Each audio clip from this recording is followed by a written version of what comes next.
girder,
girder,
girder,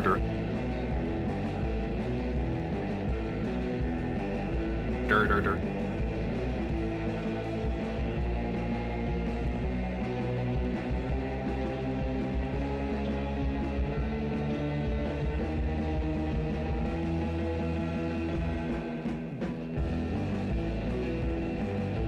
Tribune.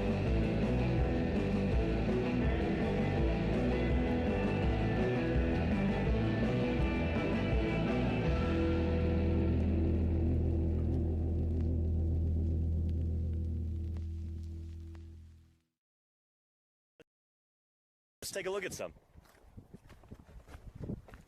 Oh yeah, we've got our beautiful, beautiful little baby theropod footprint right up here. So you might be picturing like picture perfect, you know, dinosaur tracks like you might see in a book or in a documentary. These are going to be a little bit more splodgy than that. The lighting's pretty bad too, but here's a medium or small sized theropod dinosaur. There we go. Yeah. Toe. Very nice, right there. Just like that. I think this might be another one, but it's tentative. It does kind of look like that, yeah. Toe here. These are positive, so what you're seeing is like basically the mud that filled these tracks in. It's convex rather than concave, if that makes sense. So yeah. This one's pretty sweet too. It's tiny guy. Yeah, this one is beautiful. Take a look at that, just gorgeous. So there's the heel right there. And there's 1, 2, 3 toes. Guessing this is probably the right foot. That one looks pretty short. It's probably digit 1, or rather digit 2, digit 3, digit 4, and then digit 1 is a little hallux that would be up there. But take a look at that. Beautiful. And these are what? Probably 140 million years old? Yeah, like the very beginning of the Cretaceous period here in Utah. Yeah, pretty. Oftentimes the headline is, "New relative of T-Rex discovered." It's like, just let this dinosaur be its own thing. You don't always have to bring T-Rex into it, you know? But this is the thing, is that people are really familiar with this dinosaur, and that helps drive clicks and everything, and it's just a little frustrating that everything has to be all about T-Rex. But yeah. I think we probably have more sauropods than we've been saying we do. I mean, the big blobby ones it's usually safe to call them sauropods. Yeah. I wonder if this is something. Huh. That's kind of weird looking. I wonder if that could be a toe right there. This could be a heel. This might be a middle. And Yeah. This is a lateral toe. Mm-hmm. That could be the other toe right there, possibly. Another ornithopod, or A lot of squinting going on here. yeah, definitely. They're not the prettiest tracks, so this is kind of how it goes with those. Might be another.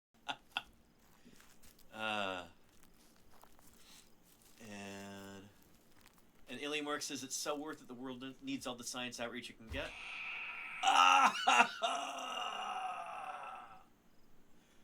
Did anybody else see that coming? Just ambushed. My goodness. I don't think that's ever happened to me. Long after you're gone, is to take that money that you would have probably way overpaid to buy a dinosaur fossil somewhere. Don't do that. Fund some dinosaur research. Fund an expedition. Use that money to find new dinosaurs. And if you're lucky, they will name one of those after you. And you'll be remembered forever. That's my advice. Knew this level was early Cretaceous, Right. but we thought it was younger. We thought it was above the calcrete, Uh-huh. and it had just been altered to this silica, Uh-huh. this chert. And no, this is a whole different bed down here. Uh-huh. So that was a big discovery. That's how we discovered there was a lower. This has always been mapped as Morrison. Yeah. Most of this valley is mapped as Morrison in the old maps. So they got it wrong. Yeah. I wonder how was anyone to know better. Yeah. In fact, they used that sand, the poison strip, Uh-huh. to define the base of the Cedar Mountain. That's really funny. Mappable unit. Uh-huh. So this whole bowl was Morrison, and started looking at what we knew. So Yeah. there's probably be a lot of yellow cacks, but Dinosaur paleontology isn't rocket surgery. It's not that complicated. If you paid $27 million for a dinosaur skeleton, you are getting played. They're not worth that much. I mean, like, this took a few $1,000 to dig up, and then, a few thousand more to prep and to store and to clean and, consolidate, like all the other stuff. You're dealing with probably less than $100,000, being generous. Yeah. So if you had even $1 million, you could go out and find 5 T-Rexes like this and dig them up, put them on display, whatever you want. So if you buy a dinosaur like that, you are getting ripped off. Shoot, Starlink is not working right now. I'm not necessarily convinced that it is going to work this summer. I don't know. The technology it isn't there yet, I think they released it before it was ready. But anyway, yeah. Again, my name is Danny Anduza. I'm a dinosaur paleontologist here on Twitch, trying to do some good old-fashioned science outreach in the best way that I know how. So here I am talking to you about fossils, about dinosaurs, about the history of life on our incredible planet, from one of the places where we learn about that, Doling's Bowl in Utah. So this is not the name of a town or a city or even a region. It is like basically a little valley here in the Utah desert. We are, I guess, north of Moab right now. The Colorado border is just over there. And there are dinosaurs strewn about all throughout here.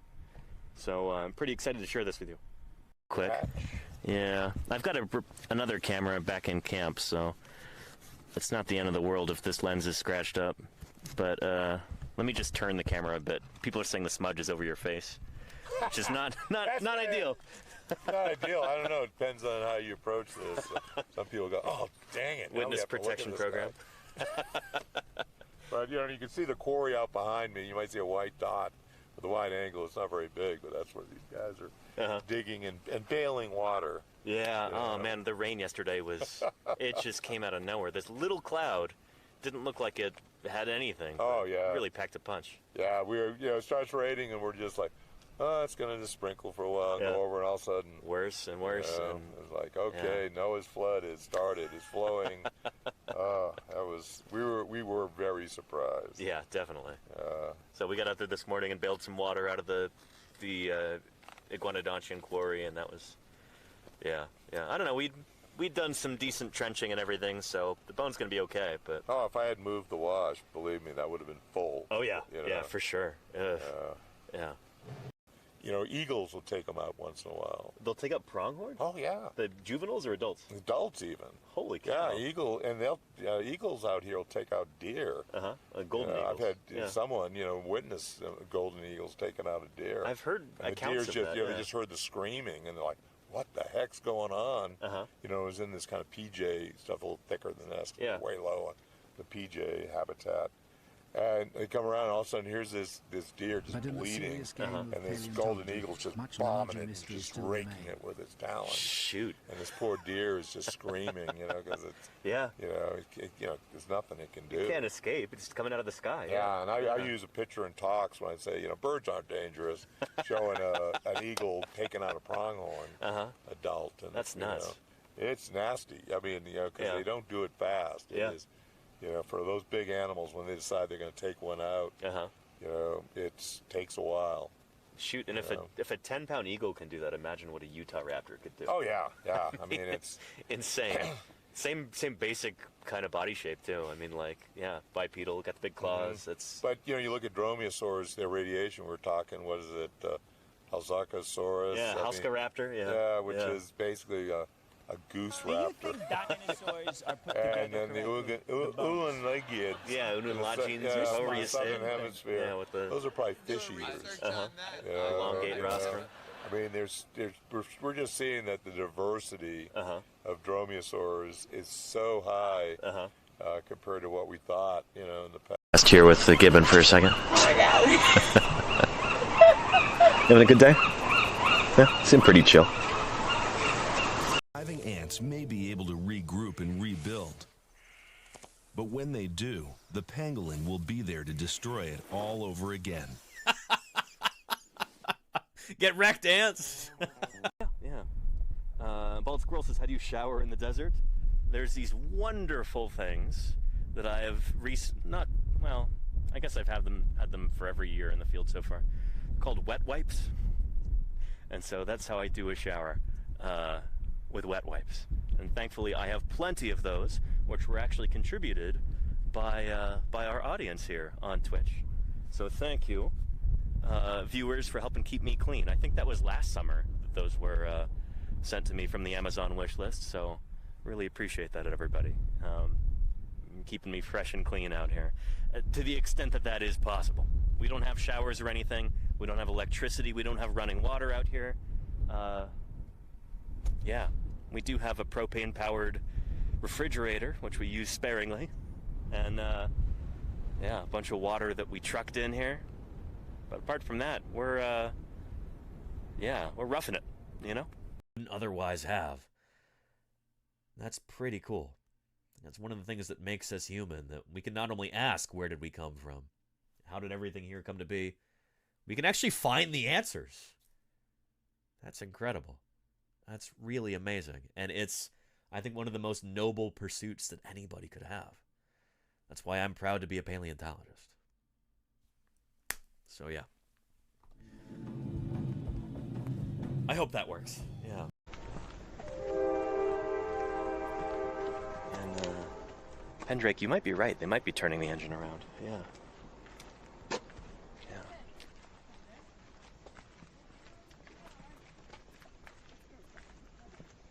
Very cool. Wow. There's a raven flying by.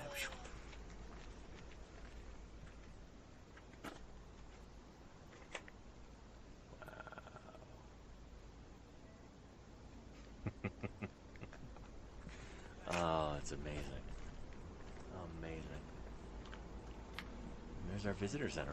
This would normally be the base, except we have all this older material here, giving us a record we didn't. We've got critters like these.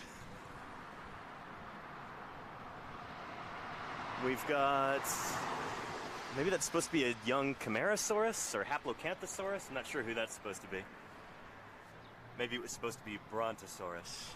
Brontosaurus back in the day with that boxy Camarasaur type skull. Really spectacular. We've got Ceratosaurus up there. The Lenina gifted And Stegosaurus down here. Subscription. The Lenina gifted So all three of these dinosaurs are from the Morrison, from the end of the Jurassic period. So this is a pretty famous sculpture. I remember seeing pictures of this in books when I was a kid. I had a United States Dinosaur Travel Guide book that I think may have been put together in association with the Travel Channel.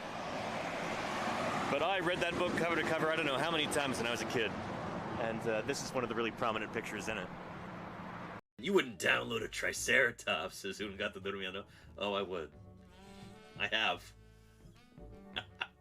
What is digitigrade? I can show you, Will of the Winds. I can show you right here. So digitigrade just means that an animal walks on its toes. That's how it's... On formal occasions, he's called Brontosaurus. Big fella, isn't he? 70 feet long.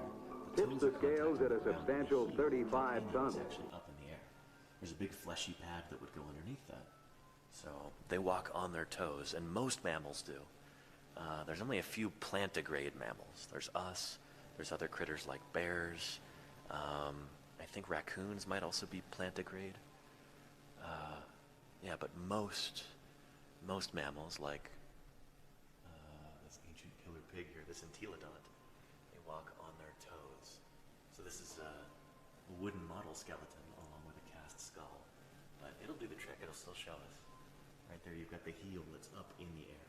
So this whole thing is the foot right there. And I think that's the calcaneum up top, and that's up in the air.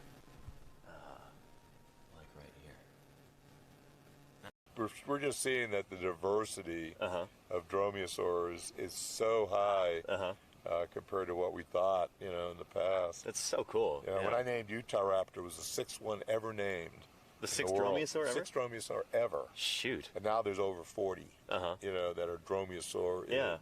Did you, is that part of the start of the trend to name them raptor as the suffix? Was Utahraptor the second one with that suffix? I'm not sure. It was Velociraptor and then... Yeah. Utahraptor might be the second one. Yeah, because, we were thinking, the Crichton book, and the whole bit. Yeah. And, and Bacher didn't name it, but he did say, you might want to name it for Utah. Because there was some political stuff. I was in Colorado. And my former state paleontologist and head of me didn't want anyone working for a group like Dynamation that I worked with the museum, working in Utah. So, it's like, maybe if you name it after Utah, they'll, take it better. And I have to admit, it's probably why I'm now the state paleontologist of Utah, so it wasn't a bad move. It's a wise decision, yeah. Ah, that makes me happy. That is pretty cool. I like that a lot. Here's a step-by-step guide to becoming a fossil. Step 1, die. Once you are... Yeah, not during my stream, please. Make sure you've lived a nice full life before you do that. Very cool.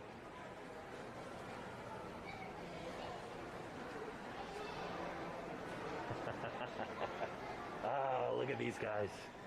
Just extraordinary. Take a look. These giant, long-necked marine reptiles, not dinosaurs. These belong to a different group of reptiles outside of the dinosaur family tree. But take a look at them. Just amazing. Breathtaking.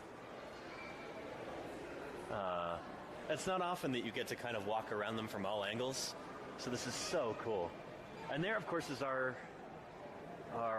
So, everybody loves sauropods, until they have to dig them up, because they get truly large. How many new? They were terrible lizards, don't you know?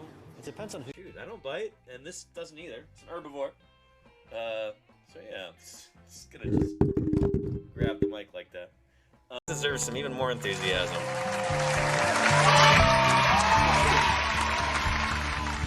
That's so neat.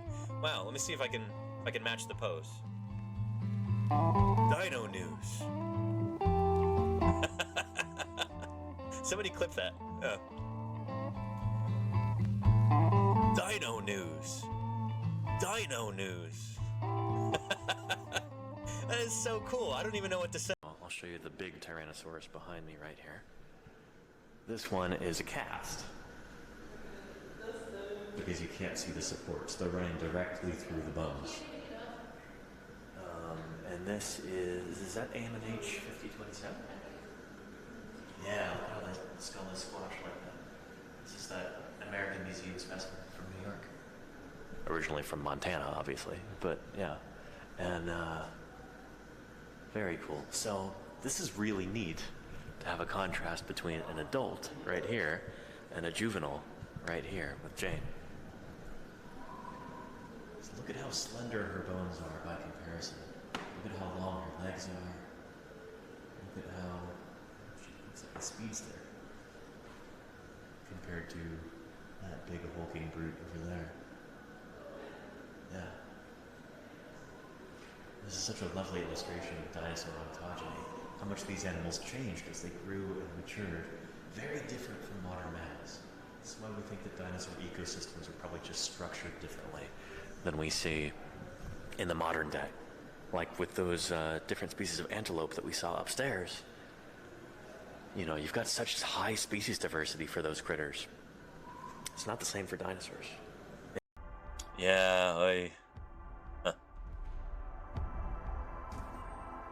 It's worth it to see you appreciate the effort poured into it. Oh, Pufunkai, this is an incredible game, and I am so amazed at all of the people who have poured so much effort into it. It's incredible. And I want to see it continue to grow and become successful, and so I'm going to be streaming this a lot. And I'm honestly having so much more fun with this than I would with a more popular game like Ark or the Isle or the Jurassic World game or whatever. This is where it's at, and I am so excited about it. Oh yeah. What is this? From Joshua Sweet. Wait, what? Oh no. A side-by-side of me and... Is this Chris Pratt? Oh my goodness. I will choose to take that as a compliment. Thank you. Science. The truth is with science. Science is real. Science is real. Science is real.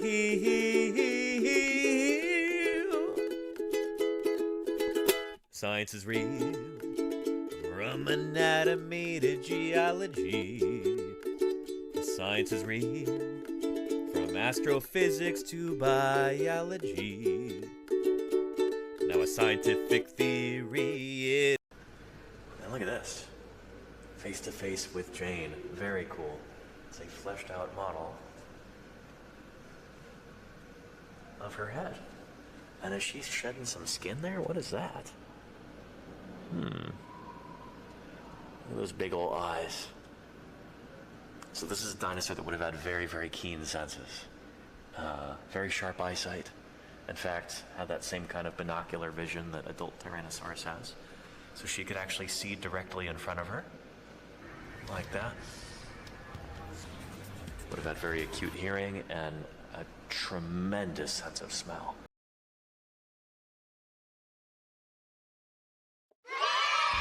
Well, hello everybody, and welcome back to Paleontologizing.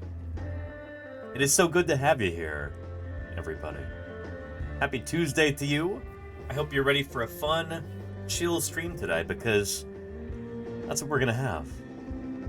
I hope you enjoyed the clips as well. I need to add some more of those because we had some repeats after yesterday's.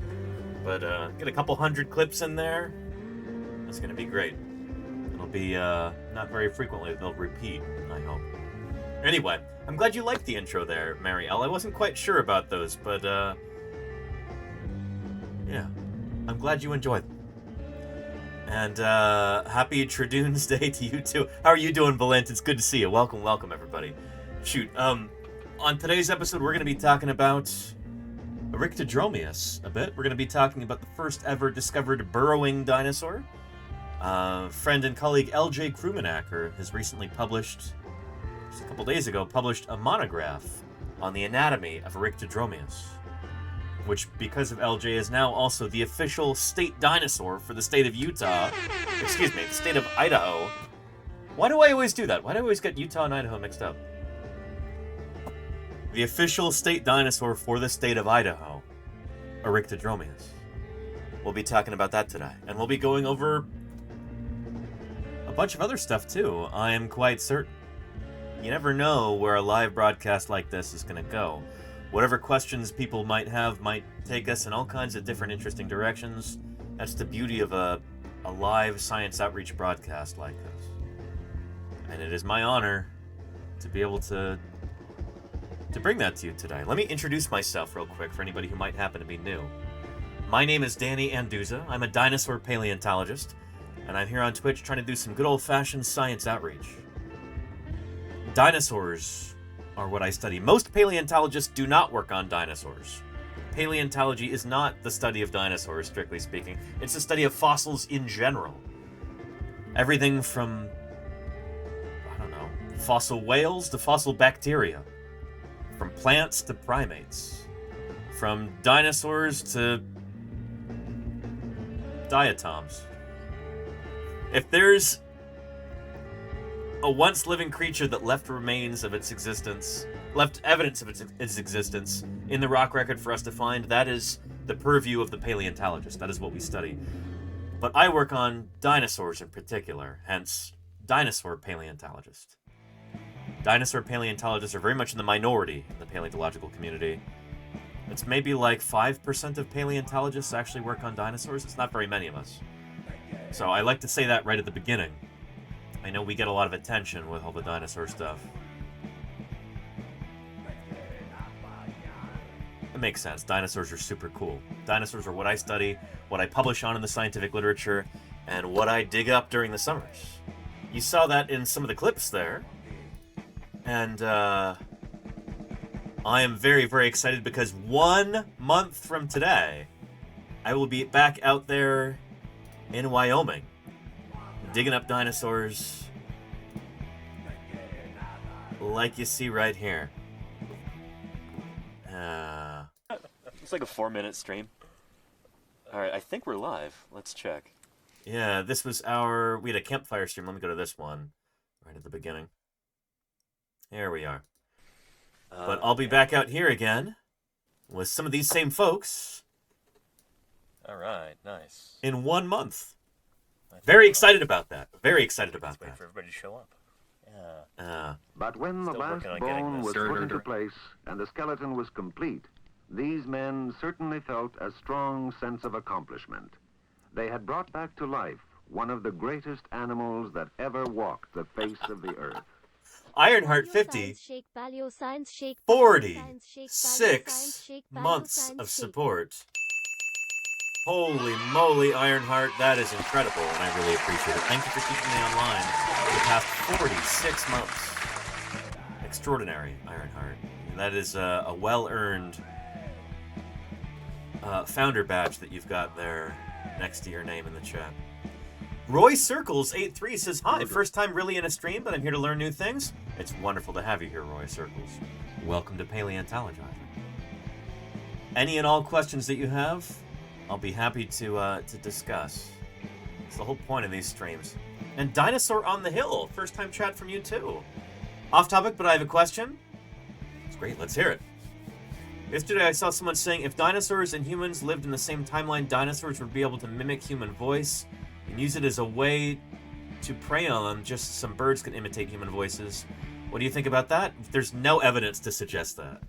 I don't know, that's somebody coming up with a fan fiction, you know, in their mind. We do not have any reason to think that that would be the case.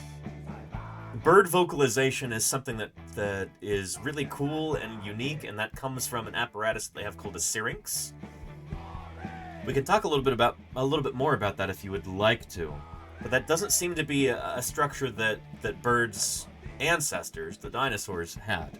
That's something that seems to have evolved during the evolution of birds, after birds had already split off from the dinosaur tree and went off in their own direction. Like, after the bird clade had evolved, the syrinx is something that developed after that. So, yeah. I'm new here, but great content. Keep it. Thank you, Dinosaur on the Hill. I am really looking forward to, The ground is level enough for 14 feet by 10 feet. Oh yeah, big old tent. We've got this rock as a nice windbreak here. So hopefully that works as intended, because we get some crazy strong winds that come through this part of the world. Yeah, my tent actually got partly destroyed last summer. And I've got a new tent showing up tomorrow. The old one is still usable, but it's really not up to this kind of, the kind of abuse that you get in Wyoming or Utah. So I ordered a new tent, and it should be here tomorrow. I'm very excited about that. You'll see it this summer when I stream. People's tents have just been shredded. That kind of happened to mine later in the summer. Cross their fingers that doesn't happen to me. One of the poles got bent like a taco shell. It's pretty solid, I think. Yeah, and it's weighed down with rocks on the inside also. So yeah.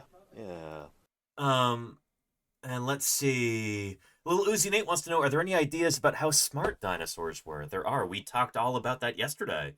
That was our topic, one of our two main topics for yesterday's stream.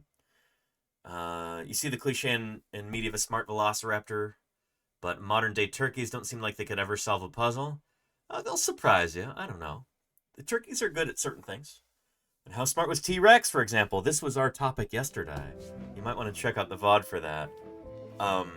But that has been in the news. Yeah, we were talking about this yesterday. We went over this for a couple hours. I'll give you a link to this. This is the reason we were talking about it is because of this new publication, which is pushing back on a publication from a year ago. A year ago? Yeah, I think. Anywho. Yeah. Check out the VOD. Yeah, little Uzi Nate. It's good to have you back, by the way. It's good to see you. Yeah.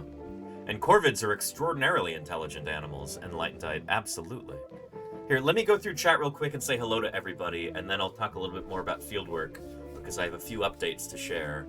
It is 1 month from now, May 30th. I'll be out in the field again. Oh, I can't wait. Right at the beginning, we had Matt M33 and Kodali were the first, of course, as they usually are. It's good to see you both. Howdy, howdy. Matt, Kodali, how are you? We had Science Streams was right after that. How you doing, Balint? Good to see you. I hope all is well. We've got Take One. How are you doing? Hello, hello. Sleazy does it again. Enlightened Tight, Niffler, Lordy. How are you doing, Lordy? Welcome, welcome. Molly Socks. And She-Geek. How are you doing? Dinosaur Dave. Hello, hello. You're excited for Thursday Birds Day? I'm glad, Dinosaur Dave. I'm looking forward to it. Casey Snowart, how are you doing? I hope all is well. It's good to see you. Moosey Fate, oh yourself, welcome, welcome. Smorphosaurus, good to see you too. I hope things are good in your part of the world. We got Broken Symmetry. We've got Sloppy Salamander. We've got End It Then Did. We've got MS Coggins. Jody Fish. Charcone. Mayor of Space. Oh, Mayor of Space. Don't make me self-conscious about how often I say yeah. I know it's a tick that I have. I'm working on it. It's like Jim Kirkland saying, well, basically... you know, it's... We all knew. Thing that we if do. it hadn't been for that great dinosaur who saved us from the American forces, we would all be dead. Is that true, Monster? What a dire story. Thank you for the 8 months of support. Thank you, Monster. How are you? I hope you're doing well. It's good to see you. Thank you for keeping me online for the past 8 months. Good stuff. Love those Prime subs. Doesn't cost you anything as an Amazon Prime subscriber, but... This is the Rosetta Stone of meat-eating dinosaurs. And there is no such a thing as a Rosetta Stone in science.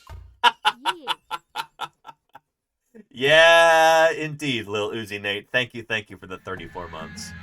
Yeah, Rosetta Stones, that's more of an archaeology thing. Maybe we should look back into that old documentary. We don't have much else going on today. Because that was a fun one. I don't know if we even got to that spot. I bet you we did. Golganek says, these are wonderful, Danny and Claire. Such a great way to start the streams. I'm glad, Golganek. I'll be working on collecting some more clips so that they repeat less often. I'd love to have a bunch of clips. And by the way, if anybody watching would like to clip any clips during a broadcast, that will also help me out. That's a fun way to kind of bring interesting moments to my attention, and they might even get downloaded and added to that clips roster for our starting soon opener thing. Dinosaur Dave, thank you for the 100 bits. Been Appreciate learning that. about extinct Australian archosaurs in Darwin, between Baku, Quinquina and Bolocones. There's so many Yeah. more than I thought. Very cool, Dinosaur Dave. Very, very cool. And It's the dinosaur man. Okay. Pepsi Junkie, Greets from Germany, AKDJ Vibe. thank you for the 2 months of support with the Prime there, Pepsi Junkie. Thank you for that. I appreciate it. You say greetings from Germany. I say greetings from the beautiful, sunny San Francisco Bay Area. We've had a beautiful day so far today. Holy cow. And I hope things are going well for you over there in Germany. It's probably nighttime already, I would imagine. I hope it's a good night so far. Yeah, and then 1 month from now, I'll be out in Wyoming. And prior to that, I'll be in Utah. Oh man, I'm excited to tell you in a few minutes. Let me continue down through chat here. Let me catch up. Grim Deviant, good to see you too. Welcome. Charcone says, we know who could be able to handle velociraptors better in that comparison between me and Chris Pine. Or Chris...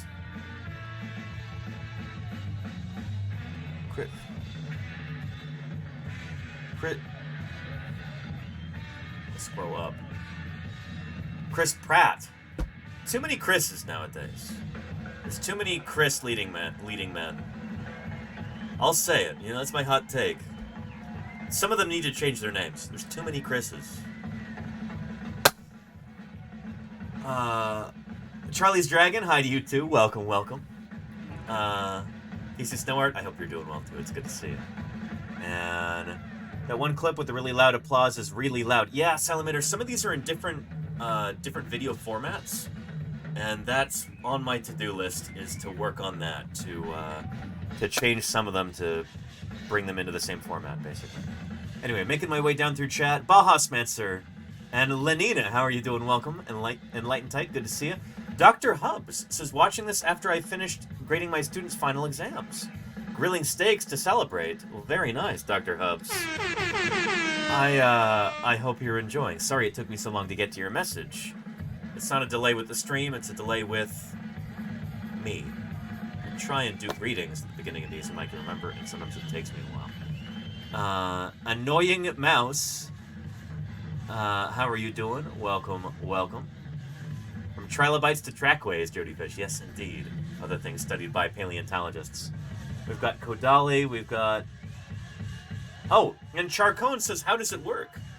You just pick a spot and hope to find something? Oh, we'll get to that, Charcone. Wait just a minute. You will be seeing how this works in the field this summer, how we find new dinosaurs. I will be showing you in real time. Yeah. Steely Dan, good to see you. Delightful Dilophosaurus. Howdy to you also. Hello. And Dinosaur on the Hill says, thanks for the answer. You bet. Yeah, it's good to have you here.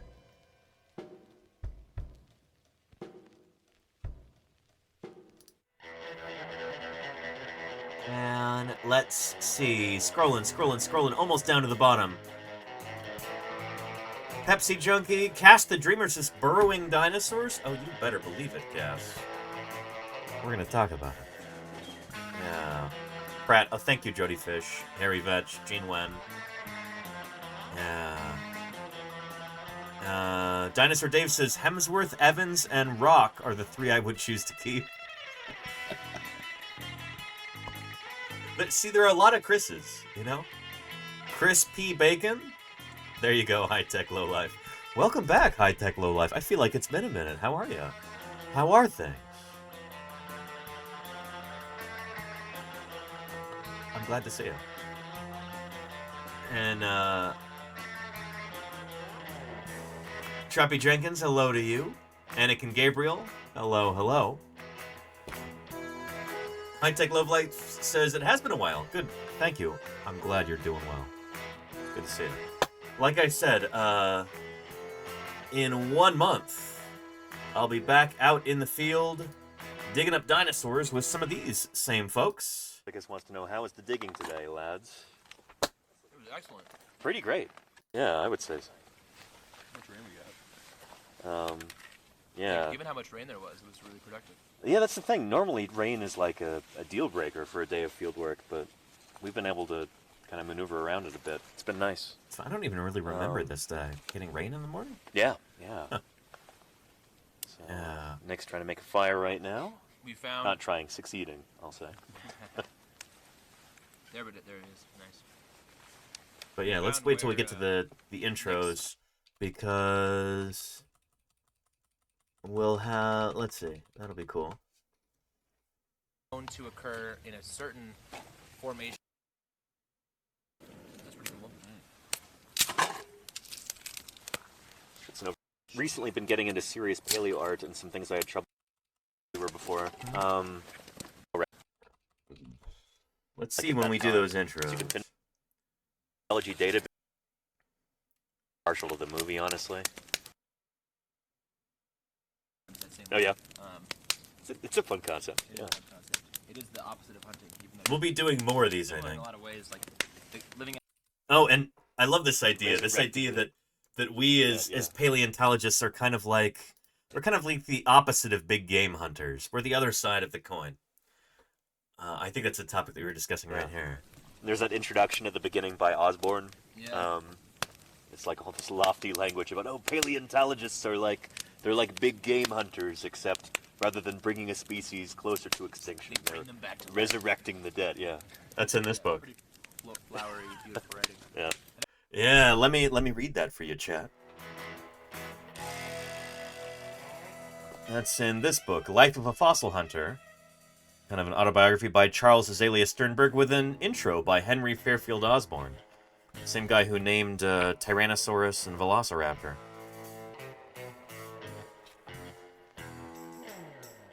Yeah. And it, you know what? Let's get some other tunes for this. Let's see. This is kind of some old-timey writing here. So let's get into that kind of Ken Burns mindset, shall we? And who is Organ? Oh, that's Chris Organ, a paleontologist from Montana State University. He gave me this book after I helped him out with some stuff. Yeah, Chris Organ is a, you know, he kind of works in, like, he's more of a phylogenetic paleontologist. But yeah, anywho. Let's get into kind of a different vibe here. Our bookshelves contain the lives or narratives of adventures of many hunters of living game, but the life of a fossil hunter has never been written before. Both are in the closest touch with nature and therefore full of interest. The one is as full of adventure, excitement, and depression, hope and failure as the other, yet there is ever the great difference that the hunter of live game, though sportsman though he may be, I'd argue with that, is always bringing live animals nearer to death and extinction. True. Whereas the fossil hunter is always seeking to bring extinct animals back to life. This revivification of the past, of the forms which once graced the forests and plains and rivers and seas, is attended with as great fascination as the quest of live game, and to my mind is a still more honorable and noble pursuit. The richness of the great American fossil fields, which extend over the vast arid and semi-arid area of the West, scattered over both the Great Plains region and the Great Mountain region, has resulted in the creation of a distinctly American profession. That of fossil hunting. A fossil hunter must, first of all, be a scientific enthusiast. He must be willing to endure all kinds of hardships, to suffer cold in the early spring and the late autumn and early winter months, to suffer intense heat and the glare of the sun in summer months. And he must be prepared to drink alkali water, and in some regions to fight off the attack of the mosquito and other pests. He must be something of an engineer in order to be able to handle large masses of stone and transport them over roadless wastes of desert to the nearest shipping point. He must have a delicate and skillful touch to preserve the least fragments of bone when fractured. He must be content with very plain living, because the profession is seldom, if ever, remunerative, and he almost invariably is underpaid.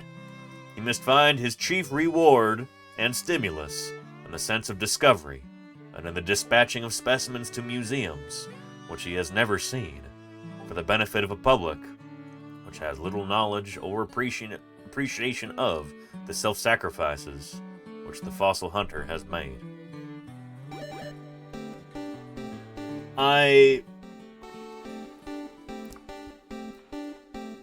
Ontogeny. And Amish Andy, thank you. Herding. Yeehaw. Howdy, Danny and chat. Thank you, Amish Andy, for the 29 months of support. I really appreciate that. Thank you, Amish Andy, for that prime. That is excellent. Yeah, that's from the introduction to this book. Sweetie Pie, hello. How are you doing? Well, yeah, I don't know. I like that because it's kind of you know, almost like a love letter to the profession. The fossil hunting of field paleontology. And I'm looking forward to all of you being able to see that firsthand. 1 month from today, I'll be out in the field. We are counting down the days. Very, very excited for that. Maybe I should make one of those annoying pop-up things, like when you're watching TV and then there's the, like, that dancing football robot who comes on and he's like, hey, look at me, look at me. I don't know if this is still a thing, but I remember back when I still had a TV, that was a thing. Somebody else is, well, and that'll, maybe I'll have a countdown for fieldwork there. But somebody else is saying, hey, look at me right now. And it's Sweetie Pie. What are you doing, sweetie? You're moving the camera around.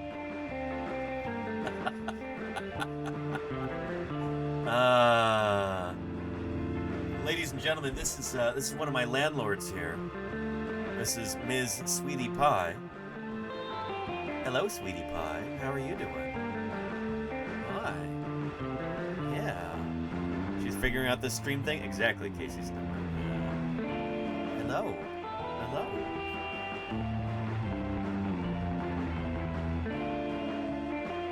Yeah, how are you doing? How are things? You having a good day?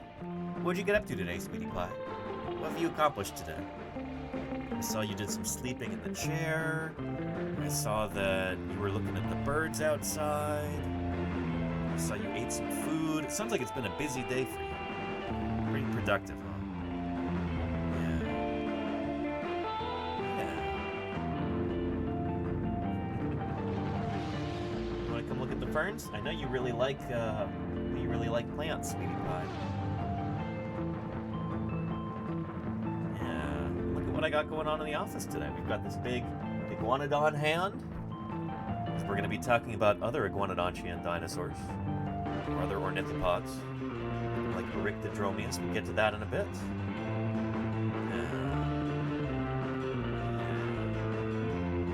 Well, I think what you've really come here for, Sweetie Pie, is some treats.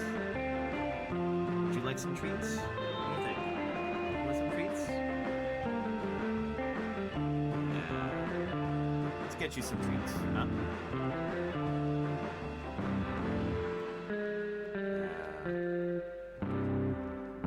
That is a full day. Exactly, Lenina, yeah.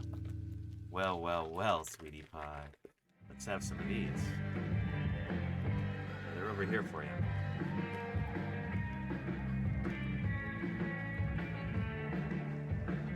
And Lil Uzi Nate, humanoid dinosaur. So that was a speculative thing that Dale Russell came up with back in the 1970s.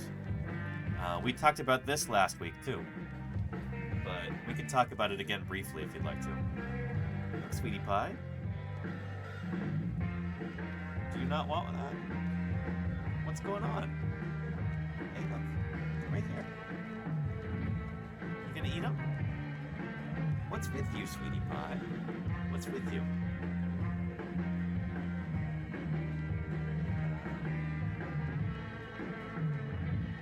And yeah, the Dinosauroid, exactly, high-tech low-life, yeah. Yeah. There you go. Yeah. And Serial Wonderland, how are you doing? Welcome to Paleontologizing. Good to have you here. Yeah. Good girl, sweetie. Again, this is one of my landlords here. This is Ms. Sweetie Pie. There were 3 cats who lived here before I moved in. And I am very lucky that they like me so much, otherwise I wouldn't be able to live. And Anne the biologist, how are you doing? How's your fieldwork going? Good to see you, Anne. And Amish Andy, training on Sternberg Eye tattoo later. Very cool, Amish Andy. Very, very cool. That'll be neat. Just know that if you get the text on there, to rain it on Sternberg Eye, make sure that the S in Sternberg Eye is lowercase. Because the species name is always lowercase. You only capitalize the genus name. But, yeah, you don't want to have a tattoo where you've got an error. But yeah, call me Corey. How are you doing? Welcome back. Good to see you. Yeah. And Gary and Kellis says, is the dinosaur dig done on public land? And does the land become private once the dig begins? No. So it's public land. So when we're out digging for fossils here, that is all on public land, on federal land, BLM land, the Bureau of Land Management.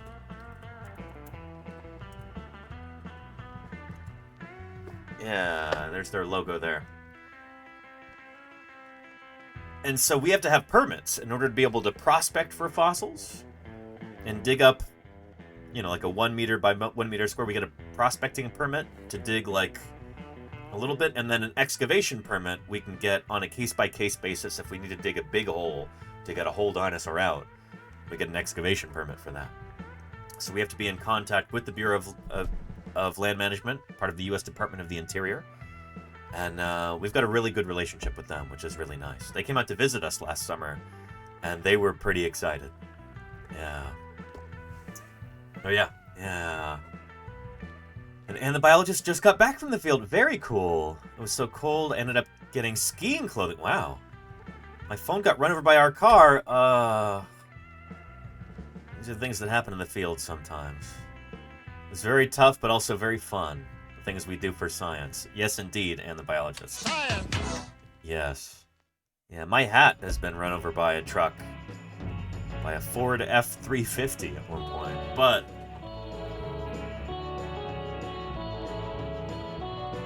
it's still doing pretty well. So yeah, that's the beauty of a leather hat. It's very durable. Never had a phone run over, though. Oof, that sounds bad. Yeah, I hope you got a new one. I hope everything's good. It's good to see you, Ann.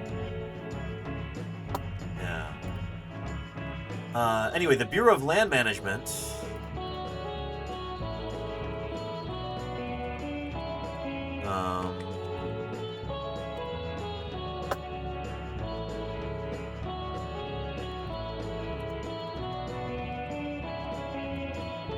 back in the 1990s, they had these PSAs that they put out, which is really cool. Take a look at this.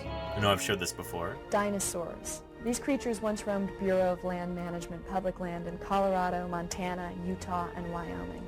This is Laura Dern of Jurassic Park. If you and your family want to learn more about dinosaurs and where you can see them, contact the nearest Bureau of Land Management office. Yep. Digging up dinosaurs is hard, frustrating work. It takes months or years, so leave it to the professionals. Let's protect our fossils, because if they are removed, America loses them forever. Yep, amen. Yeah, good stuff. This is back in the time when, this is before the internet, before you could just send an email or visit a website to learn about dinosaurs. It's like, if you and your family want to learn more about dinosaurs, visit your local BLM office. Yeah. But, yeah, nowadays we've got a lot more ways for people to learn about fossils online, including watching Twitch live streams. So, yeah. Anyway, really excited to be working out on Bureau of Land Management land again this summer, both in Wyoming and in Utah. And I'll be extolling the values of our public lands while we're out there. Oh, I can't wait. And High Tech Low Life says, anyone ever been caught on an illegal dig, poaching boats? All the time, High Tech Low Life. Holy cow. So last summer, when we were out there in Utah near the town of Moab, we actually got a visit from some officers from the Bureau of Land Management. I don't remember if I got a photo. I probably didn't get a photo of them. I didn't want to be weird about it. But, let's see.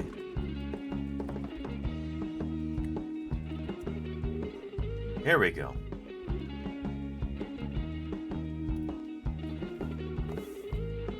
Four people charged with stealing $1 million worth of dinosaur bones from Utah and selling them to China.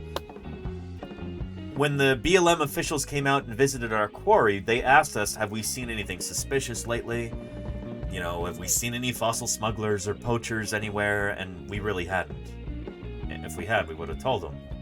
But they told us in confidence, like, oh yeah, we're working on this huge investigation right now. It's going to be a big deal. Don't tell anybody yet. You'll see headlines soon. And this is one of those headlines after it's come out. But yeah, 4 people are accused of conspiring together to steal $1 million worth of dinosaur bones from the public land in Utah, and then selling them to China, the Department of Justice announced on Thursday. Selling them to private collectors in China. This makes it sound like they're selling it to the country, or like to the government of China. That's not the case. It's like to wealthy people in China. But yeah, and what in the world is that a picture of? That is a chunk of dinosaur bone that's been polished and then carved into the shape of a dinosaur. This is the sort of thing that collectors in China want to purchase, apparently. A regular dinosaur bone isn't good enough for them. They want, a trinket. Yeah. Yeah, Lenina, yeah. No, indeed. Anywho, fossils that are found on public land belong to all of us. They belong to the people of the United States. They are part of our collective natural heritage. And you know what? I think I have a clip of this. I think I have a clip of someone saying many of these same words.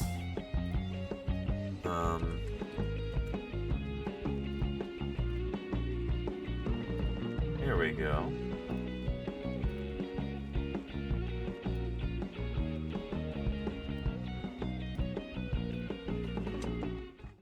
Here we are. To Danny for a moment. Danny, in the United States, do you have a proper legal environment to protect these bones and fossils? It's a little bit complicated here in the United States. Unfortunately, if a fossil is found on private land, unfortunately from the perspective of paleontologists, then it's the property of the landowner, and they can do with it what they please. They could donate to a museum, or they could give it to their dog to chew on. Regardless of the scientific importance of whatever, the find might be, ultimately it belongs to the landowner. If it's from private land, if it's from public land, the sorts of lands that I work with, Bureau of Land Management land, state lands, then it belongs to the people of the United States and it needs to be held in the public trust, held in perpetuity so that scientists can study it and the public can enjoy it. And that's what paleontologists like us think should happen for every scientifically important fossil. They're a benefit to all of humanity. They're part of our collective natural heritage. They belong in a museum.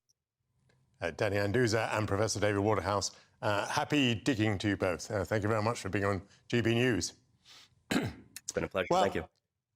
Leonardo da Vinci.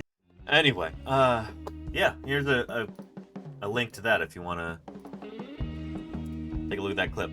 But yeah, didn't know Danny was a TV star too. Yeah, like I said, long time no see. Hi, Technolite, welcome back. Yeah. Yeah. And Rachel Darling Endeavors, I agree with you. Yeah. Yeah. Anywho, my great impromptu middle of the night speech. Thank you, Cast a Dreamer. It was like 3 o'clock in the morning because this was live in England at like 8 a.m. there, which means it was like 3 a.m. here, or maybe it was the middle of, I don't know. Greenwich Mean Time is 8 hours ahead, so yeah, it must have been like 11 a.m. English time. Anyway, and no worries, iTech Global. It's good to have you back. It's good to see you. Welcome, welcome. Yeah. So anyway, we're gonna be out in the field again. Actually, 1 month from today. Oh yeah. May 30th, we'll be out there. It's a fun concept. Yeah. It is the opposite of hunting. Even though Yeah, and I was getting over COVID. That's true, Kodali. Yeah. living outside, being communal, working hard, covering a lot of distance, but it is truly the opposite. Yeah. Is that you're not killing anything. You're doing the exact opposite. Yeah, it's cool stuff. That's a great quote. Yeah.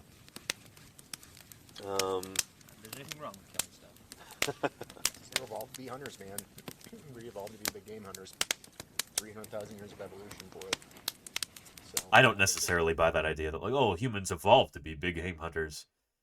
That's a cultural thing, you know? That's not reflected in our anatomy at all whatsoever. I don't know. Also, this idea that, like, oh, for human beings, biology is destiny. That's the whole point of being human, is that, you know, we're not beholden to our biology like that. You know, that's why we're not all outside sleeping under the stars and in the rain. You know, that's why we built society. Anywho, yeah. pretty good job of satiating those instincts. Anywho, yeah. I don't agree with Nick on that, but that's okay. Lower down would be really nice to help resolve some of these evolutionary trees. Whatever you want. Yeah. We got to. But I think this this question coming up also has to do with what we were talking about here. Gifted a tier 1 sub to Smorphosaurus. Thank you, Golganek. I They have given appreciate that. 427 gift subs in the channel. Holy cow, Golganek, that is incredible, and I really appreciate it. Thank you for that. Good stuff, Golganek. Thank you for your ongoing support. It's vertebrates, and it's the small vertebrates that are kind of filling in the gap. I don't know what I'm not supposed to say, so I probably shouldn't say it. Fair enough. But yeah. A ton of aliens out there. What's UFOs. supposed to say that? UFOs. Oh, now the government's come with their black helicopters. We got a question from, I think, another new viewer. Welcome, Doggy Dale. Doggy Dale. They want to know, do you have to go to college to be a paleontologist, or can I just dig stuff up? That's a really good question. Depends where you are. Yeah, If it's your backyard, you can dig up whatever you want. If it's your friend's backyard, you can dig up whatever you want. Mm-hmm. Give permission, yeah. They're amateurs who make huge contributions. Like people are just like enthusiasts that go out and collect stuff, and then they donate to museums, gets written up. So yeah, you can make a huge contribution that way. Yeah, and you can absolutely volunteer on a dig without having any kind of credentials or anything like that. You know, we always need volunteers. And, welcome. Yeah, if you think you'd be good in the field, you know, contact a museum or meet some people, see if you can get involved. Yeah, it's totally different skill sets. Like just because you're good. Oh, and Starling Fan says, we are the universe having a go at being something a bit more advanced than chimps. I mean, advanced is in the eye of the beholder, you know? We are far less advanced than chimps in terms of knuckle walking, in terms of brute strength, in terms of, you know, being able to climb trees and things like that. Chimps are 1,000,000 times better at that than we are. We've evolved for, you know, in different directions for different reasons. The selective pressures on humans have been different from those for chimps. So we've evolved for very, very different environments, for, you know, different lifestyle. So saying that we're more advanced than chimps is, I don't know. It's like this idea that if you were to have a conversation somehow with a woodpecker, you know, that woodpecker might be like, look at this primitive mammal here. What's wrong with you? You've got this naked body without any feathers. You're earthbound? You can't fly? What's wrong with you, you primitive creature? My ancestors learned how to fly, you know, back in the Jurassic.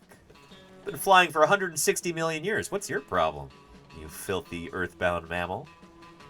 And I can go and hide 1,000 acorns for the winter, and I can remember where each one of them is. What, you can't do that? What's wrong with you? You know? Each creature is very, very well suited to its environment. Saying that one is more advanced than another, it's kind of missing the point, you know? So yeah. Do you even peck, bruh? Exactly. Yeah. Woodpeckers have these extraordinary adaptations for being able to, you know, extract food from trees and stuff like that. The impacts that their bodies can sustain when they're driving their skull against the side of a tree, it's astonishing. So yeah. So yeah. Anyway, we as human beings are extraordinarily good at certain things and also really, really bad at other things. But the thing is, we like to think that the things that we're good at are what all other creatures are striving for. Like, we are the pinnacle of creation, like that. And don't think that I'm saying humans are unremarkable. We are pretty remarkable creatures in a lot of ways. But there are remarkable things throughout the rest of the animal kingdom, throughout the rest of life on Earth, that we can only sit and marvel at.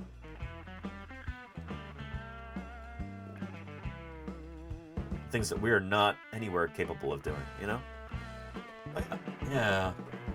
Anywho, we have our own niche. Exactly, Adrak. Yeah, well, a bunch of niches now. We've been very good at, like, modifying niches to suit our own needs, rather than modifying ourselves to suit the niches, you know? Well, yeah. I just caught my first woodpecker on film a few weeks ago. Only took 37 years. That's pretty cool, I think. That's pretty cool. And speaking of birds, check this out. Señor Amarello, thank you, señor. Muchas gracias por seguirme. Y bienvenidos a Paleontologizing. It's good to have you here. Anywho, yeah. Did we do introductions? Maybe we did, or maybe we didn't. Maybe that was the night before we did that. But I'm showing this because we'll be back out in the field in 1 month. Yeah. There's a dead coyote by our camp too. Yeah, he's in good shape. Yeah. Guts exploded. Oh boy. Early. But expect more campfire streams like this. Yeah, I heard a bunch of birds last night. There was some weird bird that was just calling in the middle of the night. Pretty sure it was a mockingbird. But it was just. And you bet, Gary and Kellis, you bet. Do you know what time it is? What do you say the temperature is right now? I don't know. You can, if you type in ! weather and then the name of a town, it'll tell you the current temperature. Google. No, in the chat. What? I've got a command for that. Yeah. Wow. Yeah. Are you serious? So like do exclamation mark weather green. I know, right, Ken? I Yeah. don't have the app. I'm just Ken, are you going to be out there with us on the 30th? Do you know yet? It's 58 degrees. What day is the 30th? Let me check. I've got my phone out on both of these views here. What's for/was for dinner tonight? Pizza. Yeah, we had pizza tonight. We actually went out. May 30th is really a nice. Thursday. Yeah. It appears. Nice. Cool finds. We deserved it. Yeah. In your wildest dreams, did any of you ever thought you'd be broadcasting to the world from the field? Not until I met Danny. Yeah. I didn't know you could do it till him. Yeah. Yeah. Oh, should I show everybody the setup? Maybe. Maybe. Yeah. Oh, and there we go. First and second. Nice, Ken. Nice. Oh wait, no. Weather. Ken will be out with us on the weekends again. Weather for Detroit. Conditions are clear. Temperature 65 degrees. And Gary and Kellis says, so you need a permit to dig, but can a member of the public just walk on the area and take photos? Absolutely. So BLM lands, Bureau of Land Management lands, are open to people in general. So yeah, they are public land. You can legally camp on them. You can legally hike them. Yeah. Let's see if we can find a video about this.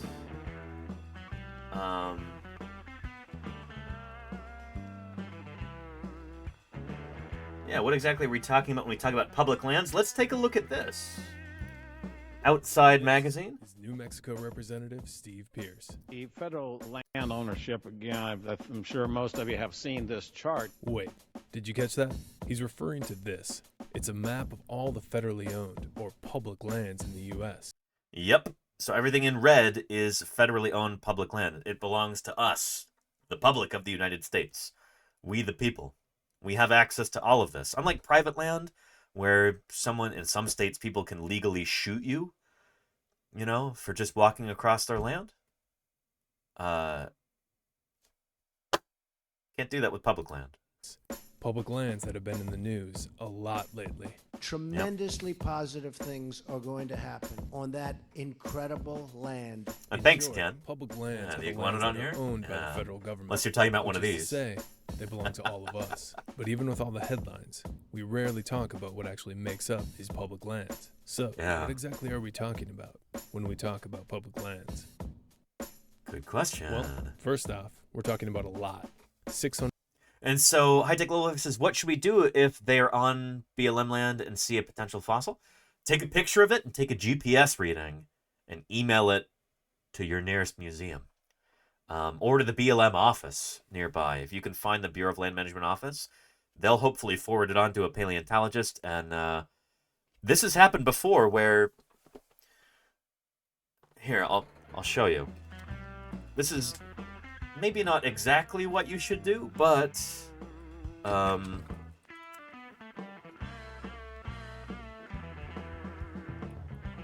yeah, here we go.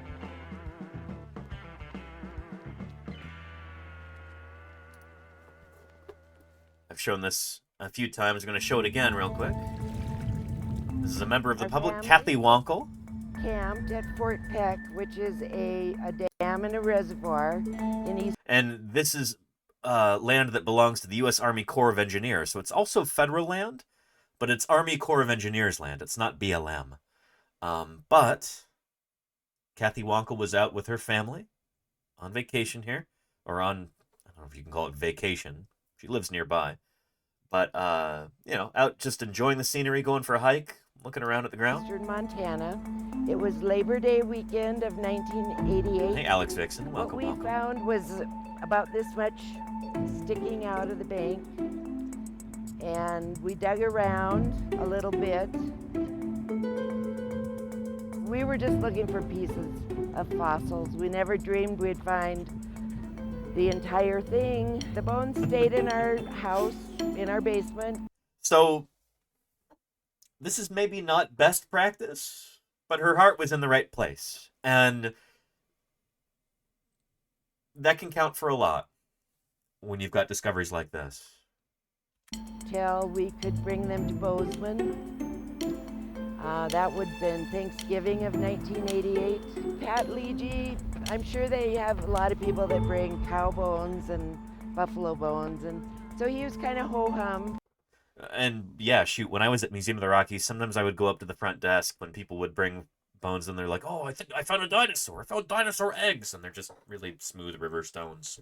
Or I found dinosaur bones. And it's, you know, it's a bison femur. It's part of a bison skull, something like that. That's like 95% of what people bring in. But sometimes people bring in stuff that's amazing. And that was the case of this. It was dark out, I believe, and I remember great big snowflakes falling, and he came out to our station wagon, took one look, and his eyes got huge.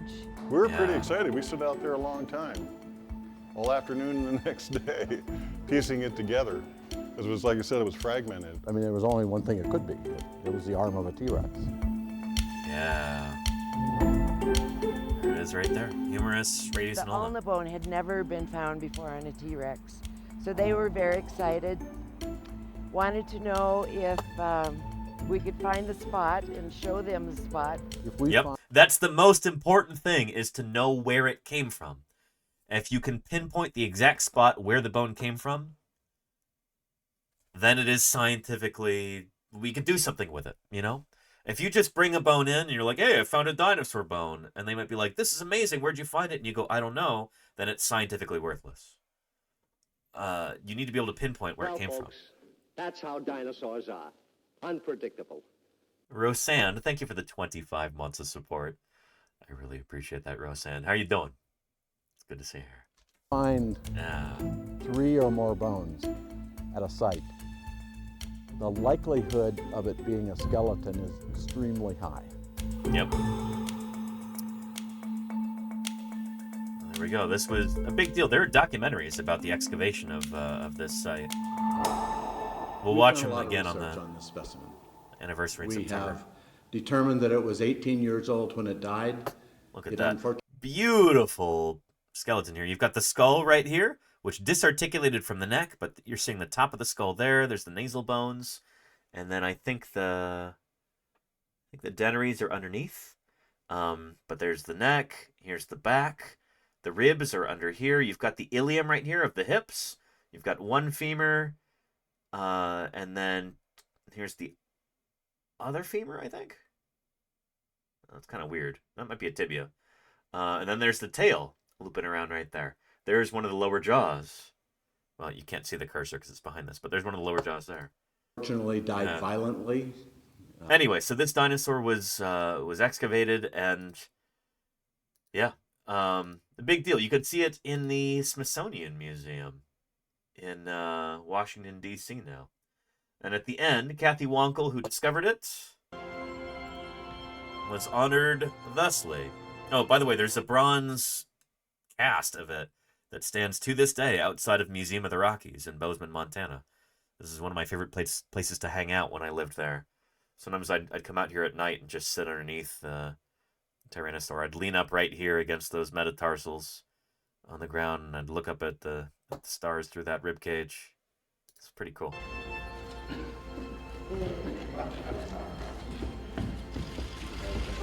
Here we go. You brought it once. Now you can have it back.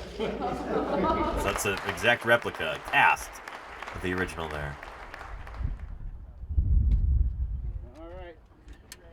I think I had a bright orange sweatshirt, but I've got a kind of an orange one. Still, I can see that my 50,000 a year has been well spent. So these ain't going well. _HF Paleostigo 1. Thank you for the 21 months of support. I really appreciate that, Sophie. Thank you. That's awesome. Tier 3 now. Oh boy. Your support is invaluable, and I appreciate that very much, Sophie. Thank you. Wrap the T-Rex back up. Take him back out to the Dry Creek country where we discovered them in 1988. They're going back home. This is a replica. This is not the original.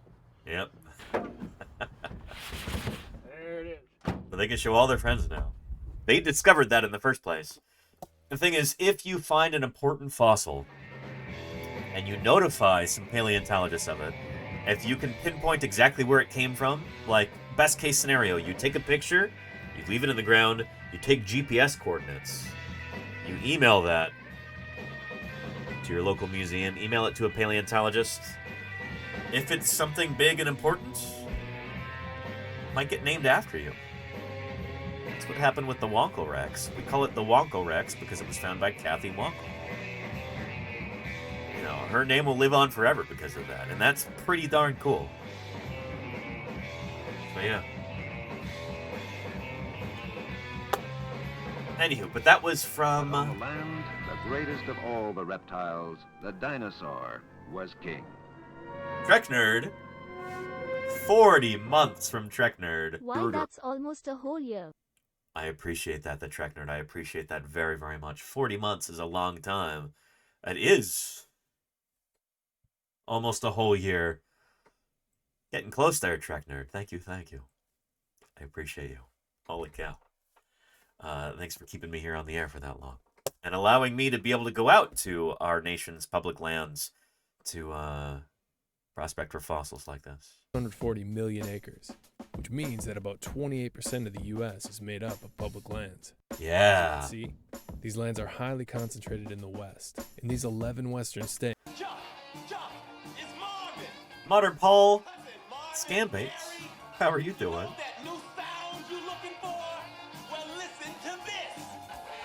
Welcome, welcome, Modern Paul. And Raiders, how are you doing? It's good to have you here. You were playing something called President Evil 2. I don't know if I'd vote for a guy named President Evil. I guess it depends what his policies are. But anyway, it's good to have you here, Modern Paul. And I hope you're able to bait some scammers today. It's good to see you. Welcome to Paleontologizing. For anybody just tuning in right now, welcome. My name is Danny Anduza. I'm a dinosaur paleontologist, and I'm here on Twitch trying to do some good old-fashioned science outreach. Talking about fossils, talking about dinosaurs. Dinosaurs are what I personally study, publish on, what I dig up during the summers. In 1 month now, 30 days from today, I'll be out in the field in Wyoming digging up more dinosaurs on public land, which is why we're taking a look at a video on public lands right now. And a Resident Evil, not President, lol. Oh, gotcha.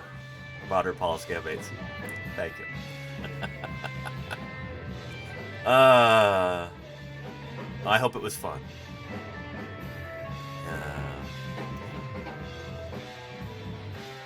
And... oh, and high-tech... yeah, so not all of these are actually hikeable or walkable. Yeah, there are military bases that are closed off. Those are technically public land. There are... shoot, up here in Montana, some of these are intercontinental ballistic missile silos, nuclear-tipped ICBMs.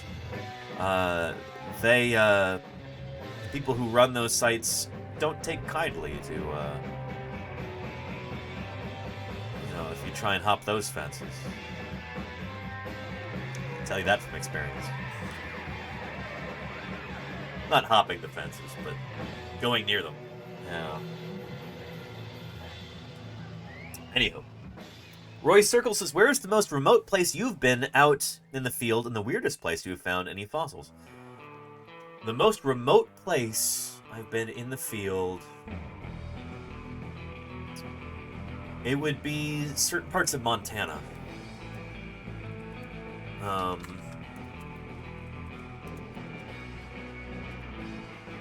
Yeah, let's see. That'll work. So yeah, I used to do field work. I did a lot of field work up here in Garfield County, Montana, and some in Valley County, Montana, and this was some of the most remote stuff.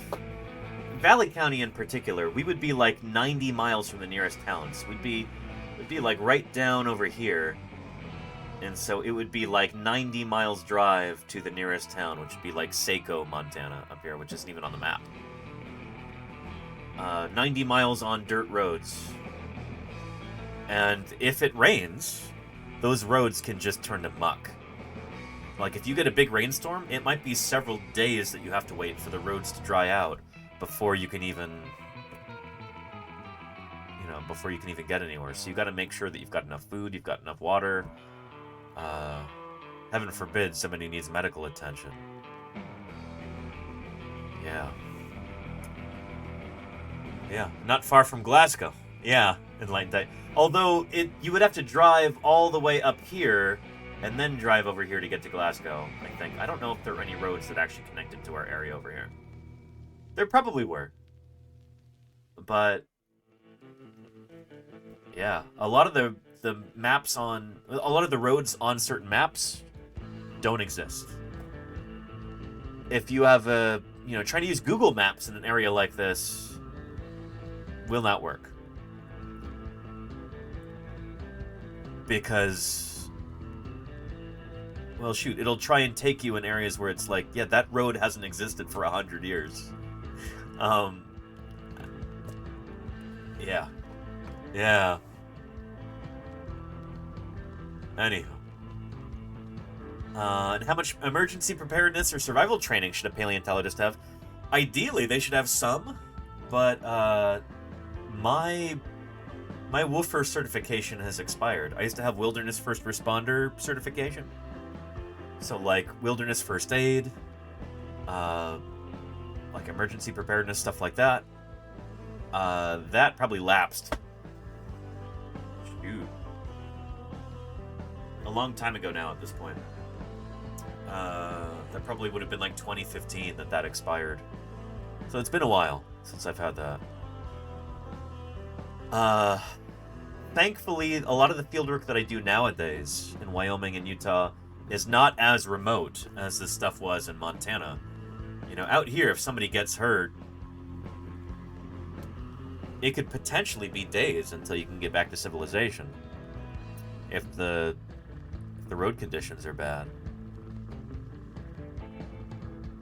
It's not like that in the areas of Utah and Wyoming where I work now, so I'm grateful for that. And I do not have avalanche training. No, we don't work during the winters, Marielle, because it's really difficult to find fossils when they're underneath snow.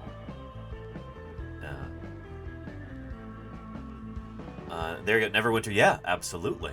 We've watched clips of that with Ted Deschler and Neil Shubin up there, Ellesmere Island, the Canadian Arctic. Yeah. Avalanche training is snow and choking. There you go, Museka. Yeah. Yeah. Anywho.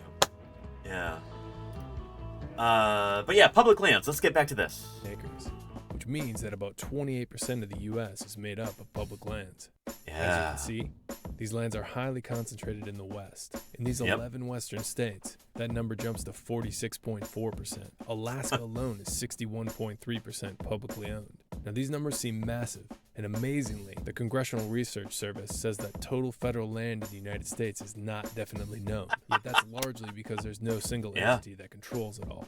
Instead, public lands are managed by a number of different agencies for different purposes. Kind of alphabet soup here. That, let's look specifically at these 11 Western states, and let's break it down by agency so that this map... These also happen to be the best places to find dinosaurs in the United States. Montana, Wyoming, Utah, Colorado, New Mexico, and to a certain extent Arizona. These are the best places to find dinosaurs in the United States. North Dakota and South Dakota are pretty good too. But yeah, these are the big 1, 2, 3, 4, 5. I'd say these are the big 5 right here. Looks more like this. First, let's exclude... And Enlightened Tight says, can you ask people if you can work on their land? Yes, and there are certain private landowners who will allow you to do that. If they're enthusiastic about science, they might let you do that. We've worked with some wonderful private landowners, like the Redding family in Rudyard, Montana. But for the most part, private landowners are looking for something in return. If you tell them that you'd like to dig up dinosaurs on their land, their pupils in their eyes just turn into dollar signs, and they're like, oh, I'm going to be a millionaire. I'm going to be a millionaire. all of that can kind of be tied back to a particular instance in the 1990s with Sue the T-Rex. Ended up selling for $8 million. And suddenly everybody got this idea into their head that dinosaurs are big business, and finding a dinosaur on your land, you'll be a millionaire. And yeah, it used to be, before Sue, that we could just go out and talk to private landowners and be like, hey, you know, we're from the university or the local museum. We'd like to prospect for dinosaurs on your land, and, you know, maybe if there's something really cool, we'll even name it after you. You know, stuff like that. That used to be possible. That's how it was done up until like the mid-1990s, basically. It's not really like that anymore. Private landowners, they think that dinosaurs are big money now, and so they generally won't let you work on their land. It's frustrating. Yeah. Anywho. The Bureau of Indian Affairs lands. Most of these lands are held in trust on behalf of the indigenous tribes and are not technically owned by the federal government. Yeah, never Second, went through. the Department of Defense lands. These are almost all military bases that serve a very specific purpose. Yep. What we're left with is 4 agencies that manage the bulk of America's public land. And I've worked with all 4 of these, actually. Yeah. The National Park Service is the smallest, with nearly 80 million acres. The NPS works at very strictly Ooh, can anybody tell me what this one is right here straddling the Utah-Colorado border? Which one is this? Part of the National Park Service? Does anybody know?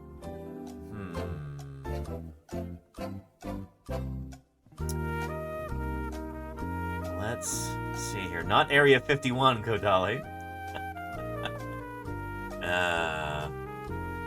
Here, I will show you. I've actually done a number of live streams from this area, and I can show you here. Everybody, and welcome to Dinosaur National Monument. We're in for an awesome stream today. I hope you're as excited as I am.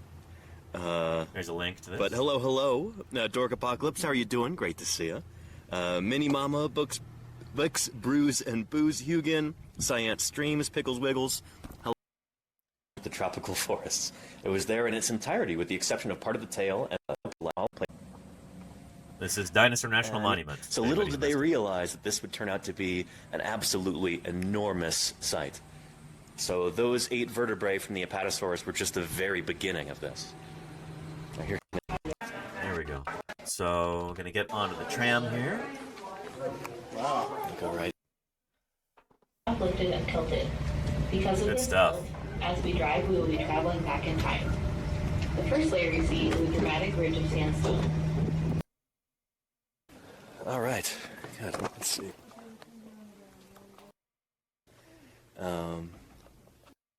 There we go. To be retrofitted a little while ago in order to make it safer, because there was, you know, this is an area that's still geologically active, so you've got to monitor that kind of thing.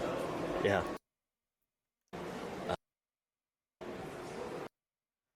So all of these dinosaur fossils are just there in the wall here.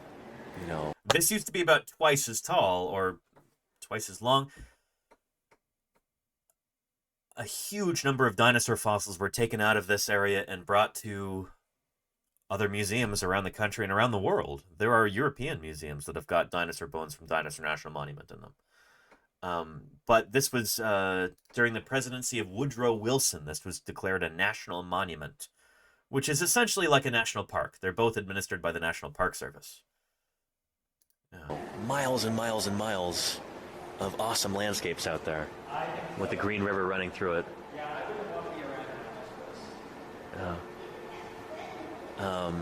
There's like all kinds of rafting and camping and horseback riding. But and this is why this area is actually famous. It's the fossil wall. So yeah. So this isn't all that there is here at Dinosaur National Monument, but this is what gives the park its name. Yeah. Anyway, cool stuff. Again, here is a link to that live stream if you'd like to watch that recording. Here we are. Yeah. So that's right there along the Utah-Colorado border. But the dinosaur section of Dinosaur National Monument, Fossil wall is on the Utah side. Looks like we have some questions in chat before we continue.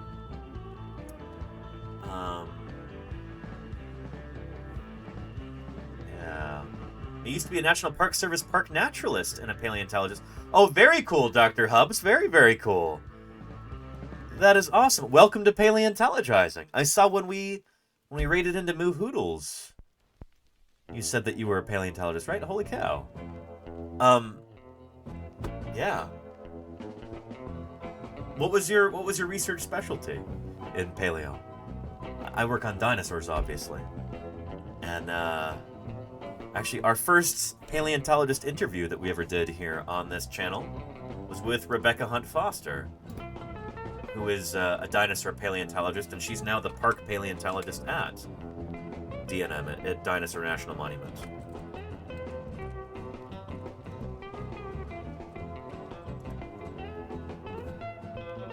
Yeah, there she is there. Rebecca Hunt Foster, the park paleontologist at Dinosaur National Monument. Very cool, Dr. Hubbs. It's good to have you here. Yeah. And let's see. Enlightened Tight says they get negotiated into museums, though no one keeps them. If you're talking about fossils on private land, no. People keep fossils and they get sold to the highest bidder, oftentimes, if fossils are found on private land. It's up to the discretion of the landowner in the United States. We have no federal protections for important fossils if they're found on private land. No legal protections for that whatsoever if they're found on private land. Yeah, I used to work at the Page Museum on La Brea Mall. Very cool, Dr. Hubbs. Well, it is wonderful to have you here. Welcome to Paleontologizing. Holy cow. Yeah. And Channel Islands National Park. I did a presentation on the pygmy mammoths. Very cool, Dr. Hubbs. You've bounced around quite a bit. That's really neat. Very, very cool. We've talked about insular dwarfism and the Channel Island pygmy mammoths a number of times on this channel. Cool stuff. You're in Michigan. Very nice. Yeah. The state fossil of Michigan is Mammut americanum, the American mastodon. And I believe the state gem or state stone is the Petoskey stone, which is also a fossil. Hexagonaria, it's a genus of Devonian coral, if I remember correctly. Yeah. Anyway. Yeah, let's get back to our public lands video. We're halfway through this. Let's finish it out, and then we'll get into talking about Eryctodromius and burrowing dinosaurs. Serve the lands they manage, and their charge includes all the big names. Thank you, Dr. Hubbs. Like Yellowstone, Excellent. Yosemite, Glacier, and Grand Canyon National Parks. Next is the Fish and Wildlife Service, with nearly 90 million acres, much of it in small plots, with the #1 goal to conserve plants and animals. After that is the Forest Service, with over 190 million That's a lot of acres, Forest Service most of land. That's which more is than in I the would form of imagine. National forests. Fun fact, you can camp nearly anywhere in a national forest. It's called dispersed camping. Look it up. And that gets us to the big one, the Bureau of Land. And that's important. A form of national forests. Fun fact, you can camp nearly anywhere in a national forest. It's called dispersed camping. Yeah, and if you practice dispersed camping, if you're not like at a campground, it's free, usually. If you're like in a designated camping area that has infrastructure and it has Forest Service personnel that monitor it and stuff like that, then usually you have to pay for it. But if it's just somewhere off in on U.S. Forest Service land away from a designated camping area, you can camp there for free. It's perfectly legal. It is cool stuff. Look it up. And that gets us to the big one, the Bureau of Land Management, with nearly 250 million acres. And this tends to be the controversial stuff. The Bureau of Land Management has to balance multiple uses on the land it manages, including... Yep. Boy. There are a lot of people who really, really dislike the Bureau of Land Management for completely opposite reasons. Sometimes ranchers and farmers refer to the BLM as the big lousy monster, because, well, they're like, well, they wish that this land were available for purchase, and it weren't federally regulated, so they could do whatever they like with it. They can lease land from the BLM and run their cattle on it or do farming or whatever, but I don't know, a lot of people are resentful that this is government administered. On the other side of the token, there are conservationists and wildlife biologists, people like that, who call the BLM the Bureau of Logging and Mining, because there's a lot of private industry that the BLM sometimes bends over backwards to accommodate. Yeah, and I know of instances where scientists doing field work or collecting data or, doing studies for wildlife conservation, that they've been run off the land by private industry because this mining company got a permit to be able to just, have a mining operation here or to drill for oil or whatever. And it's like, oh, shoot, sorry, scientists, get lost. The BLM is... It's got to be difficult to work for the Bureau of Land Management, because you're trying to balance so many different things and you're trying to make so many different groups of people happy, Stuff. The Bureau of Land Management. National Park Service used to call them a bunch of lazy mothers. Dr. Hobbs. They're also severely understaffed. BLM does not have nearly enough personnel. They should have 10 times the staff that they do. It's frustrating. It has to balance multiple uses on the land it manages, including recreation, grazing, timber, watershed, wildlife and fish habitat, and conservation. And it's the fossils balance of too. These uses that causes most of the headlines. So, the next time you see a story related to public lands, remember this. Those 640 million acres that the federal government owns, they're not being held from you. They're being held for you.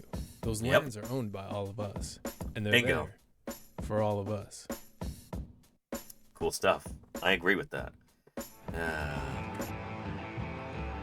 Good stuff.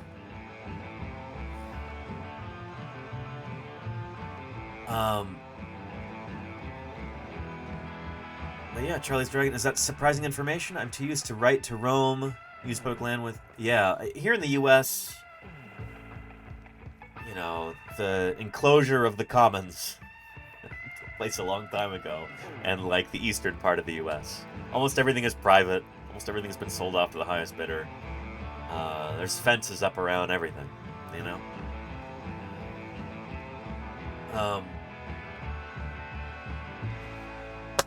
Yeah, but out in the West, fences can be few and far between.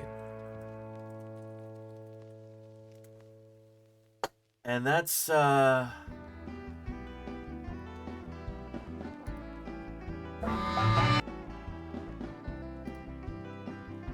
goodness, this is copyrighted too? Trying to find something that's not enclosed. This is ironic. I'm trying to find this song, Don't Fence Me In, Gene Autry. A song about,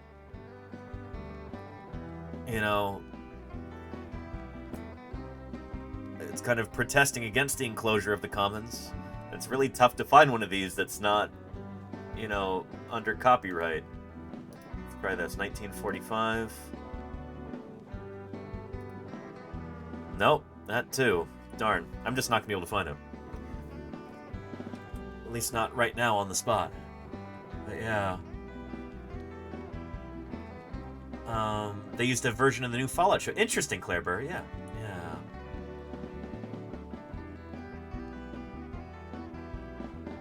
Anywho.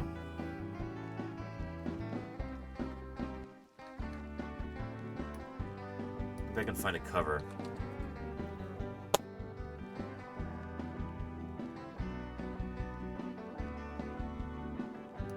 Let's try this.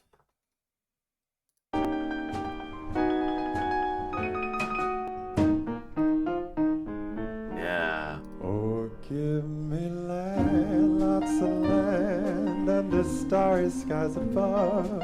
Don't fence me in. Let me ride Through the wide open country that I love. Don't fence me in. Let me be by myself in the evening breeze and listen to the murmur of the cottonwood trees. Send me off forever, but I ask you please, don't fence me in. Just turn me loose, let me straddle my Somebody was asking earlier underneath the western sky.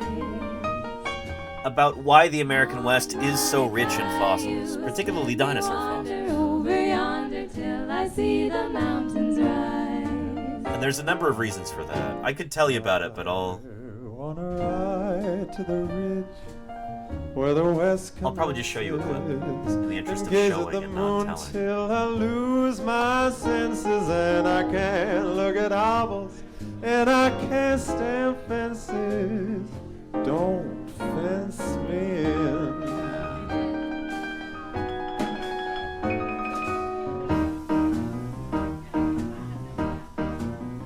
Oh, give me land, lots of land under starry skies.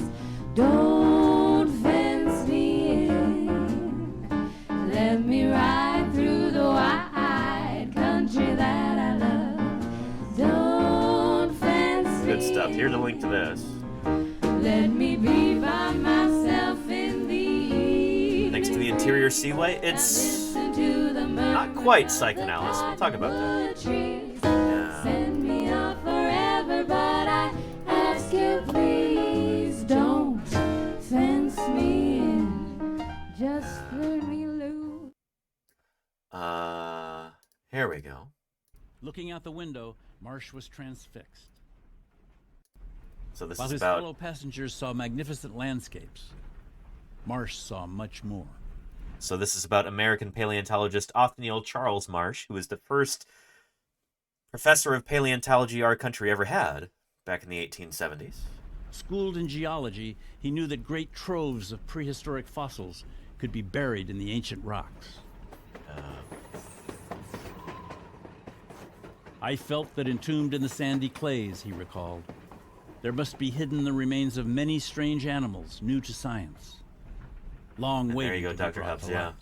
yeah, that's a big part of it. Yes. Here was a chance to establish his reputation while working on the greatest scientific problem of the age. Yeah. Old Chucky Charles D. Darwin's revolutionary work on the just origin of published this. species had been 1859. published in England only a few years earlier.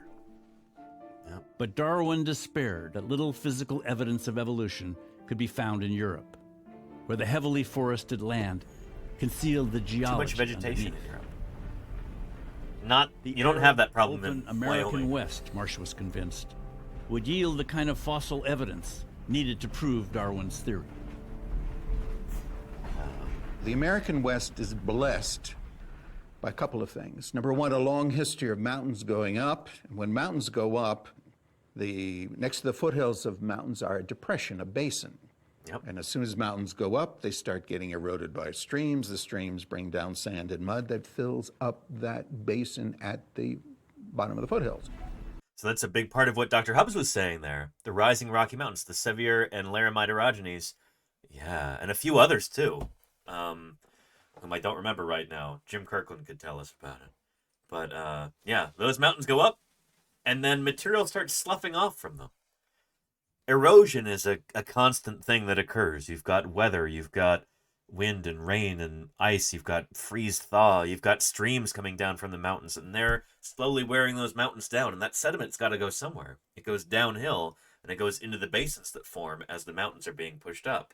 And as that sediment is filling in those basins, it's burying all kinds of cool critters, like, for instance, dinosaurs. Dinosaurs are living and dying in those basins, and their bones are getting covered by those sediments. This is back in the Mesozoic era, obviously, what we're talking about, when the nascent Rocky Mountains are first starting to come up. That's a wonderful place to die and leave a good-looking corpse. Yep. But wait, there's another element. it's dry. Modern It's climate really today. dry. It's drier than the Alps or the Urals. It's drier than the Caucasus. So you have fewer trees, So when less you take the vegetation. railroad to Wyoming, Colorado, and New Mexico, and you walk around, you can see the rocks, naked rocks. And the rocks are full of fossils, including bones. Yep. Yeah. Marsh collected little on this first trip.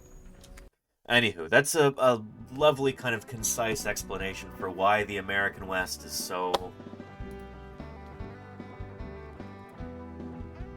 prolific in terms of Mesozoic fossils.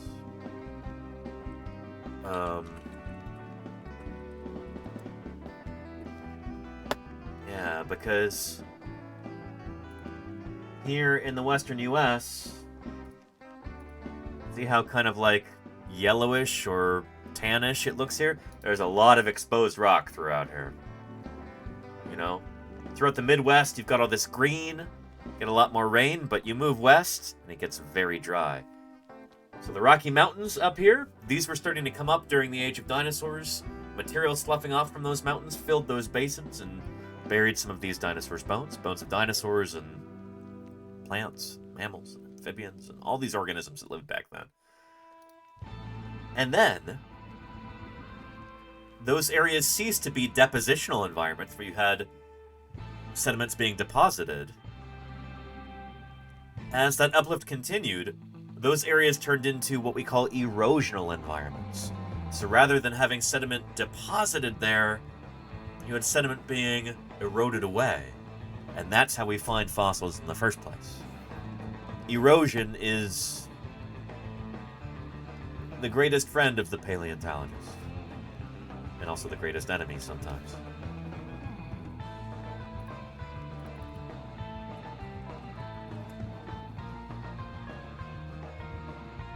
Because we don't just go and dig in a random spot to see if we can find dinosaur fossils. And somebody was asking about this in the chat. How do you find dinosaurs in the first place?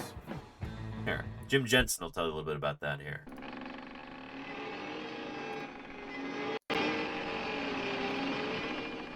We never dig until we see dinosaur bone coming out of the ground. Otherwise, we might dig forever and never find a bone. Yep.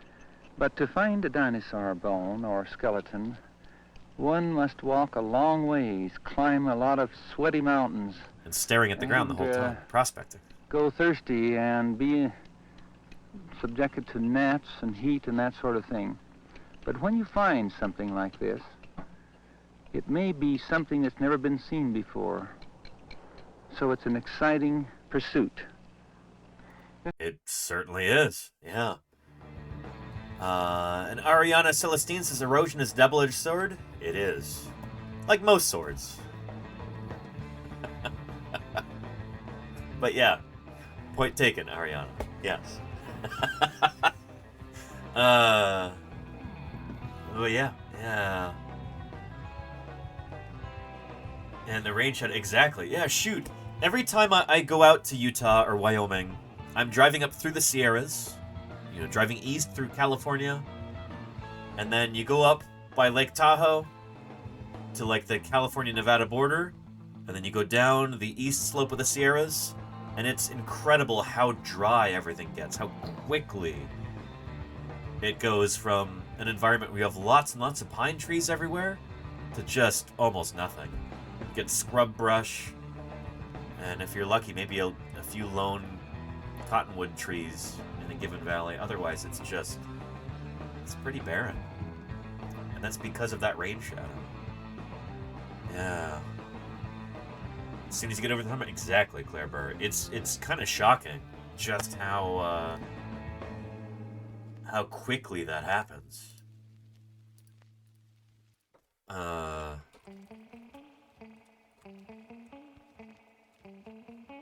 Let's see.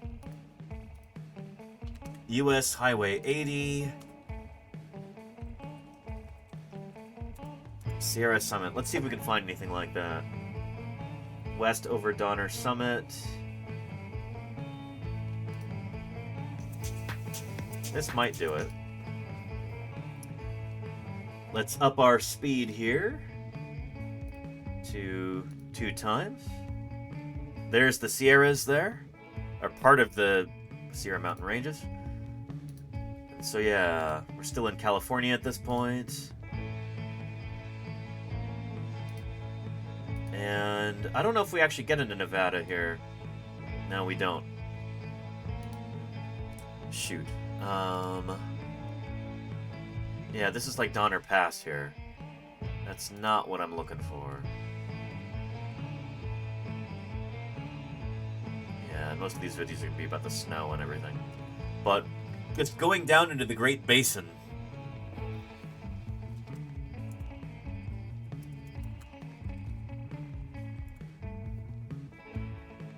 Here we go.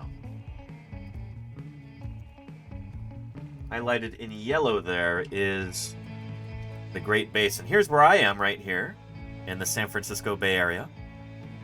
Here is the California-Nevada border right there. Okay. So you go up over the Sierras and then bam, you're down in the Great Basin, and it is incredibly dry there.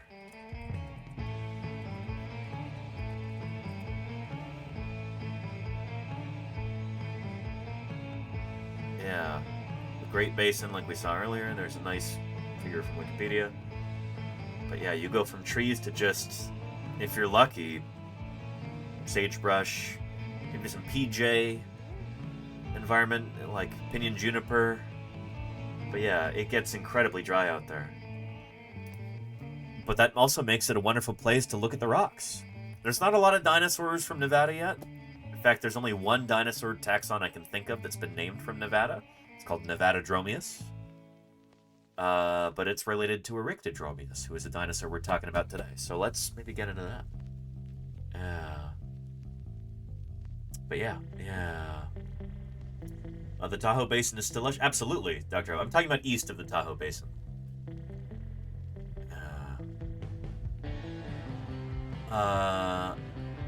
And Enlightened Tide says, when they build infrastructure in the U.S., do they prospect the land for fossils or archaeology first? If it's a public project, oftentimes it depends on state law and stuff like that.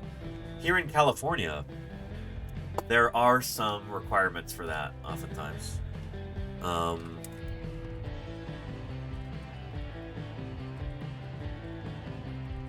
So I've got some friends and colleagues who do monitoring work.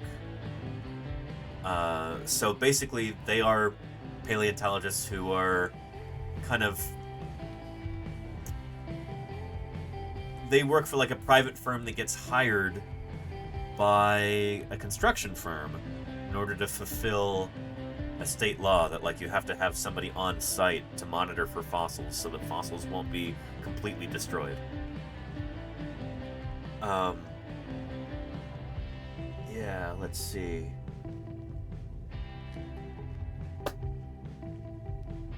Yeah, like this.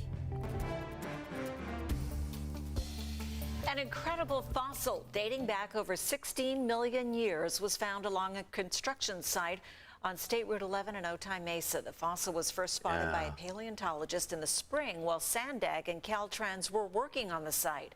Caltrans is the California Transportation Agency. What they found and when the public will be able to see. You're one of those monitors? Very cool, Dr. Hubbs. The San Diego Natural History Museum is about history here in San Diego, and this latest find on the new construction site State Route 11 on Otay Mesa is quite outstanding. They knew about this period in Baja California, but not in San Diego County. Mario Orso is the lead engineer for Caltrans and Sandag on the construction of State Route 11 on Otay Mesa East. We're building the last stretch of State Route 11 up to the proposed port of entry site. We found the fossils in the middle of that stretch of State Route 11. Part of the construction contract is to have paleontologists on site. Whenever major excavation is occurring, the contracts include a paleontologist from the San Diego History Museum to be on site. We think that the deposit is...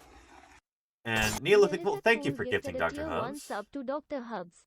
I They have appreciate given that, Neolithic. 41 Thank you, gift subs thank in you. the channel. Good stuff. Good stuff. Yeah. Here, did you catch what he said there?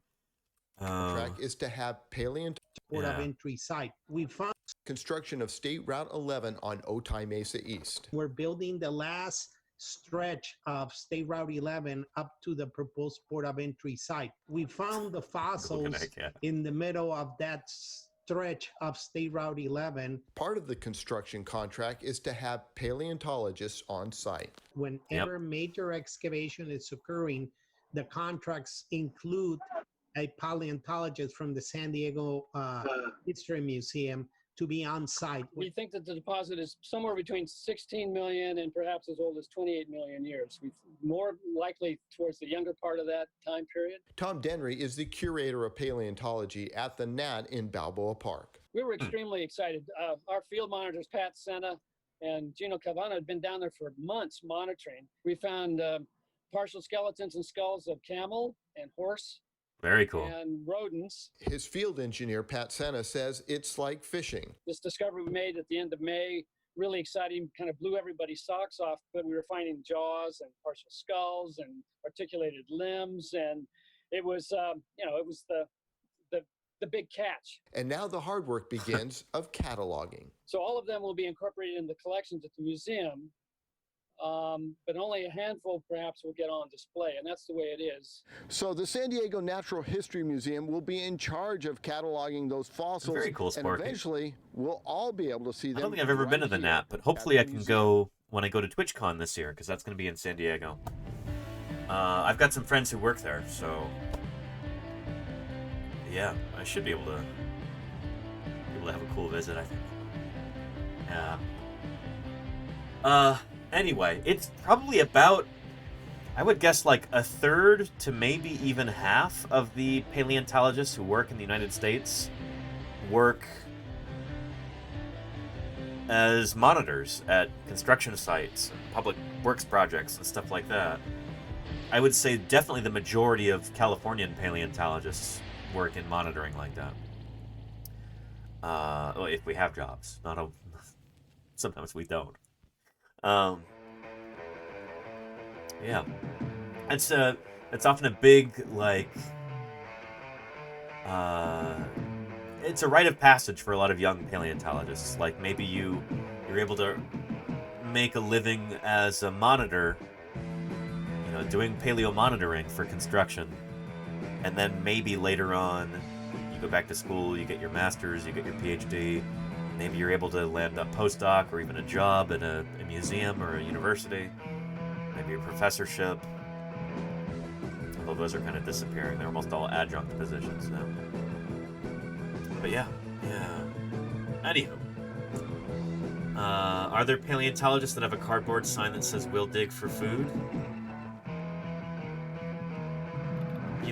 I've lived hand to mouth before for many years of my life, Commodore, so that's closer to reality than you might imagine.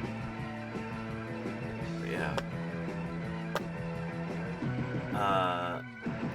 Oh, and here's an example of that from Nebraska public media. Let's take a look at this. I haven't seen this before. Highway paleontology.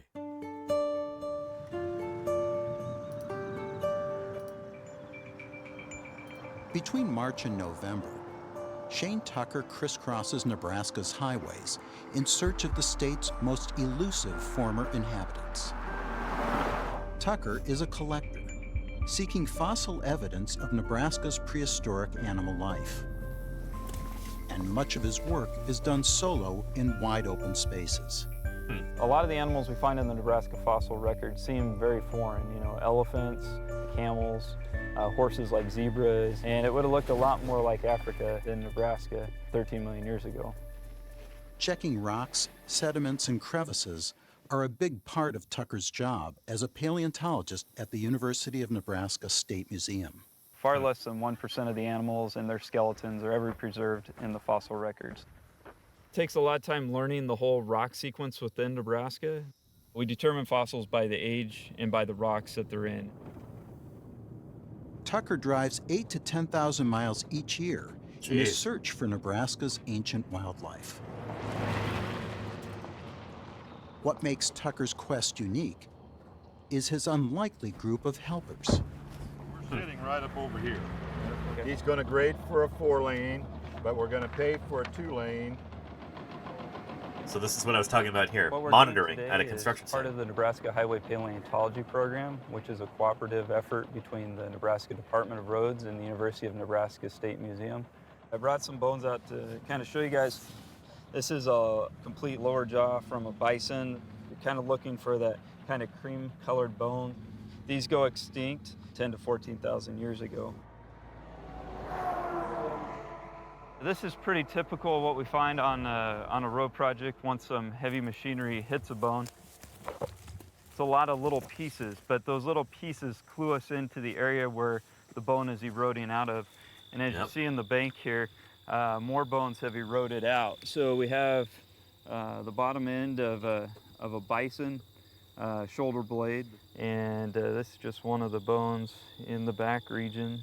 Probably is Antiquus, Just by finding the fragments, it keys us into an area where we may find more complete. Clipper says, why does he have a travel? Because some of this stuff is really, really recent. So that is a tool that you don't normally see paleontologists have. That's more of an archaeologist kind of tool. I have never once used a trowel during an excavation, digging up dinosaurs. This is really like kind of loose, unconsolidated stuff. This is like Pleistocene alluvium here. This is not like bedrock, really. Complete bones. And I follow road construction projects throughout the state, throughout the year, in order to save fossils from destruction by heavy machinery. Yep. Tucker checks 150 to 200 construction sites each year. Nebraska's Highway Paleontology Program was the first of its kind anywhere in the nation. Really? Good for them. Any Nebraskans in the chat right now? 1960, and so we've been going for 55 Pioneering years state now. And in that time frame, we found over 250,000 fossils. Fossils from nearly every county in the state, 91 of the 93 Nebraska counties. This road cut along a rural highway in northwest Nebraska is the latest site. Nebraska would have looked a lot different 13 million years ago. We would So have weird had with streams but with look how very loose densely this vegetated sediment shorelines, is. subtropical forests. Ah. We would have had a lot of different animals living in those forests, things like elephants, camels, rhinoceros. Today, Tucker is excavating with members of the University of Nebraska State Museum. And they're expecting a visit from a road construction crew. The contractors are usually a bit hesitant, but when you tell them that they're going to still be able to work, they think it's pretty cool that they're going to be able to take part in this scientific discovery. We're actually doing a road project. We've got a 9 mile of widening, cable guardrail, and resurfacing of the highway. We'd just stop here periodically every time it rained and see if something would come up. We'd spend 5 or 10 minutes looking, and then we continue going on with the project. I do notice there is some right over here. These pieces here. I don't even know if that bone is fully permineralized. Covered up. It might not be fully No. fossilized yet. It might be too recent. They were uncovered because of the rain. Yeah. Weird Adult says, were those animals hunted to extinction, or is there more to it? There will be something more to it. It's a debate right now how much more. Yeah, the North American Pleistocene megafauna. These critters. There's a big debate right now about what was the prime cause of their extinction. Because these animals lived very, very recently. The last of them died out like less than 10,000 years ago in North America. You had camels and mammoths, giant bison and American lions, ground sloth and saber-toothed cats and dire wolves, American horses walking around, tapirs too, like we talked about on Friday. All doing their thing in North America until like 10 to 14,000 years ago. This is kind of at the end of the last ice age that they went extinct. During, I think, the end of the Wisconsinian glaciation. But that's also around the same time that human beings first showed up in North America. And this seems to be a pattern that wherever human beings show up, after our initial radiation out of Africa, after we started to spread out across the globe, most of the big animals that we encounter end up going extinct.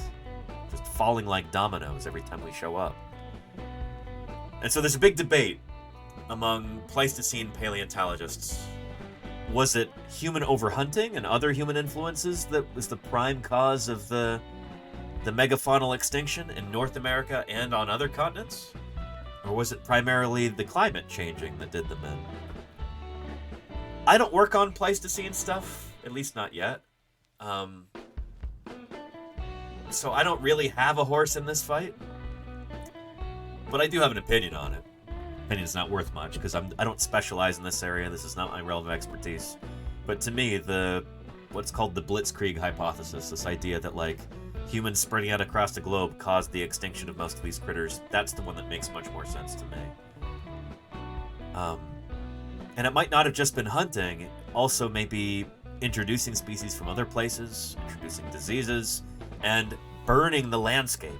Introducing fire would have just completely overhauled some of these landscapes and made it so that it was much more difficult for herbivores to be able to find enough food, especially big herbivores, and then in turn the carnivores would be stressed.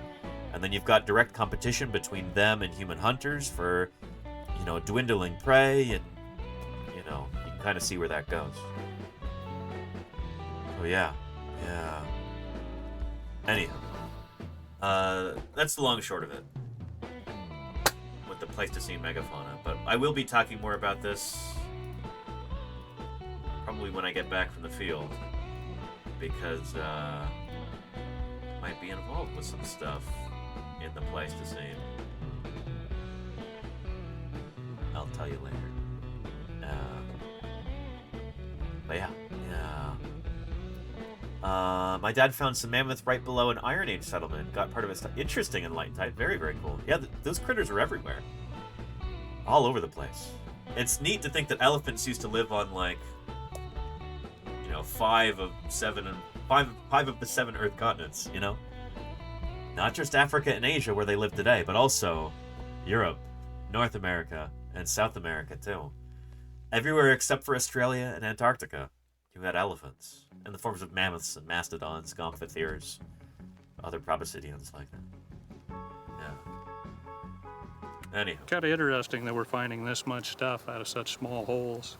Hopefully we can find something a little bigger and a lot better than what we are right now. So we'll take this over and show to Shane that we are still finding pieces in this area just from this small excavation site.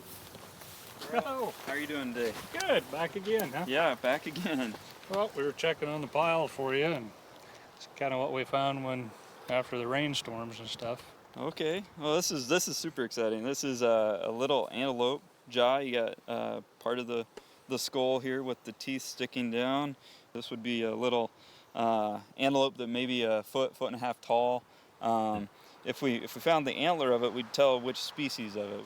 And this big one here, this is cool. This is a camel metapodial. So basically, these two bones in us have been fused together in a camel. So that's exciting. That would be a camel probably 4.5, 5 feet tall.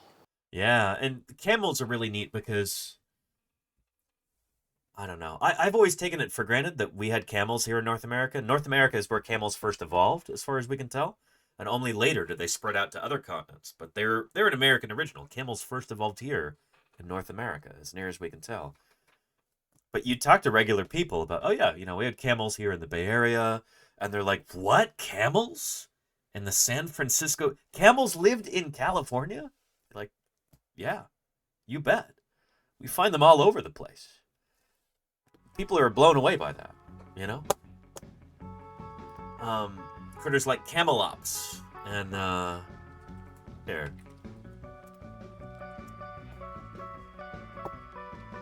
From La Brea, big ol' fossil camel, larger than today's camels. They got significantly larger than today's camels. So that's Bactrian and dromedary camel, modern camels next to camelops. Camelops could get a lot bigger. And it could be Capromeryx. I'm not sure, Dr. Hubbs. Yeah. Anywho, this past weekend, I did a little bit of field work on Saturday. I can't tell you where yet, but my team found a camel tooth. There we go. Check this out. I took some video. Yeah. So tell us about this, Althea. Where'd you find it? My brain blanked. Yeah, people get nervous when you put a camera in their face. In the... Is this a creek or a river? I'll call it a creek. Yeah, or stream if you're in doubt. Yeah, I was digging here in the stream, and I just dug straight down, and found this little camel tooth. Very cool. So what about that says camel tooth to you? So camel teeth, so specifically this is a bottom tooth. So on the bottom teeth, you'll see this kind of like, it's really hard to see, but there's a little W-shaped pattern here. Mm-hmm. And that's how you can tell it's a camel. So you can see right here as well. And on the bottom, you'll see this little, you're looking for like these little sort of like cavities here. And the matter is very different from the rock. I can give a better interview later when I'm less excited. No, this is great. Yeah. No. Good stuff. Anyhow, that's right here in the San Francisco Bay Area. I don't think I can tell you where yet, but that announcement will be coming. Exciting things are happening. Exciting things are happening.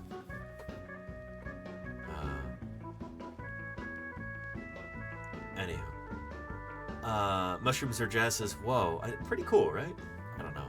I think, I get the sense that a lot of folks think of camels as being very exotic animals. When people think of camels, they think of far-off deserts. They think of, you know, remote and wind-swept places. They don't think of, you know, suburban California. Those critters lived right here, up until just a few thousand years ago. And they lived alongside many of the same critters who are still running around today right now. You know, alongside ground squirrels and coyotes, and turkey vultures, scrub jays, and field mice. All of those critters lived at the same time as these guys, but they managed to survive. Probably on account of being smaller. Most of the big critters died out with the arrival of humans in North America. The biggest things we were left with are like moose and bison and elk. Every place turns out to just be a place. It's true, Mayor Spence. Everything is exotic to someone. That's true. Yeah. Anywho. And Casey Snowart says, makes me wonder how many fossils I've passed over for rocks. I would never know that was a camel tooth. I don't know. It's kind of hard to see in the video. You might have been able to pick that out in real life. Yeah. And Miss Yvette, I got a haircut today. Yeah. Yeah. Welcome, Miss Yvette. It's good to see you. And you know, this is weird, but I imagine when humans first got here, it was basically all-out war. I mean, there would have been a lot of burning of landscapes.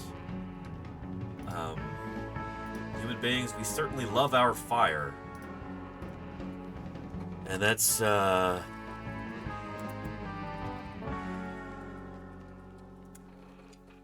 that's actually the cover story for the current issue of Scientific American magazine, which I just got the other day.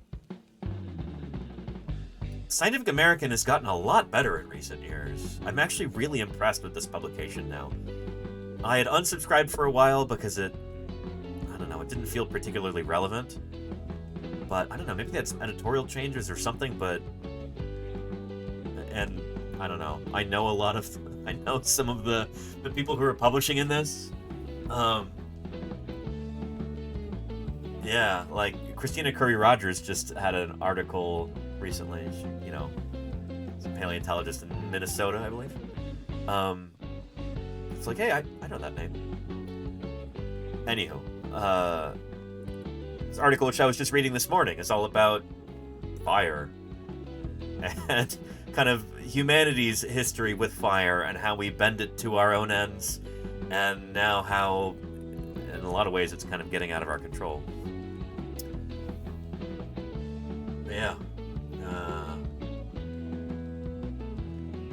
Mayor Spaces, I used to know someone online who was from Chile, and he was enchanted by the idea of squirrels.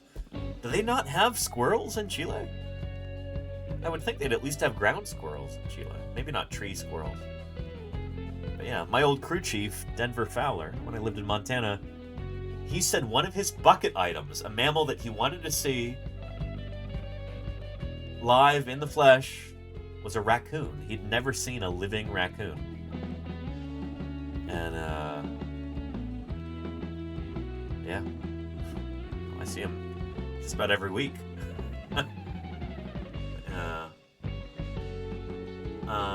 There's the European bison. Yeah, gray fox, yeah. Bison used to live in Asia as well. Rita Schultz says hello from Berlin. Hello from the San Francisco Bay Area, Rita Schultz. How are you doing? It's good to see you. Did she do a great courses series? I don't know if Christina Curry Rogers did that. Christy Curry Rogers, sorry.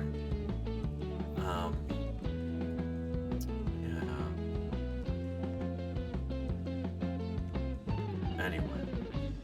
That raccoon used to live in your house? 0 out of 10 would not recommend as a roommate? The raccoon not pay its rent on time?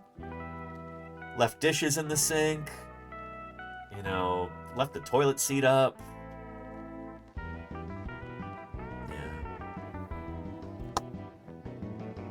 Anywho, let's finish this video out here talking about after our camel tangents. Bones in us have been fused together in a camel, so that's exciting. That would be a camel probably 4.5, 5 feet tall.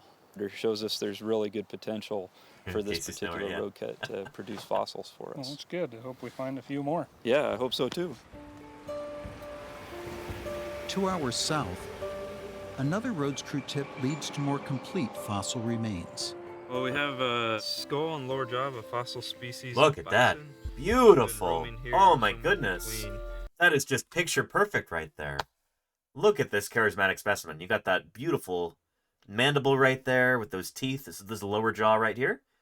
You've got the orbit, the eye socket right there. And then you can kind of see the margin of the upper jaw right there, like the maxilla. You've got the nasal bones. Those might be missing. This might actually just be rock right there. But yeah, there's the forehead. And there's one of the horns. Gorgeous. Yeah, it's not normally this pretty. I betcha that the documentary crew that filmed this, they already knew about this in advance. This specimen is probably the reason why they did this piece. They had a guaranteed site where they had a beautiful skull of a bison, and they're like, okay, we can do this now. Yeah, because not everything is going to be as beautiful as this. This is, oh my, it's gorgeous. Lower jaw of a fossil species of bison would have been roaming here somewhere between 14 and maybe 40,000 years ago. In addition to the skull and lower jaw, we're finding some of the vertebrae, maybe a portion of a rib here. Yeah, so there's just a like fairly good soil, chance basically. we'll find an entire skeleton. Super obliging. Most people strata think of bison or buffalo as being native to the area, with the Native Americans hunting them, millions of them on the plains. They weren't native to the area. They actually were an immigrant that came over from Asia relatively late in the Ice Age. Yep. This particular species goes extinct along with horses and camels and mammoths about 14,000 years ago. So this is a stream channel that's 6 to 7 million years old. Sharing this knowledge at events like this community did connects the public to the mission of the Highway Paleontology program. This is an active scientific quarry, so all the fossils have to go back to the university. It's a chunk of a bigger bone. We've collected over 15,000 fossils, mostly small things, and I guarantee everybody will find a bone or at least a chip of bone today. It would be a flake of enamel. It tells us something about either climate or habitat, and each piece is more or less a piece to the big jigsaw puzzle. And the more pieces to the jigsaw puzzle we have, the clearer picture we have as to what Nebraska looked like many thousands or many millions of years ago. Cool stuff. Yeah. Very neat. Here is a link to that video right here.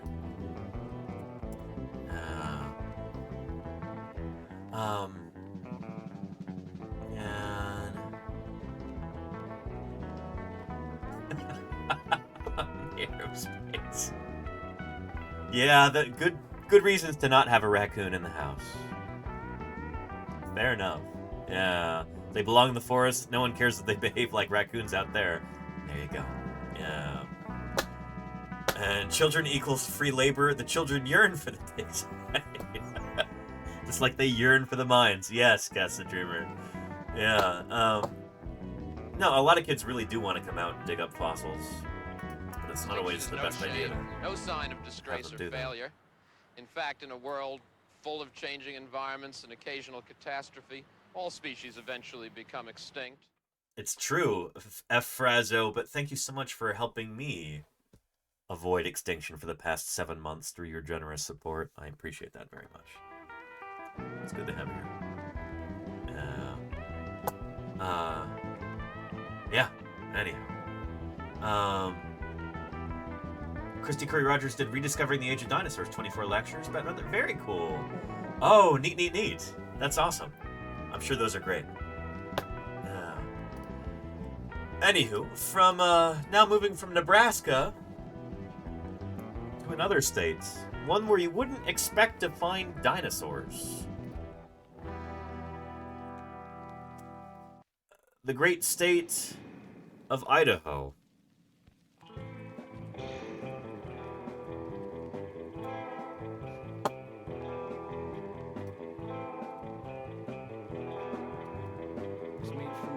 Here we go.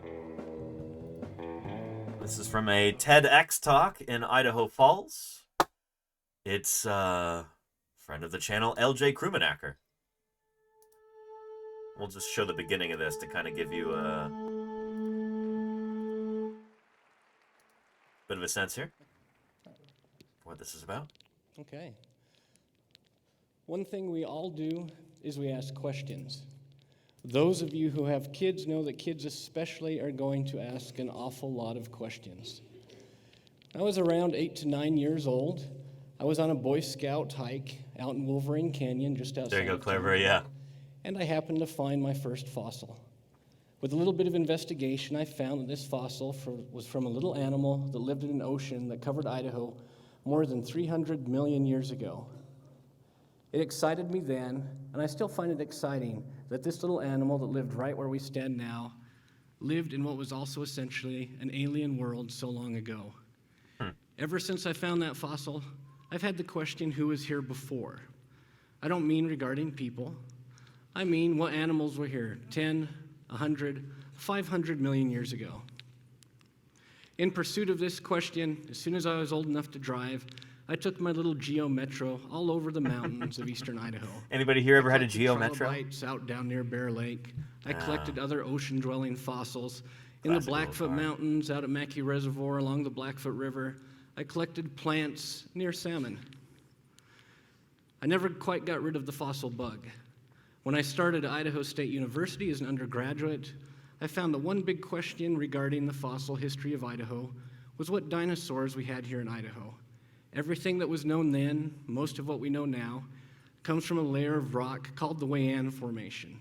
It's about 95 to 100 million years old. It's named after the metropolis of Wayan out in Caribou County. It occurs in eastern Bonneville and Caribou County. Unfortunately, most of the fossils that were had then when I started at ISU were very fragmentary and very few. There was maybe 2 dozen. They consisted of isolated eggshell fragments, a few teeth, a few isolated bones, and 2 partial dinosaur tails that you see right there. The problem is, even with this modest abundance of Idaho dinosaurs, only 2 of these fossils were actually identifiable to a specific sort of dinosaur. They didn't tell us a lot. And they're very exciting. You see those 2 fossils right there. 2 teeth, no bigger than your thumbnail, both from plant-eating dinosaurs. The one on the left from an animal called a nodosaur, the guy with the spikes. The one on the right from an animal called an iguanodont. Yep, and we've got an iguanodont hand in our office here today. It's pretty big, you know? It's bigger than my hand. It's a big animal. That's Iguanodon bernisartensis from Belgium. Classic early Cretaceous dinosaur there. Anywho, LJ's going to get to Eryctodromius here, right? Yeah. Oh, this goes into some of the topics we were just discussing. So Yeah. With the spikes. The one on the right from an animal called an iguanodont. So I made the goal there as an undergrad at ISU to see what I could do to find out more about Idaho dinosaurs. First, how do you go about looking for a dinosaur? It's not like you see in the movies. You don't go out and randomly dig a pit. First, you need to find rocks of the right type. You need rocks made from mud, sand, or silt that could have buried a dinosaur when it wandered too close to a river during a flood or died out in a floodplain. Also, you need rocks of the right age. If you're looking for dinosaurs, that would mean rocks that are around 66 to 225 million years old. Very importantly, you need permission. You can't just randomly go out and pick up dinosaurs wherever you please. You'll get in a lot of trouble if you do that. Also, you need to be persistent. It's not easy to find a fossil. Part of this involves what I call the calibrated eye. What I mean by the calibrated eye is you have a mental search image of whatever it is that you're looking for, and you expect that you know what it looks like. As an example, on the left of the slide there, you'll see a bunch of rocks. I took this picture out in the desert of eastern Utah. There's nothing fancy there. I wouldn't blame you for walking right past it. However, if you're a paleontologist, you're going to have an eye calibrated for fossil bone. You might notice those blue rocks you see interspersed among the others, and you'll think, oh, sometimes fossil bone is blue. I better have a closer look. You might pick it up, see that those rocks have a spongy texture, just like bone marrow, and you'll realize, oh, there's actually fossil bones scattered here. Also, if you think of dinosaurs, stereotypically, they're ridiculously large, so you're going to look for big bones, like you see on the right there underneath my hammer. Yeah, nice. Unfortunately, Idaho is not a dinosaur hunter's paradise. No, one of the main problems that we have is the lack of exposed rock. You see on the top of the slide there, out in an area of Bonneville County where I do a lot. So, yeah, one of the reasons that Idaho is famous for, potatoes is because it's got the perfect climate for growing potatoes. And there's a lot of precipitation. You don't have a lot of, beautiful exposed badlands. There's too much rain and snow in Idaho. It's great for agriculture. It's not great for finding dinosaurs. The dinosaurs are there. They're just under all of this grass and everything. And that makes them extraordinarily difficult to find. A lot of my hunting, you probably notice there isn't any rock. That's a problem. Almost all the rock is overgrown with vegetation. Yeah. The few outcrops we do have, you see the best example I know of there on the bottom, has actually produced, even though it's just a small area, just about 5 dinosaur skeletons. So we know the rock's really productive, we just wish there wasn't as many plants. Yeah. Even though we don't have a lot of rock exposed, we know what Idaho was like about 100 million years ago. If we could travel back in time and step out of the auditorium here and look off to the west, you'd see a low range of mountains, nothing too different. We'd be standing on a gently inclined floodplain, again, not too different. The fun starts, if you were to go about 20, 30 miles east, you'd be on beachfront property. Yep. You'd encounter what's called the Western Interior Seaway. The good old WIS. Yeah. So, let me show you. Let's zoom back to 90 million years ago. That's about right there.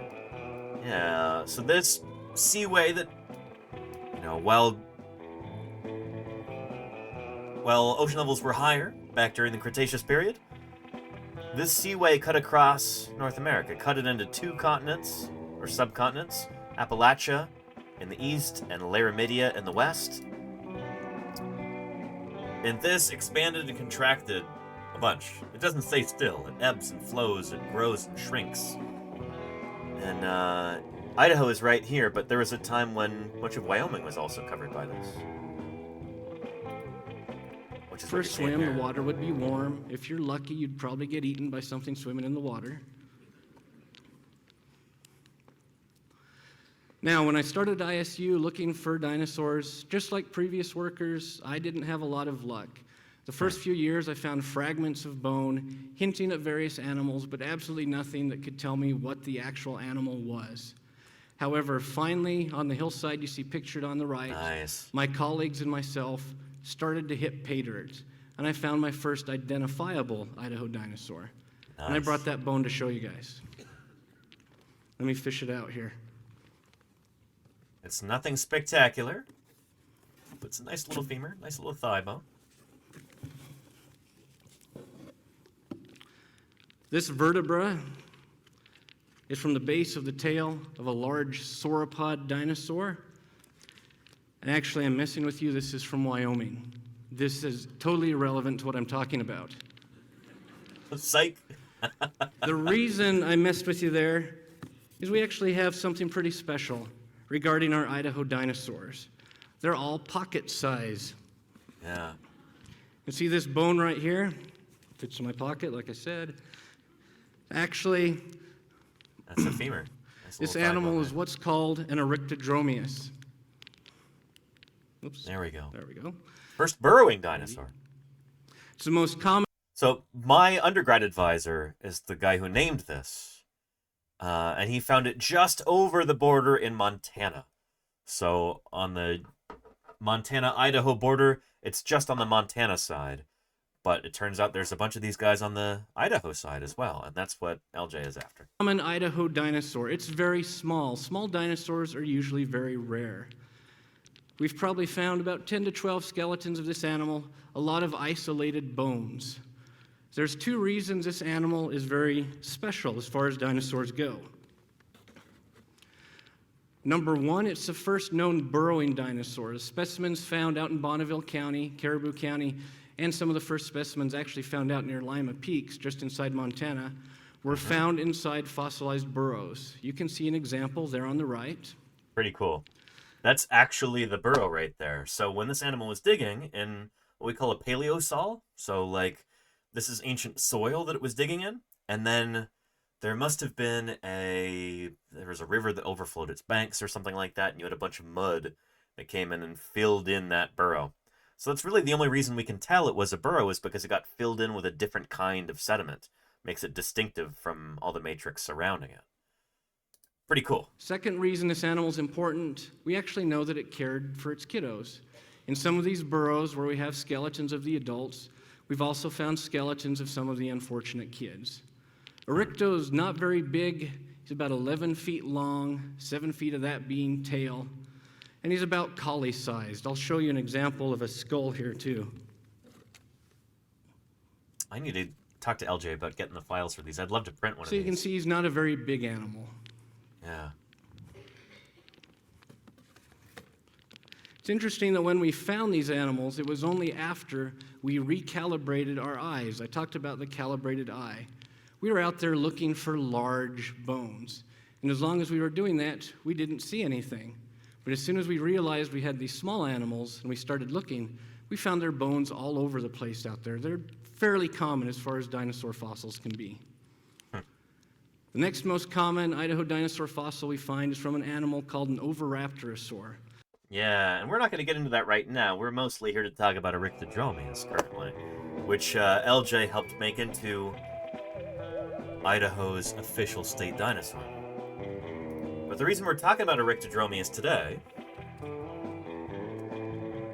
is because LJ just had a monograph on Erectodromeus published. I believe this was on Friday, I think?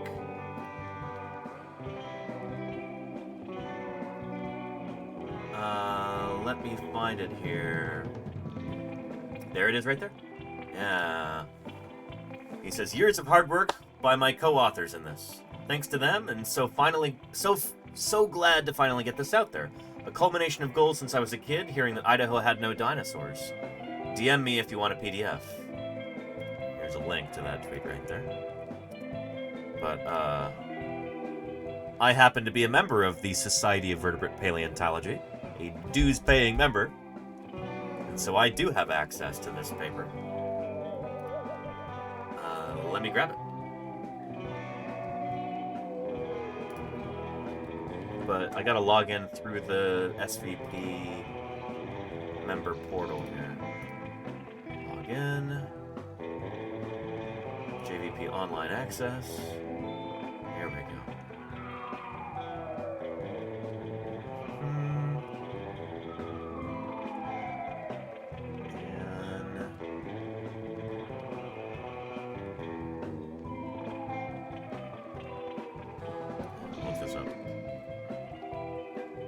Eryctodromius. Nope. Newest first. There we go. Excellent. So, we have got access to this. Access granted. Osteology and phylogenetic relationships of the mid-Cretaceous Neornithischian dinosaur Eryctodromius cubicularis, Verricchio, 2007. That's my my undergrad advisor, Dave Verricchio, right there. So this is really, really neat because most dinosaurs that get named, there's just like an original descriptive paper, and then that's kind of it. You even have dinosaurs where a ton of them have been found, and like we should have a wonderful understanding of their overall anatomy, osteology, the shapes of their bones, how they fit together, all that good stuff. And yet, nobody bothered to publish a monograph on them. And it is a tremendous amount of work to put together a monograph like this. To put together a publication where you're describing all of these fine details of the skeletal anatomy based on the material that you have. It takes a lot of work. And it's not necessarily something that's going to get cited that much. It's not something that's going to get a lot of media attention either. Certainly not. I mean, unless you make a big deal out of it. You could make a big deal out of this. It's Idaho's new state dinosaur. But it is pretty cool that this has finally been published. And this will help drive the science forward. We've got a better understanding now of what is special about these animals. And if we find more material from relatives from other parts of the world, we can compare it to the detailed descriptions and photographs, figures, and measurements in this paper. Here's that scapula, the weirdly robust scapula, the shoulder blade there, with that kind of kink in it. It seems to be a way to kind of anchor some of those arm muscles that the animal was using when it was digging. Claire Burr says, let's go Idaho, digging the digging dinosaurs. Yeah. But yeah. Diagonal says, cubicularis is Latin for living in a cubicle, or room. Yeah. The Eryctodromius, the genus name means digging runner. Cubicularis means like enclosed space dwelling or burrow dwelling. Yeah. Interesting ilium here too. Upper hip bone. Excuse me. But yeah, cool stuff. There's the femur with that big old prong on it. Interesting protuberance there. And there's the feet there. Very cool.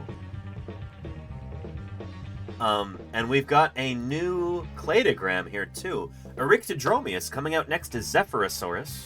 And a little bit further out, Orodromius. Interesting stuff. And thank you, the Dapper Demon 98 for the follow. Welcome to Paleontologizing. Trajune. Corpodronius is commonly found in offices all over the world. Yeah. And lovely, we've got an updated skeletal reconstruction of this animal here. This... Oh man, there are paleo artists who are going to go nuts over this. We've got a new skeletal for Eryctodromius here. Lovely. Trajune. These are the bones that we actually have of this animal from a bunch of different specimens. It took multiple skeletons to fill in the gaps, but we've got almost every bone of this animal now, which is really exciting. Missing a few of the phalanges and unguals, we're missing a few of the cervical vertebrae, and a few of the skull bones, but apart from that, we're pretty well covered here. That's impressive. And Diagonal says, I like the cladogram next to the strat. That's a nice inclusion. Yeah. This is becoming more and more standard. To have a family tree like this put over the time chart. So you can see all these guys go extinct just right here at at the end of the Cretaceous period, so that's where all of these lines stop. But like Dryosaurus, we were talking about yesterday a little bit, is they go extinct at the end of the Jurassic. Heterodontosaurus is from the early Jurassic, etc., etc. You can convey a lot more information when you have a tree like this that's constrained by time. Yeah. Anyhow, good stuff. And Lenina, you have a Tuatara emote? Oh, that is so cool, Lenina. That is super cool. Very nice. It's World Tuatara Day on, is it Thursday or Friday this week? I think it's Thursday. May 2nd, World Tuatara Day. We're going to be talking about those critters. And Casey says, I see the spines on the back. Do we have fossils of those too? I don't know if we do for these guys. I think that might be speculative. I'm not sure if we actually have evidence of that for these guys. This, like, you know, kind of sagittal ridge of soft tissue spines along here. I'm trying to think of... Yeah, I don't know. Yeah. And I was gifted a sub? Really, Lenina? Oh, very cool. That is awesome. Thank you to whoever gifted me a sub. I had to subscribe to Lenina myself when that expires. Yeah. Anyway, really lovely that we've got this animal published, like a full monograph published on this critter now. Exciting stuff. Very exciting stuff. And like I was saying, this is the official state dinosaur for the state of Idaho. I had an interview with LJ a couple years ago when I was, he was kind enough to open up his home to me as I was on a big road trip in 2021, I believe.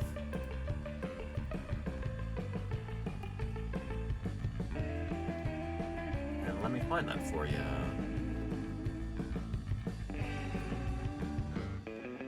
There we go. We're live. Well, awesome. Hello, everybody. Welcome back to Paleontologizing once again. Apologies about the delays and everything else with live broadcasts like this, especially mobile ones. There's a lot of moving parts. There's a lot that can go wrong. So anyway, yeah. I'm joined by LJ Krumanacher here, Idaho paleontologist extraordinaire. And he's been gracious enough to let me stay at his house overnight. And we were planning on doing a live stream from the museum today, but I've been having technical difficulties with the streaming setup. Can't get the mobile modems to work properly, so we're improvising here, and we're gonna do some talking about Idaho paleontology, and LJ's gonna tell us a little bit about his work digging up dinosaurs here in the Gem State.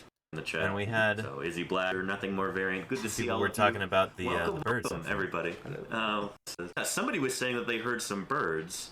Should we take a look at those zebra? The zebra finches. Yeah, let's totally fine. Do they have names? Let's see. Batman and Rico. Sean, is that the name of our zebra finches? Yeah. Batman and Rico. Right. I don't remember Batman and Rico. Well, hello. It's funny, I walked in here for the first time. I'm like, is that a squeaky toy going off? Is there a dog playing with a squeaky toy? But no. Little zebra finches. They are beautiful. I like them. They're fun to listen to and have around. Yeah. Little theropods.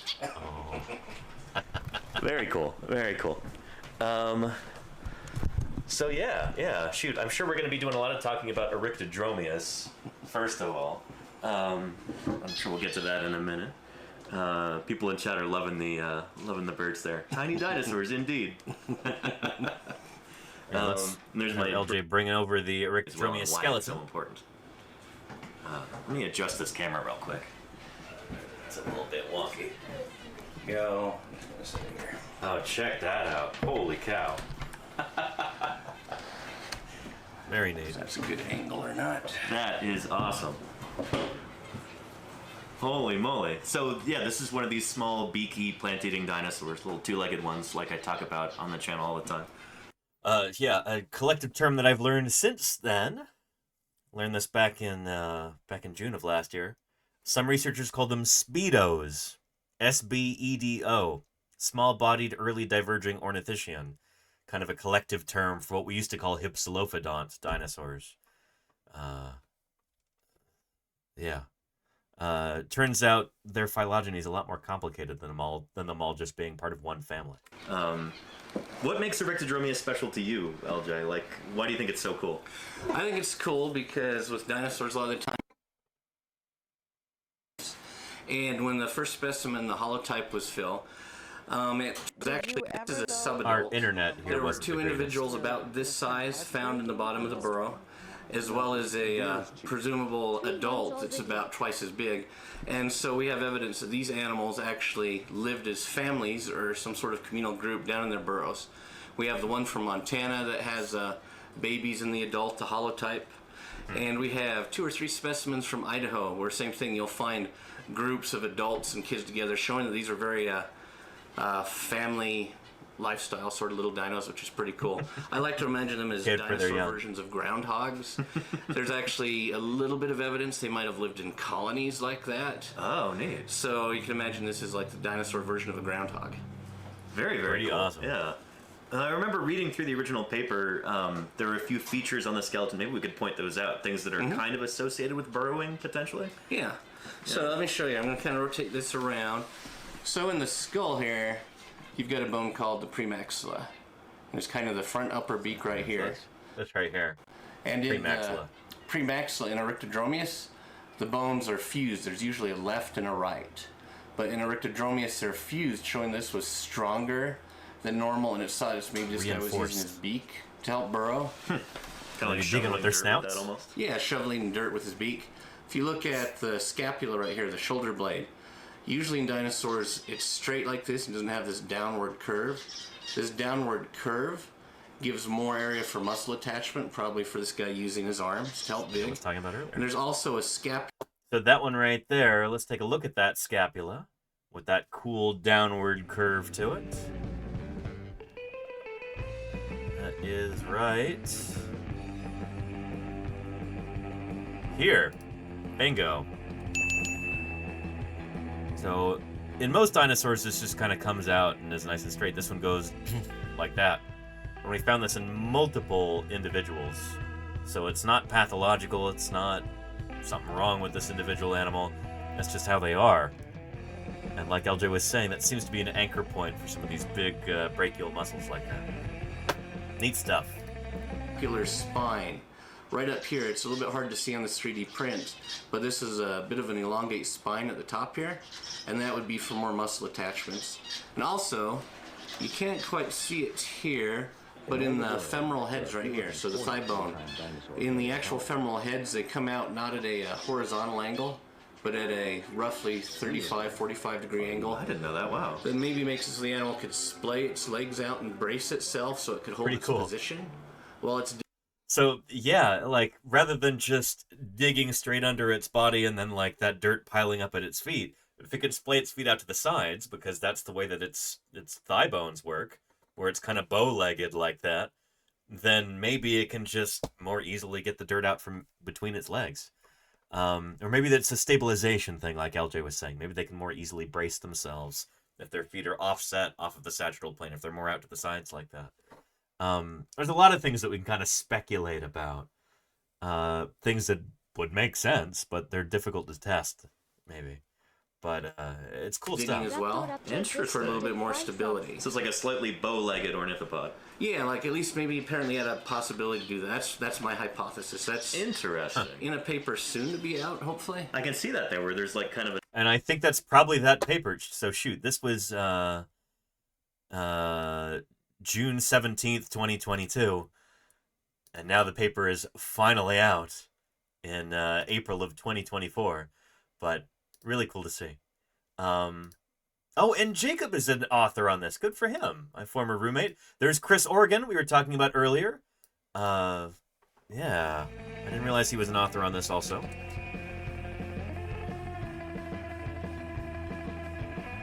looking at this book at the beginning of the stream. Right here.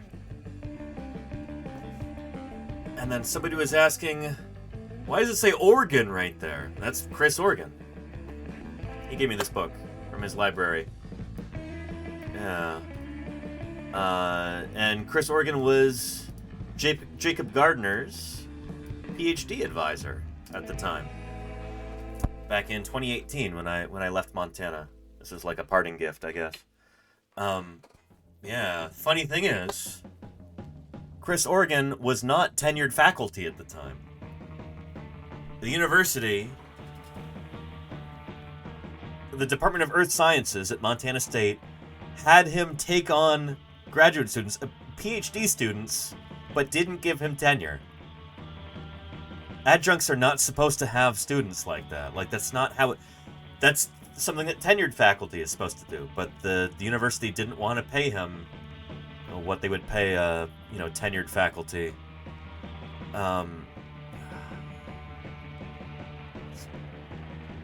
great, you know? Anywho, yeah. Did associate professor exist then? Oh yeah, yeah. But he was an adjunct professor. Associate professors, I think, are still tenure track. In many cases, adjunct professors are not. So it's like, you don't even have the possibility of getting tenure. And sometimes you get paid, like, maybe if you're lucky, like $10,000 a year as an adjunct professor at a place like Montana State. So you're making far less than a minimum wage. It's despicable is what it is, honestly. Yeah. Oh yeah, and Clipper, this is the Charles Azalea Sternberg one. Yes, indeed. Yeah. Anyway, imagine going through school, getting your PhD, getting multiple postdoc positions, coming out of like Ivy League institutions like that, Harvard and Yale, and then you need to get a job and all that's available is maybe a job at a state school. An adjunct professorship where you still have to have students. You're doing all the same work as a tenured professor, but you're not tenure track and you're getting paid $10,000 a year, you know? It's like less than $1,000 a month. That's how it goes for a lot of us as paleontologists. Academia is, it could be a real rat race.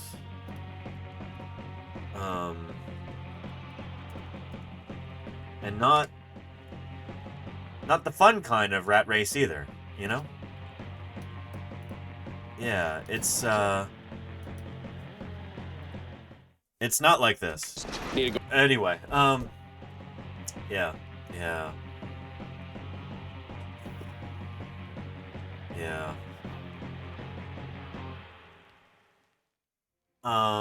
Moosey Fate says, not the first time I've seen colleges and universities pull stuff like that. Oh, yeah. And all the while, they're hiring more and more administrators. More and more, assistants to the assistant dean. Just the amount of bloat in university settings like this.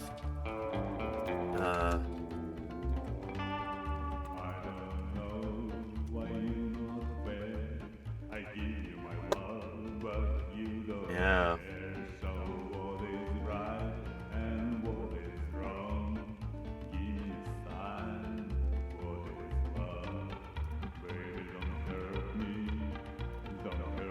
It's only taken off more since this, but here's a graph from a study looking at faculty versus staff. Staff is like administration and everything.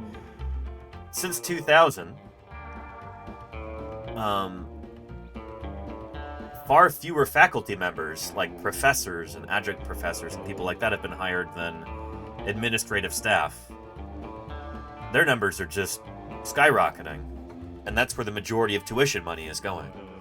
Fewer and fewer tenure-track professors are being hired, the people who are actually doing the work of teaching, the whole reason that the university exists. And there's just more and more and more administrative staff. It's like you've got these feudal fiefdoms that are just growing where, administrators want to feel important, so they just hire more and more administrators underneath them to make them look more important. And,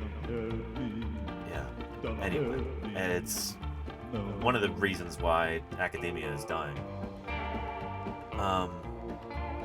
But yeah, a Rhodes Scholar driving from college to college, sometimes 220 miles an hour. Wow, Dr. Hubbs, yeah. An adjunct at 3 or 4 community colleges at the same time for years. Oh, Dr. Hubbs. I feel for you. Finally got a tenure track position in one of those colleges after 11 years. I'm glad to hear you finally got that. LJ here. Sweetie pie, I can't see. Move your tail. Yeah, LJ here.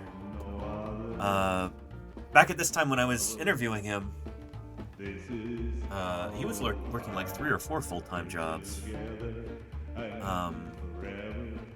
Like an adjunct position at a state school.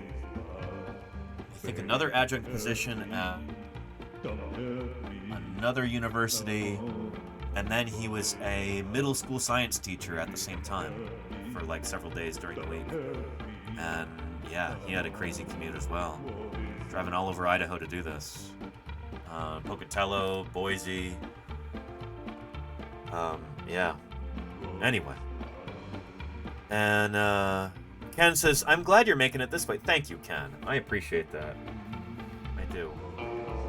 It's, I'm glad to not have to be in that academic rat race, at least not at the moment. So yeah, the amount of freedom that Sweetie Pie, careful. Careful, sweetie. Don't knock down my iguanodon hand. Oh. But yeah. Kat says, it blows my mind that someone can have 3 to 4 jobs. Oh yeah, there are a lot of us who have to do that. It's not uncommon. It is not uncommon. And Lucid Dream, thank you for the 3 months of support. When's that alert coming? Surely, one of the most remarkable animals that have ever existed, and certainly one of the most famous, is a dinosaur. Yes, indeed. Lucid Dream, thank you so much for the 3 months of support. I really appreciate it, Lucid Dream. I really do. Thank you, thank you. But yeah. And Casey says, I thought about teaching adjunct after leaving public school, but hearing the horror stories and the need for expensive extra degree for such low pay, take my chances with illustration. Yeah, it's rough, Yeah. And what is the meaning of life, Sweetie Pie, says Will62? What do you think, sweetie? What is the meaning of life? Is it being fluffy? What do you think? That's something like that. Yeah. How much closer can we get this to you before it interferes with your whiskers? Oh, there we go. Yeah. You having a good afternoon, Sweetie Pie? I hope so. Are you enjoying the stream? Enjoying it so much you wanted to be a part of it, huh?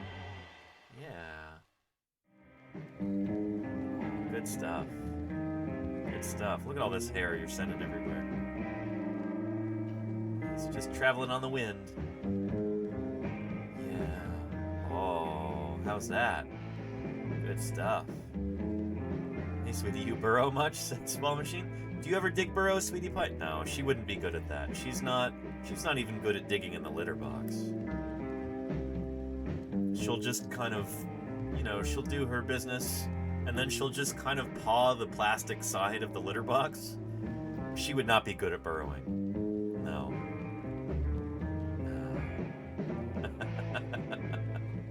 Need to devise a petting hand that chat can activate. There you go, Claire. If I were a robotics expert, maybe that's something I could figure out. OBS is enough of a puzzle for me most of the time. She's not disciplined. No, she's not. She does the disciplining around here, don't you, sweetie pie? Yeah. Yeah.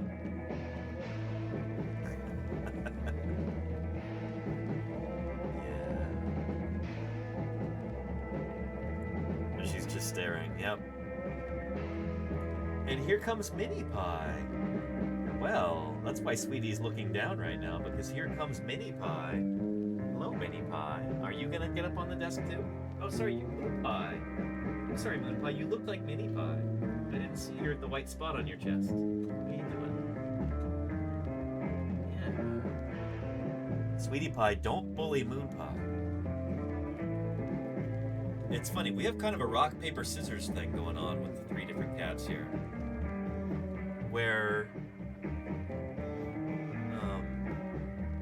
Mini Pie will... Sweetie Pie, don't bully Moon Pie. Don't you do it. Yeah, Moon Pie wants to go sit over on the bed. Mini Pie will boss around Sweetie Pie. But Sweetie Pie will boss around Moon Pie. But Moon Pie will boss around Mini Pie. So it really is a rock, paper, scissors kind of a deal. Which is weird. I guess it's good that there isn't one cat who just dominates everybody. But, yeah. And Blinky Source says, your cats have summoned one of my cats to my desk. Well, well, well. It's just a country cat jamboree around here, isn't it? Anyway, back to our interview with LJ here. A slight up angle to the is it the 4th trochanter? So the femoral head, right? Femoral head, right? Yeah.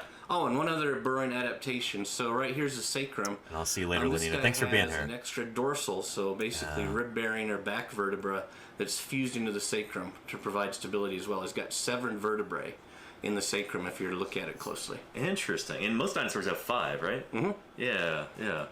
Really cool. And what about can you see the enlarged olecranon processes on this guy? This is a juvenile, right? So it might not be as pronounced. Yeah, it's not showing up as much on here, so. Yeah. So the olecranon process is like your funny bone, basically. It's where your ulna, kind of like extends beyond, so like your ulna, here, let's let him olecranon process, that's basically what people call like your funny bone. That's the olecranon process, right? On your ulna. That like people. Yeah, yep. You bang it and it hurts really bad. Right about there. Yeah. So basically, like the elbow of this animal in the adults, it's pretty hypertrophied. It's pretty big, like it is. Yeah, it's kind of ridiculously large. Let's take a look.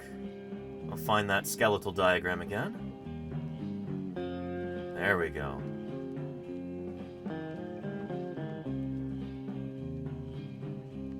Come on now.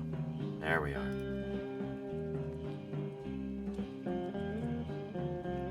So, the olecranon process is this bit of the ulna that sticks out, and it's basically like where the elbow is. And in these guys, it's pretty darn long, longer than in other dinosaurs, and that's a sign that they had big muscles right here attaching to the olecranon process. And we see this in other digging animals, like armadillos have got a really pronounced olecranon process.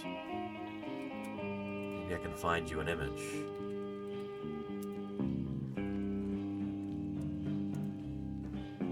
Yeah.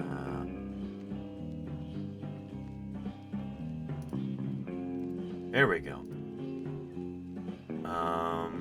Well, this is of an aardvark, not related to an anteater. Or not...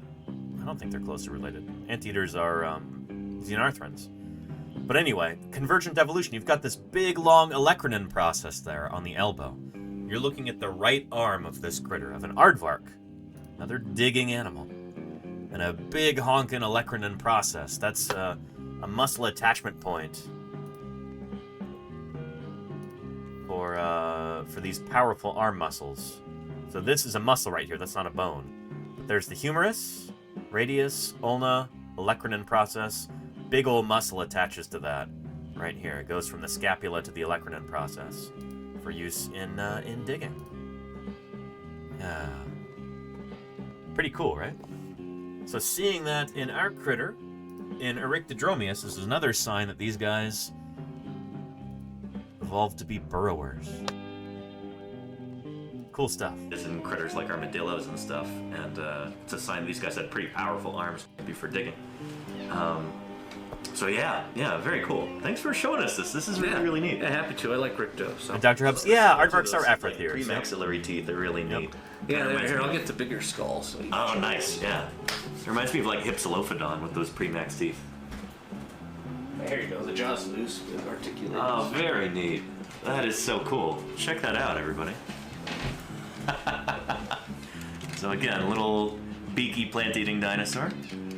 I kind of wonder if they would have like a keratinous beak. I expect it. The internet wasn't great here, so the sound cuts cool. out every once in a while. This is so neat. Some of these little ornithischians / ornithopods, depending how you want to define them. There's a bone called the jugal right here. And on the jugal, on some of these orodromines that belong to the families born, kind of like you'd see in Taurus. Erycto doesn't have it, but if you see actual specimen, it's all sound is cutting out. Like there was still some sort of ornamentation there. Oh, they didn't have the best internet in this place. Right, yeah. Internet access throughout the like the Rocky Mountain region is sometimes really loud. At home. Really cool. And we were talking about these in the car yesterday. LJ graciously took me out ammonoid collecting yesterday, which was a ton of fun. Yeah, that was really neat. But we were talking about like the phylogeny, the family tree of these kind of small beaky plant-eating dinosaurs. What we used to call like Hypsilophodontids. Yeah. Yep. Yeah, and like the discovery of Eryctodromius, I think, has kind of helped clarify what's going on a little bit. Where like you've got orodromines, and then are thescelosaurs related to orodromines? So yeah, orodromines, if I remember correctly, are a subgroup of the thescelosaurids. Oh, okay. Or you'll hear them called parksosaurids. But yeah, it's helped clear up the relationships of all these stereotypical little plant-eating dinosaurs that have the same general body plan. Right. So this guy might look similar to an animal like Dryosaurus, but Dryosaurus is actually a basal iguanodontian, right? Yep. So it's kind of interesting how like these different groups of dinosaurs that aren't super closely related, they kind of hit upon the same basic body plans, like being a small two-legged running plant eater. Just worked really well, and these guys are super common. And yeah, I mean, as far as Idaho dinosaurs go, these are the most common ones around, right? These are the most common ones around, and that's atypical because usually the small dinosaurs like this have hollow bones, and just small bones don't preserve as well. Right. But there's a whole weird taphonomic story in Idaho as to maybe why these things are more common. So interesting. Do you think it might have something to do with burrowing too? Like yeah. Interesting. That was basically a whole chapter of my PhD dissertation. Was that I suggest these guys are more common because if you're burying yourself. Yep. You're digging your own grave. I didn't pause this. This is just. Oh boy. Internet was really lousy here. But yeah. Anyway, here's a link to this if you'd like to take a look.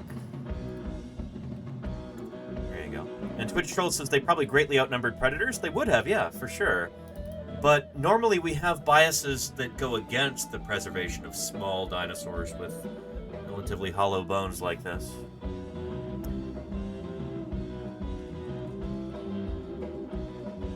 So why are these guys so common when we wouldn't expect them to be?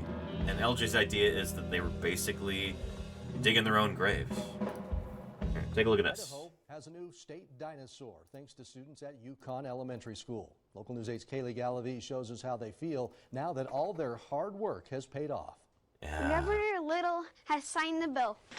What was started by a fourth grade class last year has finally come to fruition. Idaho's new state emblem is a dinosaur, the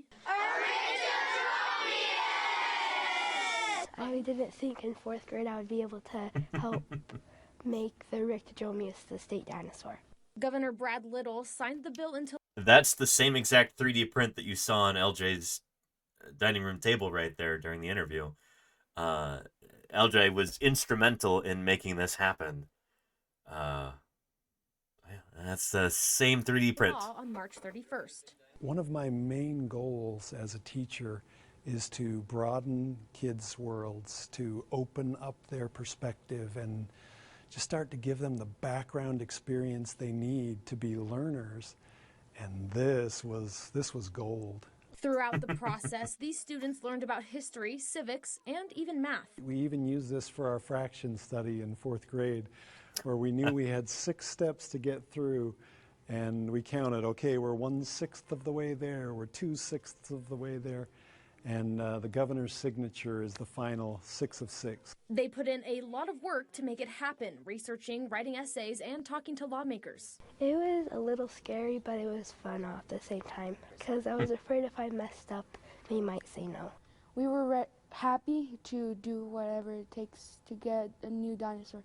It's very unique to have a state dinosaur, and in my essay I was like, a lot of people ask about what about a state dinosaur, so we're gonna make it. And their efforts caught some attention, getting 4th graders all across the state asking lawmakers to approve the state dinosaur. There has really been a grassroots swelling of support for this idea, and 4th grade classes all around the state, by the time we finished, were on board with this and sending kids to testify, and there were more that testified virtually. It was pretty incredible. Now the class wants people to get familiar with the Eryctodromeus, recognizing it as our newest state emblem. Reporting in Yukon, I'm Kaylee Galaviz. Yeah, very, very cool. And is this the other one? Too loud. So we call Get to Know Idaho, and if you're in the 4th grade or you've spent some time in the 4th grade, you know that's when you learn about Idaho. The geography, the history, the cultures, the state symbols. It's one of the best parts of Mr. Walton's 4th grade class at Yukon Elementary in Eastern. We already saw this. Let's skip to the part with LJ here. All this testifying going on there. I think LJ might have been in the audience for... No, not here.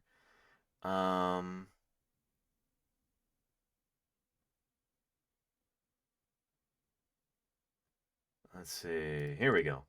The paleontologists in the state know about. Have we found dinosaurs here? A good question to ask of someone who's dug dinosaurs since he was a kid. Yeah, I've never grown out of it, so. Dr. L.J. Krummenacher is a paleontologist at Idaho State University and grew up in Blackfoot. When I started as a kid, they said Idaho didn't have dinosaurs. And I was like, well, maybe if I look really hard, we can find some. And you did. Yeah, it's kind of made me happy. Dr. Krummenacher was one of the first to find the Eryctodromeus in the Gem State about 20 years ago, a 95-million-year-old burrowing herbivore. Yeah, about the size of a dog, 11 feet long. Whose name translates to digging runner. Oh, and I guess the skeletal existed before, and they just republished it in the monograph. But yeah, cool. I didn't realize this was in existence before. That would have been tail. And an 11-foot-long dog, well, yeah, this has got a much longer tail than most of the length of this animal is tail, Cass. Million-year-old burrowing herbivore. Yeah, about the size of a dog, 11 feet long. So about the same shoulder height as a dog. A big dog, maybe like a big German Shepherd or something. Yeah, and then it's got that long tail. Whose name translates to digging runner. 7 feet of that would have been tail. So he's just a little long-tailed, dog-sized dinosaur. There have been about 15 full skeletons found in Idaho, a rare find for any... And not 15 full skeletons. There have been about 15 probably very partial skeletons, I would imagine. Fossil. So my best hypothesis, this is part of what I did for my PhD, is that these animals are basically digging their own graves. Since they're burrowing, it's easier to preserve a fossil if it buries itself, basically, is the way I look at it. And they were sometimes found in groups with either their offspring or other adults. Which in and of itself is pretty rare evidence for a dinosaur. Something else to make this special. So you can see why. It's Idaho's dinosaur. We only find them here. They're also found just over the border in Montana. That's actually where they were first described from. But yeah. Mr. Walton's 4th graders feel the Eryctodromeus should be our next state symbol. I think it would be absolutely fascinating if students here at Yukon Elementary School into the future could say, we were part of that. We helped that happen. And now they can. And just celebrate this new state symbol. I know. It would just be absolutely thrilling. Well, after the motion was second. Exciting stuff. Pretty darn cool. Pretty darn cool. And I know it might not seem like the most exciting thing in the world to have a monograph published, but this is the sort of work that doesn't get enough attention in paleontology. This is the nuts and bolts stuff. This is the not super thrilling but vitally important kind of work that drives our science forward, that allows us to make progress, that allows us to gain a clearer understanding about what life was like on our planet before our own evolution. And it is a big step for this critter and for LJ. And yes, indeed, Claire Burr. Yes, indeed. Yeah, and it's really neat that the Idaho Museum of Natural History has got some specimens that were published in this monograph. That should be a big deal for them, too. It'd be nice to see more attention, being lavished on this.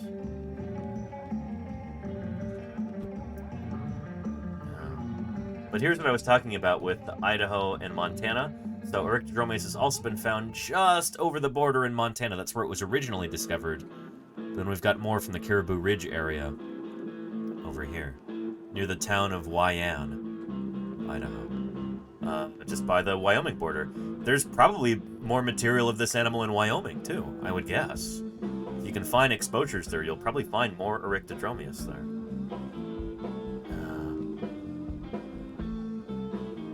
Anyway, lovely stuff. So there you have it. Eryctodromeus. Looking through YouTube here, there doesn't seem to be much more on this animal.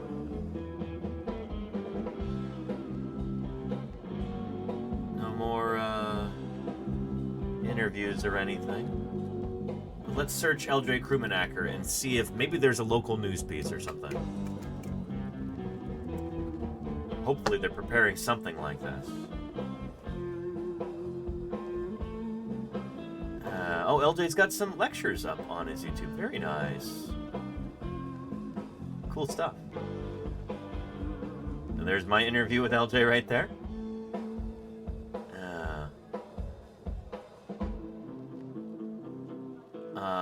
Very, very cool. Yeah. Yeah. Excellent.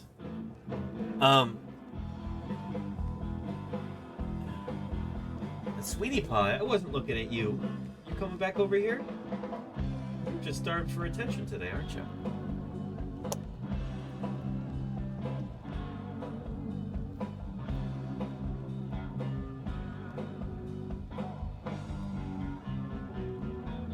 Oh, hello, hello.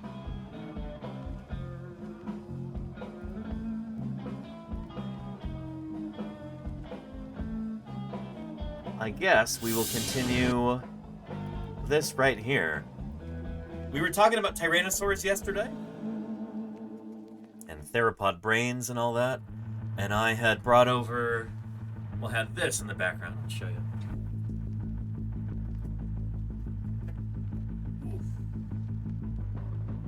Oh, Sweetie Pie, you're in the way. The Cleveland skull. There we go. Watch out, sweetie. Watch out. This is my 3D print of the Cleveland skull, which, depending on who you ask, is either a juvenile Tyrannosaurus, that's what I think, or an adult Nanotyrannus. What do you think, Sweetie Pie? What do you think it is? You want more treats? I can give you a few more.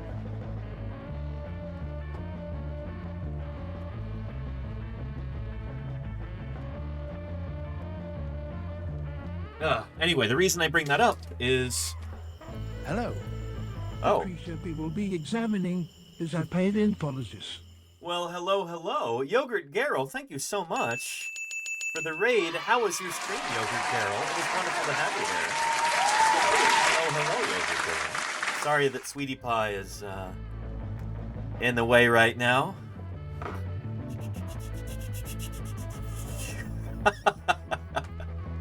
Oh, sweetie. Here, let's get you some treats. Anyway, Yogurt Girl, I hope you had a wonderful stream. What were you getting up to? doing some IRL streaming? Excellent. Hi to you too, Yogurt Garrel. Sweetie Pie is pushing the camera all over the place. Now she's chewing on it. Better not bite through that cable, you hear? Oh man, she really likes that. What are you doing, Sweetie Pie? What are you doing? Goodness.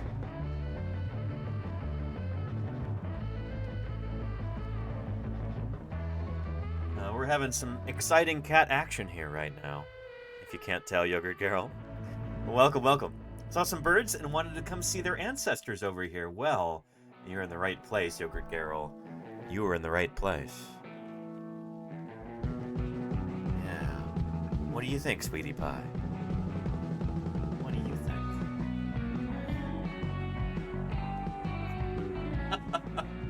She really likes that, don't you? Don't you? Yeah. Yeah, I think so. I think that's safe to say. Let's get some treats for you, and then we'll send you along on your way. There you go. You can eat those.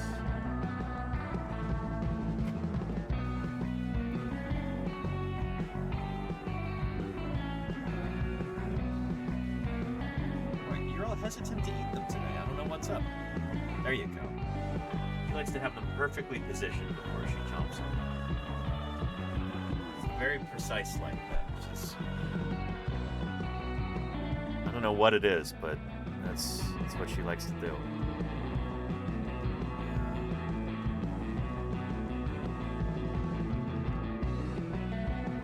Good stuff. Anywho, Yogurt Garrel, thank you again for the raid. If anybody is not yet following Yogurt Garrel, if you would like to see some live IRL bird streams way up north in Canada, we'll follow Yogurt Garrel. Do yourself a favor.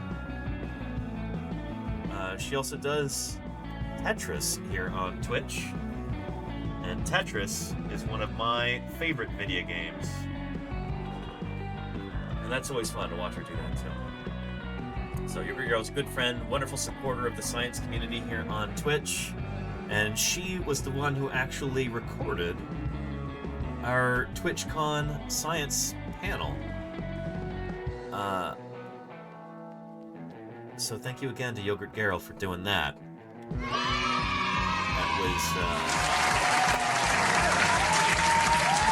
was pretty important. I'll give you a link to that, everybody. Channel and panel. There we go. TwitchCon Vegas 2023. Yogurt Garrel was the one filming this. If you're not new, everyone here in just a second, but I want to give a big thank you to all of you for coming. So thank you. We had an impressive audience for this too. But yeah, anyway, Yogurt Garrel was the one filming this, so thank you again, Yogurt Garrel. And here is a link to that, if anybody would like to see it. This is a lot of fun. Anyway, I figure we should continue with this. We were watching this documentary a while ago. It's probably about a month ago at this point. It's always fun to return to these things a little bit, but here's the very beginning. In the harsh badlands of Montana, a creature no one has ever seen before is unearthed. From the very moment of discovery, dinosaur experts struggle with the question of its identity, looking for answers as to how this animal lived and died. They set out on a quest to solve an ancient puzzle. What is this animal? This is the Rosetta Stone of meat-eating dinosaurs. And there is no such a thing as a Rosetta Stone in science. This is an exploration full of intrigue and uncertainty. What seems obvious one moment isn't so the next. What impact will this creature have, and what secrets will it reveal that could change paleontology forever? Change one part of dinosaur paleontology.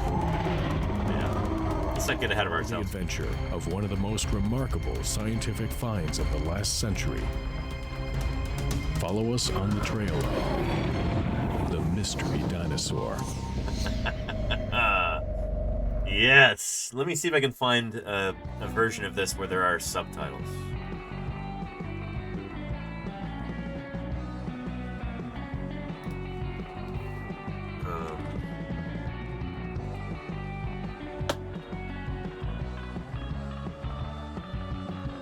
This might do it.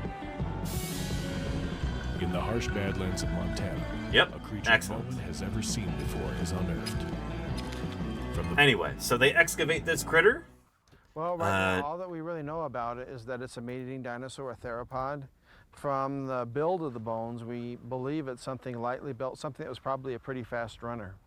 But we really don't know beyond that what kind of meat-eating dinosaur that we're dealing with.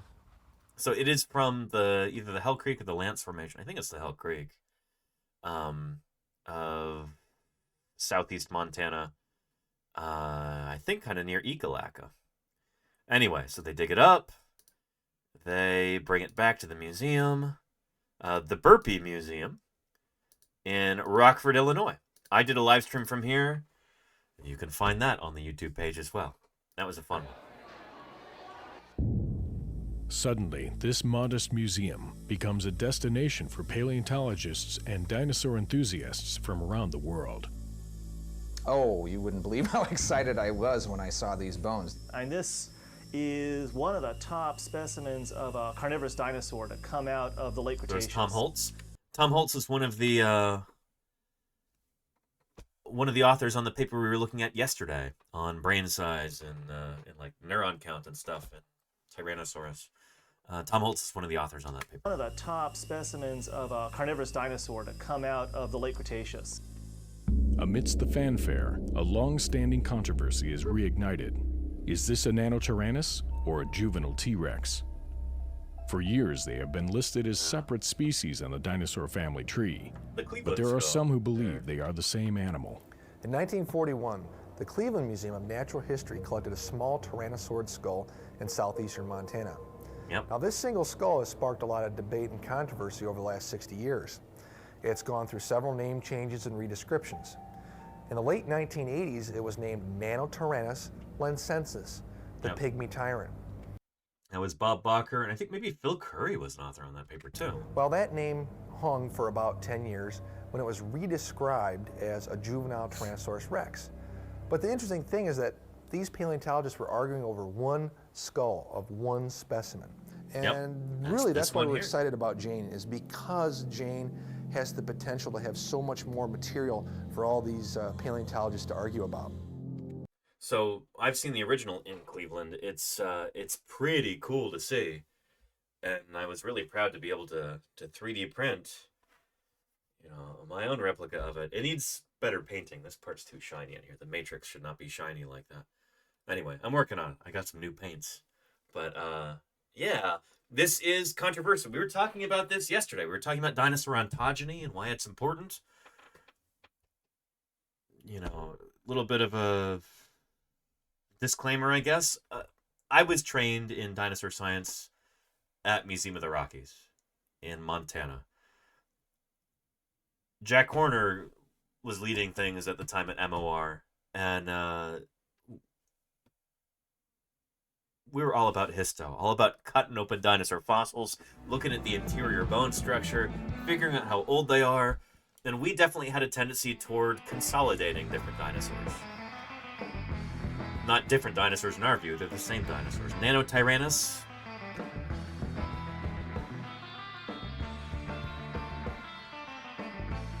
It seems like that's just a juvenile Tyrannosaurus. Everything that would make it distinct from Tyrannosaurus can be explained through ontogeny.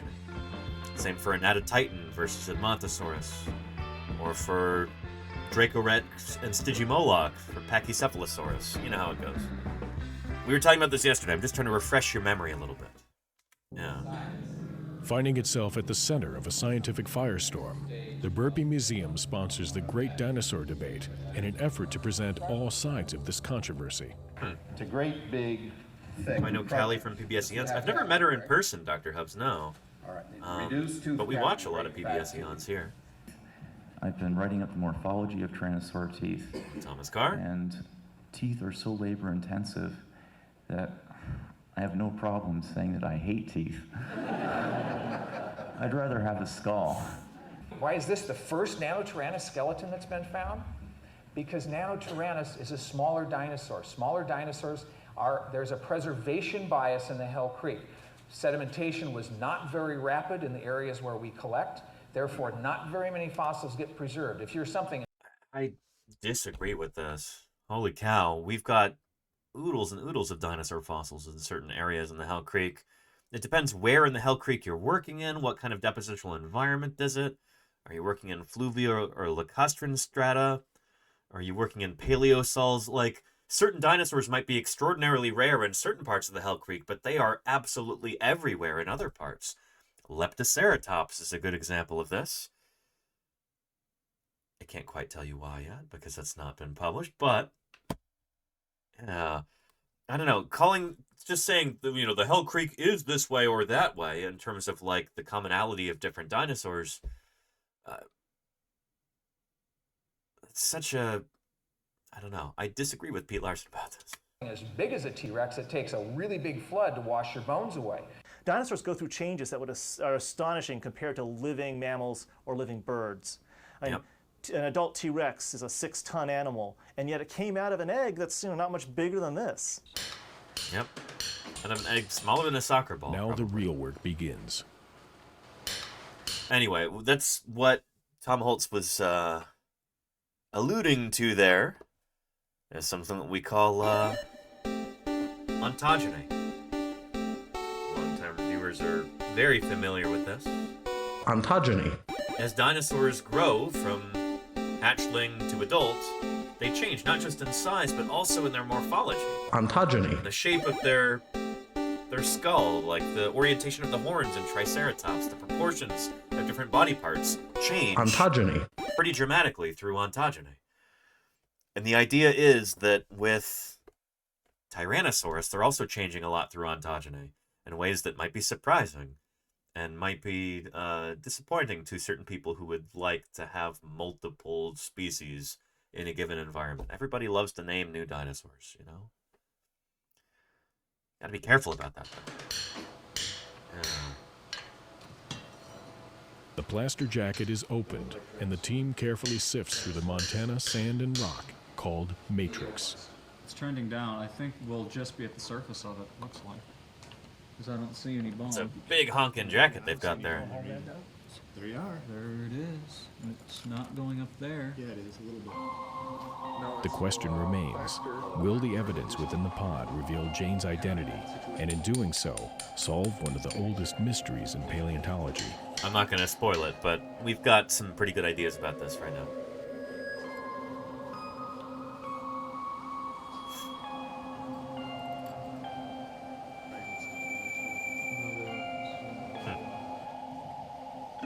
Wow. We hit bone.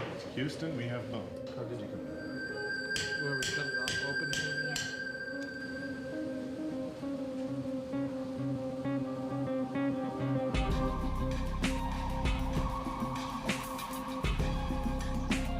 It's painstaking work doing fossil prep like this.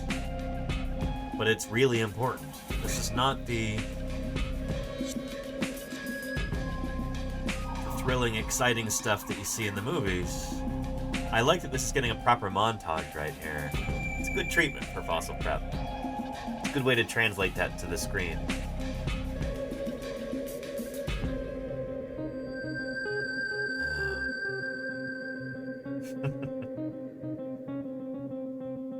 Like CSI for the ancients, the team uses good old-fashioned detective work to process the voluminous evidence before them.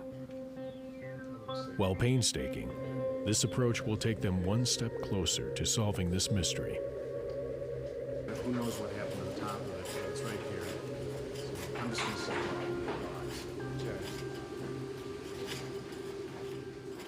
A webcam, or DinoCam as it's called, gives outsiders the opportunity to witness this progress in real time as Jane is... There we go. This is some early paleontological live streaming, you know?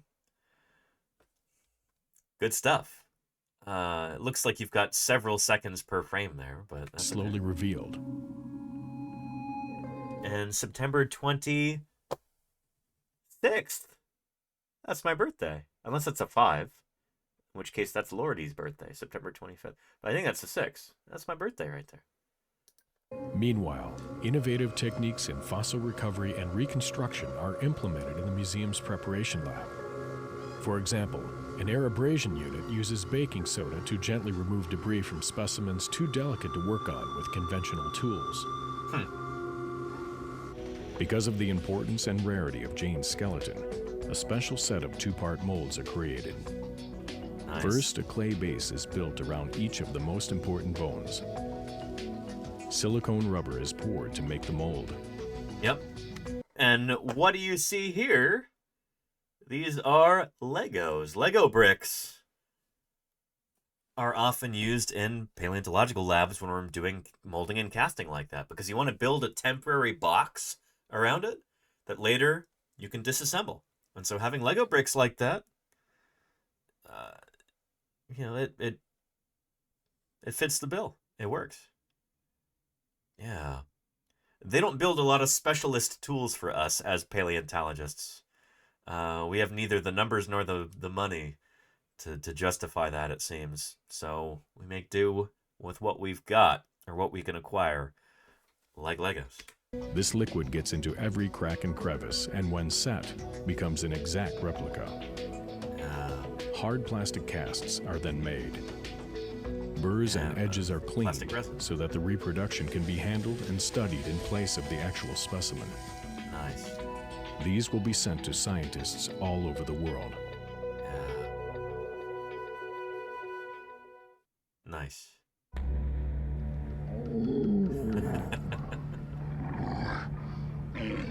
Oh no, Jane. How are you feeling? Oh.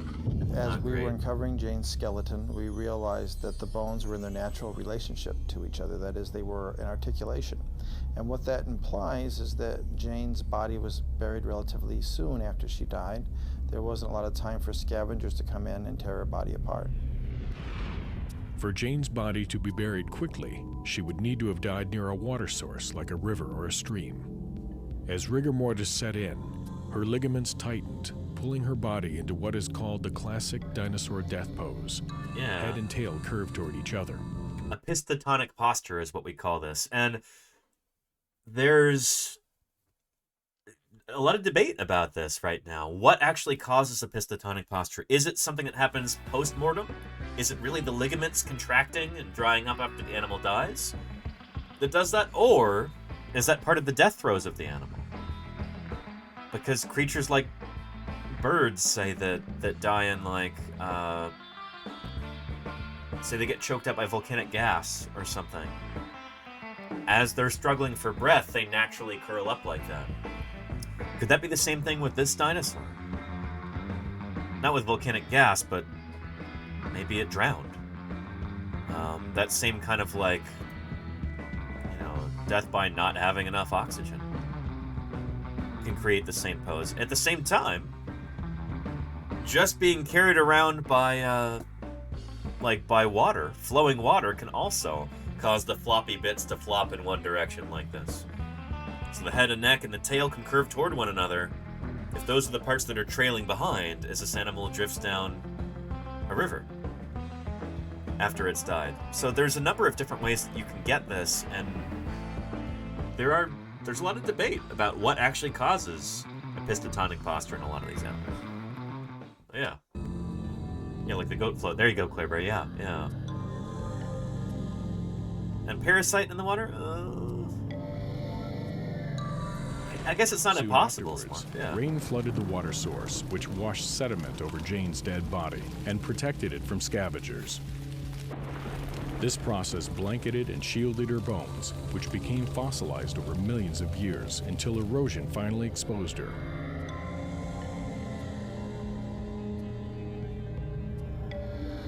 Jane was preserved in the Hell Creek Formation, which is a good thing, because we have some of the most superb preservation in any dinosaur fossil in Jane's bones.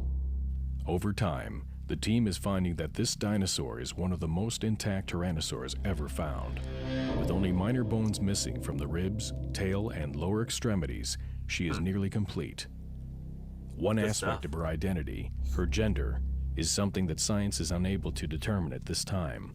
Well, she didn't have a gender. She was a dinosaur. Gender's a human construct.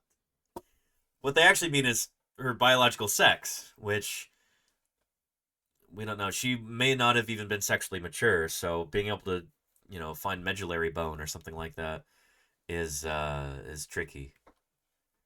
The only other time we've been able to determine whether a dinosaur was male or female is when we can find medullary bone in one of the long bones. Medullary bone is the special kind of bone that's deposited before a female is about to lay her eggs.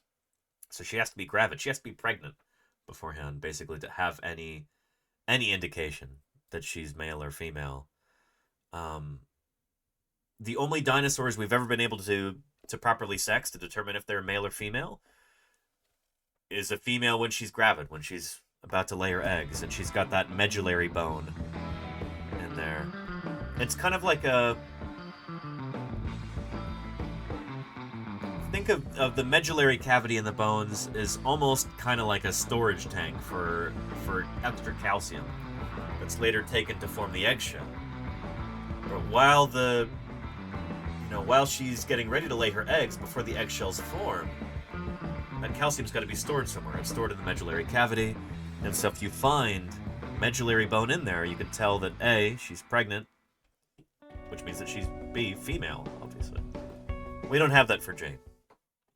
We've looked. It's not in there. Though theories exist. And Gerbil Ninja, yeah, that would be a nice tell, but they don't. Baculum's a mammal thing.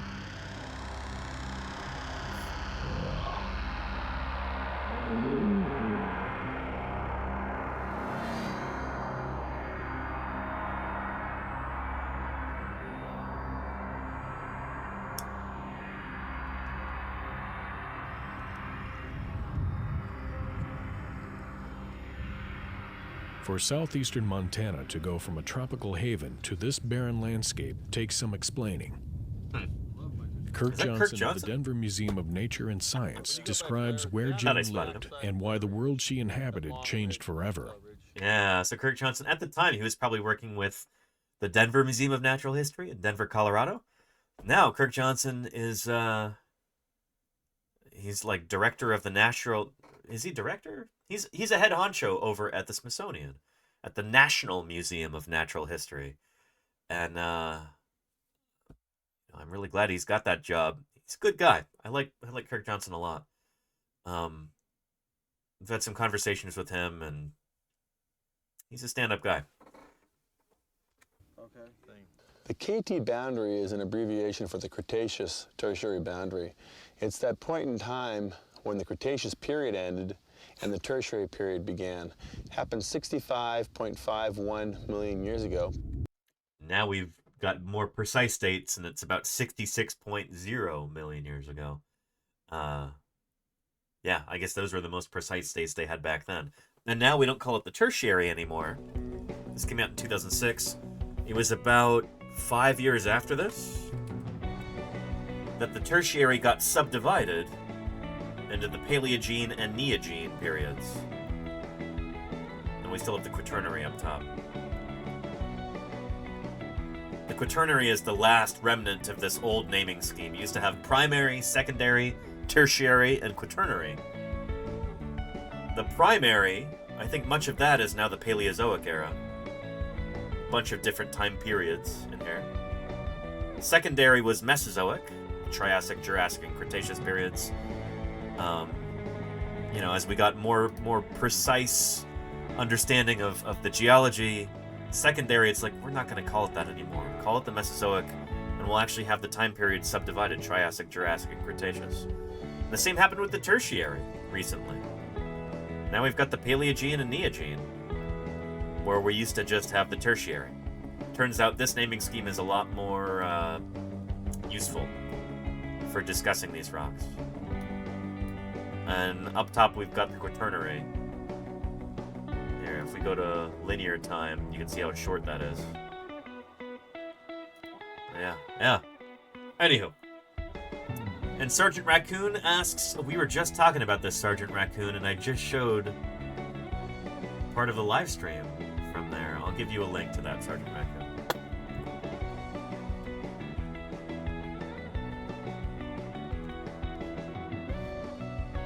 There we go. Mark its name. Yeah. And a Trek nerd, you didn't know this existed until a year ago? Well, now you can say you've been here virtually, and hopefully someday soon you'll get to visit here in person. Yeah. And Dork Apocalypse wants to know, is there a scientific consensus on what Stegosaurus's plates were for? Not yet. There's no strong consensus about that yet. Probably display. Some people still suspect that it may have been thermoregulation, but I don't know. Give it 5 or 10 years, and I think there will be a general consensus that starts forming that the plates were primarily for display. Anyhow. You discovered a walrus baculum in a friend's basement? That's nuts, Casa Dreamer. Wow. That was my first ever job at the University of California Museum of Paleontology. On my very first day, the first task that I was given was to take some silicone molds of a walrus baculum and cut them up before throwing them in the trash. I guess the museum scientists there were concerned that somebody would fish them out of the trash and then start making casts of walrus baculi. Yeah. I guess that's preventing them from showing up in basements in the future. Yogurt Girl says those museum streams were good. Thanks, Yogurt Girl. They are now pretty much all up on YouTube, thanks to Claire Burr. You go to the YouTube page, and they are here in these playlists. Yeah. Here's the 2021 trip to Dinosaur National Monument. Just a mass death assemblage of dinosaurs, right? Getting lots of information. Yeah. Sure. Good stuff. Right over here. The signal wasn't always the best.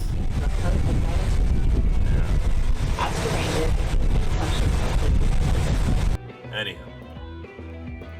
Yeah. We'll be having a few more museum streams maybe this summer. One of them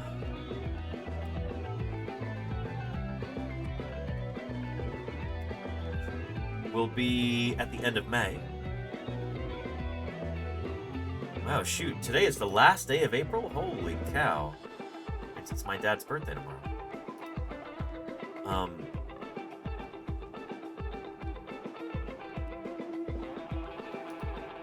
Yeah, it'll be one of these days.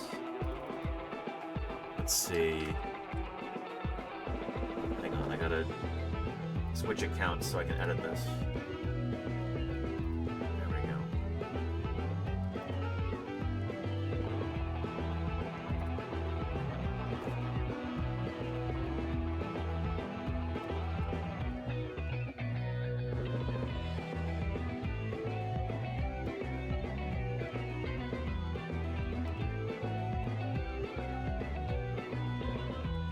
Utahraptor quicksand block stream.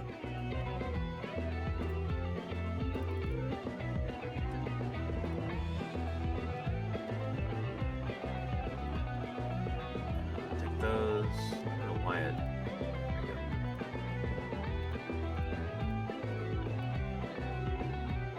What color is this? It's that one right there. Do is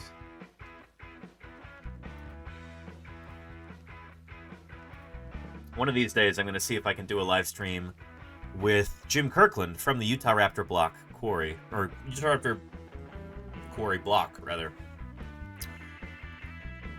It's going to be pretty neat. Anyway, and Grit and Glitter, it's your birthday too. Well, Excellent. Great Glitter. Happy early birthday to you. Awesome.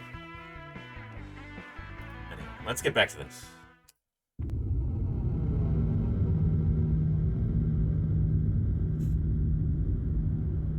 But this was one of the most important events that's ever happened on planet Earth. Yep. It records a time when North America was struck by an asteroid that was probably about the size of Denver, Colorado, about 10 kilometers in diameter, moving at 20,000 miles an hour.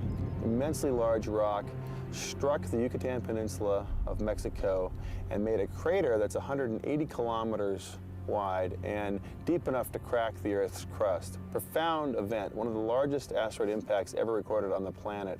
Yep. And this event appeared to have a major effect on the world's plants and animals. Got the command in chat there. Talking about this.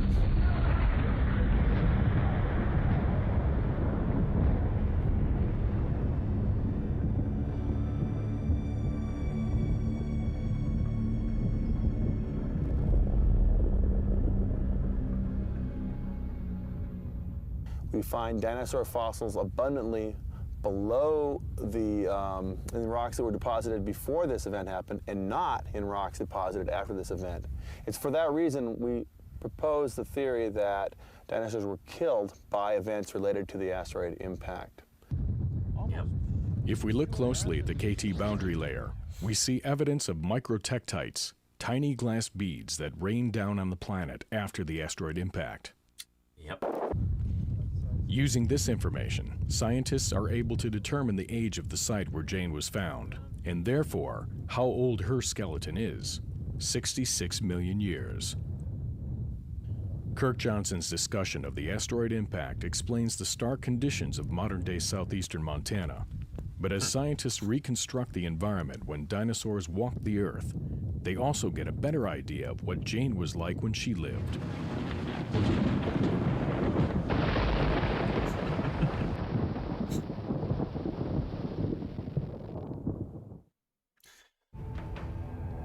Uncovered in the Badlands of Montana, a nearly complete dinosaur skeleton named Jane continues to confound experts regarding her identity and place in prehistoric evolution. Similar to, yet different from existing specimens, her bones speak to science, providing details about her ancient world.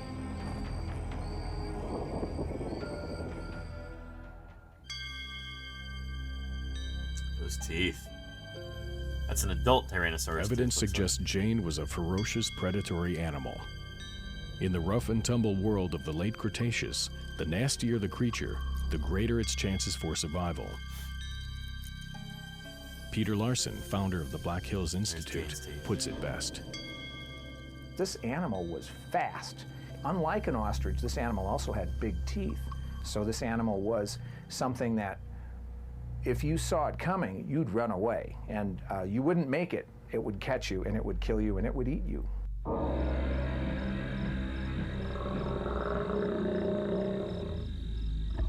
With the scent of nearby prey in the air, Jane and her pack decide to move in. It's a world of eat or perish, and with numbers comes strength. It's CGI.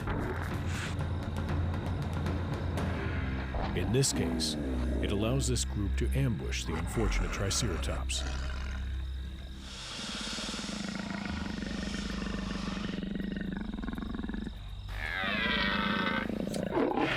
It sounds. Oh boy.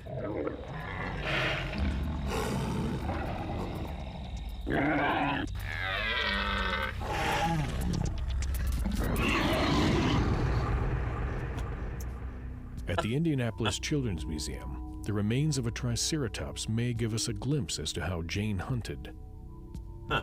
There's one specimen that we collected out. Folly Day was fun. Yeah, there you go, Murph. Yeah. Kelsey, which is a Triceratops Holy skeleton. And with that skeleton, we found 20 plus shed teeth. Now, a Nanotyrannus skull has only about something like 60 teeth in its skull at one time. So you lose 20 teeth in one feeding, you're not going to be feeding very often because it takes 2 to 3 years to replace that tooth.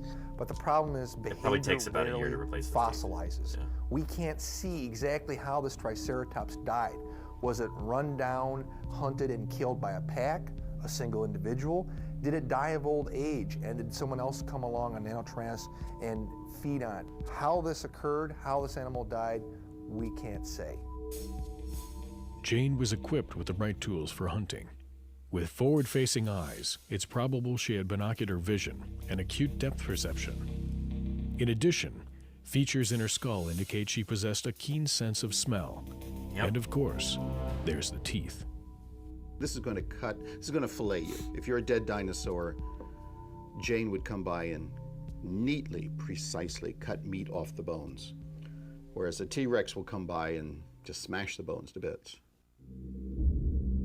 Whether or not Jane and her species hunted in packs. We do have direct evidence that, you know, adult Tyrannosaurus were very carefully like stripping the meat from certain bones, like the occipital condyle on a Triceratops. We've got these neat little scratch marks that are just from the premaxillary teeth of a Tyrannosaurus.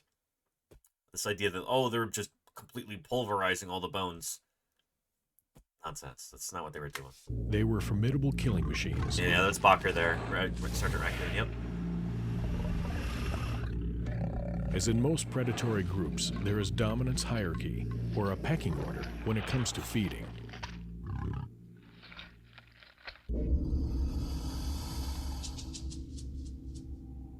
It appears as though the pack won't be able to finish what it started.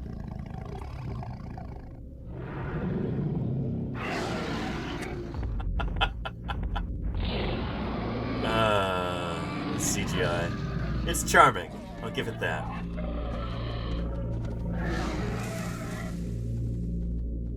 These guys could clamp on, hold on to their victims, and pull and tear to rip out chunks of meat. And there are tooth-marked bones to help support that evidence that's also come from the skull design itself. Some of the world's foremost dinosaur experts begin to examine Jane's bones and assist in determining her identity. It's a virtual who's who of paleontology. Peter Larson is one of the first to work with T-Rex bone pathologies.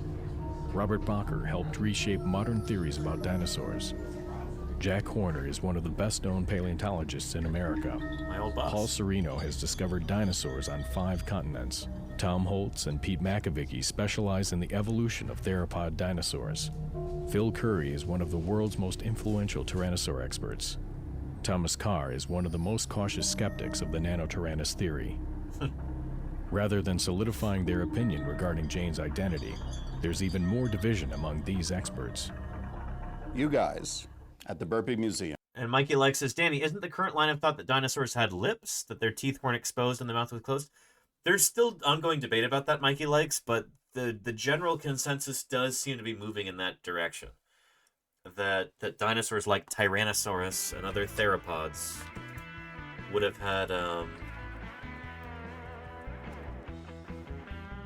had lips in the same way that like a Komodo dragon does. Komodo dragons don't have teeth exposed outside the mouth. When their mouth is closed, you don't see exposed teeth.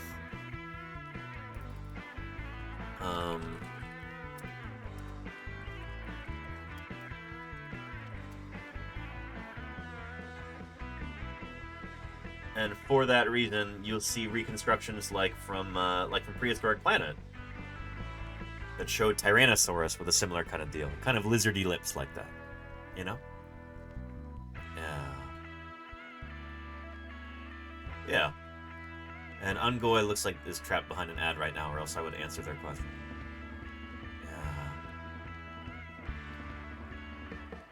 Yeah. Anyhow. But yeah, Claire. Glad you're enjoying the music.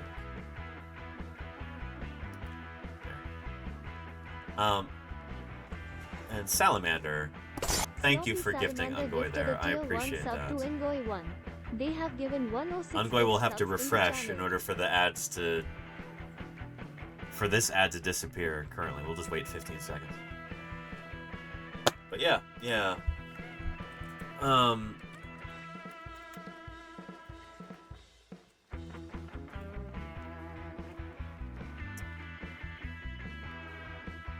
There we go. So Ungoy was asking about alligators versus crocodiles. you have exposed teeth in both alligators and crocodiles when they have their mouths closed.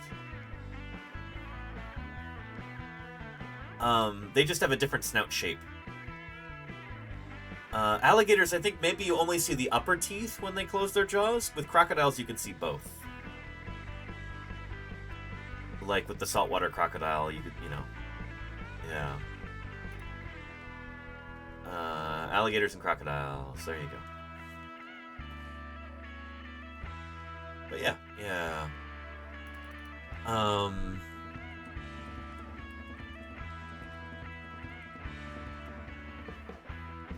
Reminds me of this.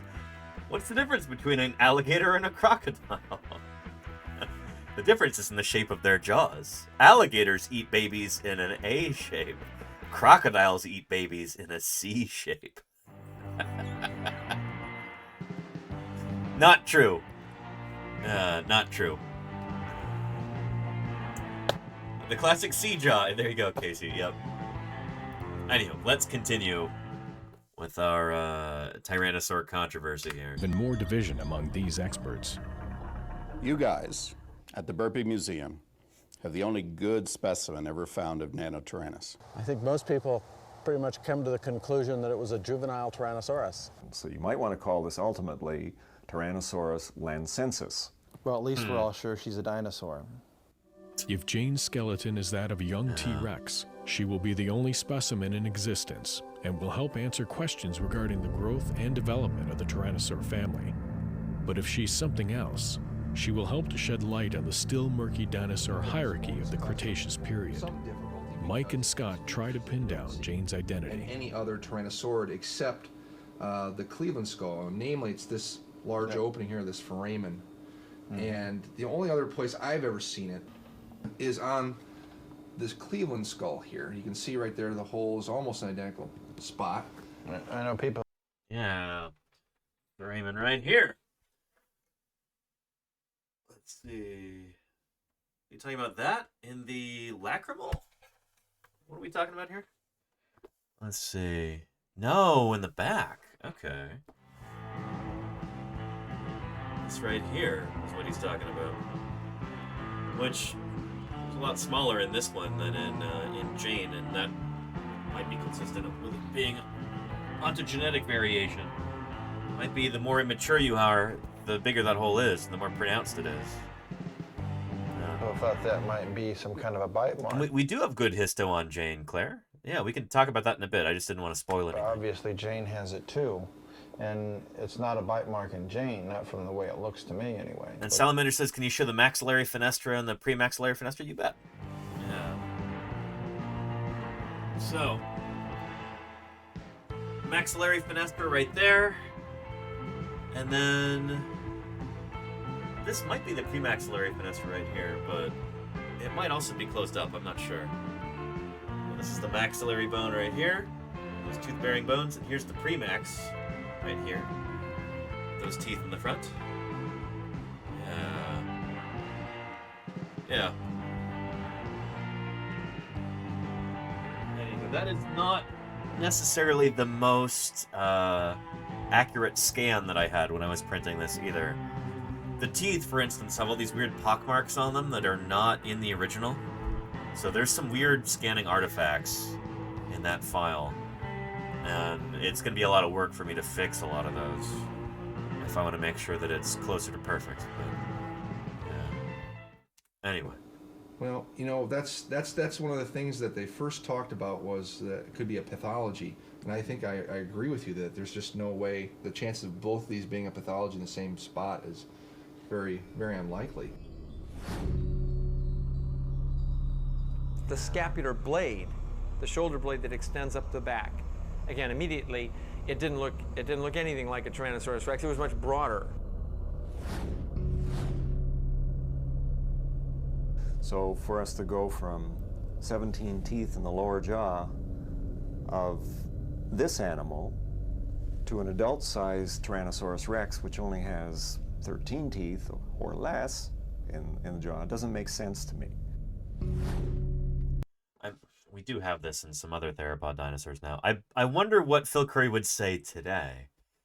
the year 2024 about this, because we do have this in some other theropod dinosaurs. We know that their tooth count definitely reduces as they go through ontogeny, as they're growing and maturing. You've got the number of tooth rows that actually decreases.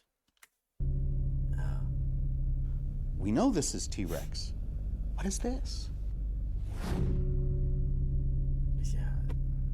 One of them is not mature. These characteristics seem to differentiate Jane from T-Rex, and these are the main features scientists will focus on while making their determination. One aspect that is yet to be clarified kind of like that, Rathian. is whether Yeah. Jane is a juvenile or a It's fully not grown animal. Her skeleton measures 7.5 feet high at the hip and 21 feet long, far taller than an adult human. But compared to an adult T-Rex, Jane was roughly half the size. In Jane, we see some fusion in some of her bones, which initially would lead us to believe that she was an adult animal. But then as we started to prepare her more and look at more of these bones, we realized that there was a lot of bones that were not fused. And that's the thing. Oh, I'm so glad that Scott Williams said that. That's a lovely soundbite there. I should maybe like record this in my notes application, because one of the things that certain paleontologists will use to try and determine if a dinosaur was fully grown or not when it died is to look at fusion in the bones. But I've always said that this is a really unreliable indicator of maturity, because you get certain parts of the skeleton that fuse and other parts of the skeleton that don't fuse. Certain parts fuse early on, certain parts might not fuse for the entire lifespan of the animal. A lot of this is also what depositional environment that it's in. Like, was it disarticulated? Yeah. Sandstone versus mudstone. Yeah. And here in Jane, there are certain parts of it that are fused and certain parts of it that aren't. And so it's just not a good indicator of maturity. In Jane, we see some fusion in some of her bones, which initially would lead us to believe that she was an adult animal. But then as we started to prepare her more and look at more of these bones, we realized that there was a lot of bones that were not fused, which may indicate that she's a juvenile. When Nanotyrannus was first named, they said that they CAT scanned it and it looked like it was all fused together. Well, it's all together, but it's not fused together. In fact, our biggest tyrannosaurs fall apart. I mean, they're not fused together either. An important development unfolds. Greg Erickson, a noted paleobiologist at Florida State University, conducts a groundbreaking tyrannosaur bone growth experiment, the results of which may have a large impact on determining Jane's identity.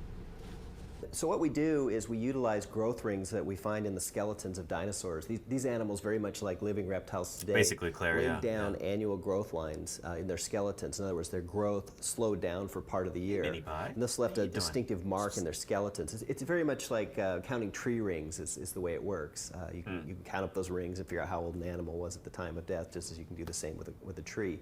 So what we do is we actually literally select bones from these animals and cut them open, and we count up those growth lines. But it's not such a simple process of just looking at them. The rings are actually microscopic, and so what we do is we'll cut a bone open, and we'll take another cut out of it. Oh, Mini Pie. How are you doing? It's good to have you here. Wow, what's going on, Minnie?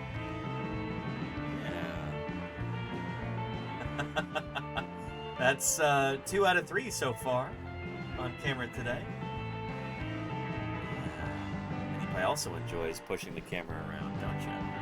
Don't you, Mini Pie? Yeah. Let's get that brushed. You need to be brushed right now. There we go.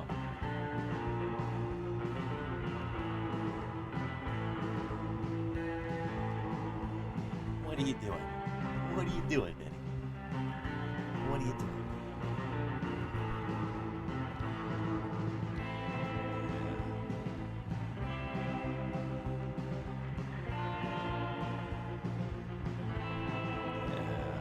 You really love headbutting that microphone, don't you?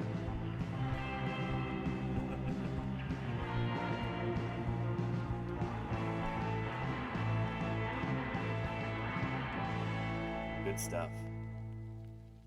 Love the attention, you love the brushing, you love being on camera. You love it all, Mini Pie. You love it all. Here, let's get some of those hairs from the top of your head. You're not looking as clean as you could. Let's get some of those. There you go. I'm gonna sit down and just do some brushing at some point, Benny. You know? You know that? Yeah.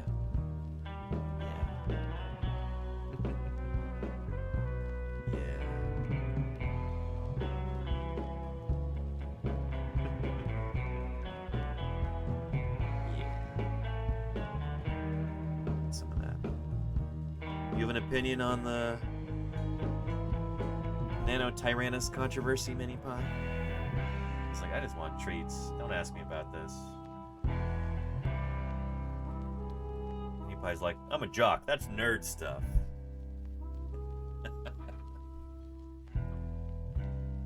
Oh, no it's not, Mini Pie. No, it's not. No, these are important questions.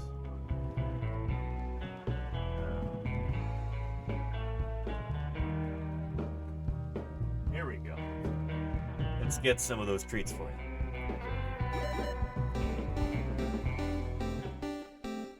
Amelia Bedelia, ontogenzing here. Ontogeny. 26 months from Amelia Bedelia. Thank you for your ongoing support, Amelia.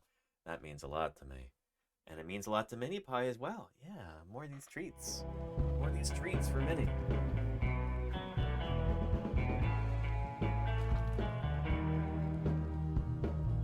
There you go. Ooh, how's that? Yeah, that's the stuff.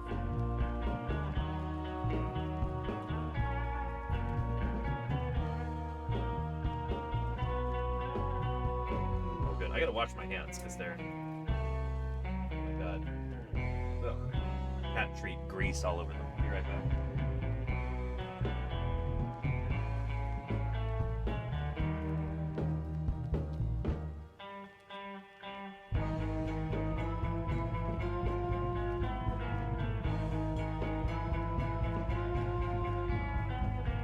Yeah, good stuff, Minnie. Good stuff.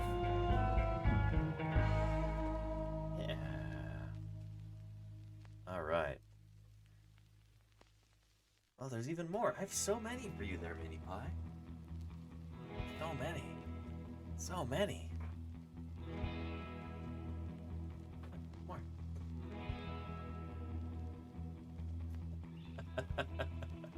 He's not used to being able to eat so many at once. He's a little surprised. Yeah, you crunch those up. They're supposed to be good for your teeth. Anyhow, let's get back to our documentary here. But it's not such a simple And process. this is really neat. Greg Erickson's going to show you how histo actually works. Some people were asking about how thin are the slides, what is the equipment that's used. You're going to watch that happen. Isn't just looking at them. The rings are actually microscopic, and so what we do is we'll cut a bone open, and we'll take another cut out of it, make a slice, and place that on a glass microscope slide. And then we'll sand and polish that down to a very thin level so we can see light through it, and then we'll put it on a microscope. And through the microscope, we can actually push light through the specimen, and then we can actually see the growth lines, and then we count them up. And the total count, of course, gives the total age of the animal at the time of death. Jane was 11 or 12 years of age at the time of her. So, yeah, she was not mature. Dan D. Him says, what happens to the cats when you're away doing field work? You know, they run the place while I'm gone. Yeah. There are 2 other human beings who also live in this house. And so, yeah. So the cats will be... You have plenty of company, huh, Mini Pie? Yeah, even when I'm gone, you will have plenty of company. Even though I know you're going to miss me. I know you're going to miss me. Yeah. That's why I've never had any pets of my own, you know. Well, I'm sorry I called you a pet, Mini Pie. I know you're one of the landlords here. But I've never had any pets since I started digging dinosaurs, just because during the summer I might be gone for 2 or 3 months out of the year. And I wouldn't want to do that, you know, to an animal. To miss me for 2 or 3 months, yeah.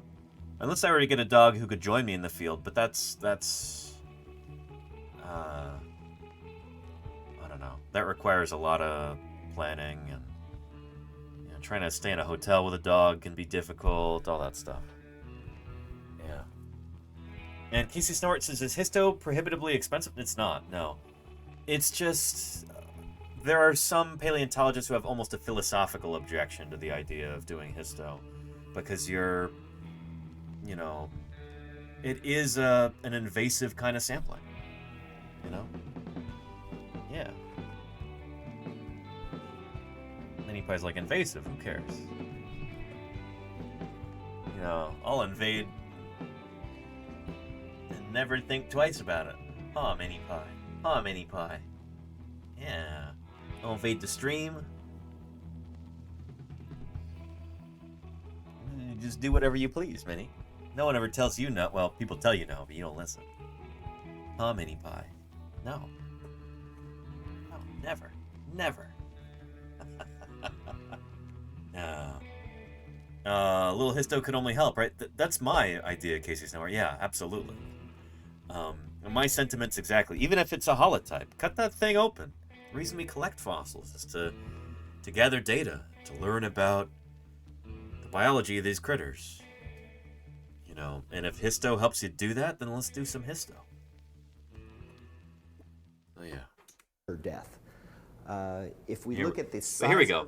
We'll put it on a Was Jane mature when she died, through the microscope, we can actually push light through the specimen, and then we can actually see the growth lines, and then we count them up. And there is definitely a risk of them the total shattering, count, sure, of course, cases gives somewhere, the yeah. total age of the animal at the time of You don't death. do it right. Jane was 11 or 12 years of age at the time of her death.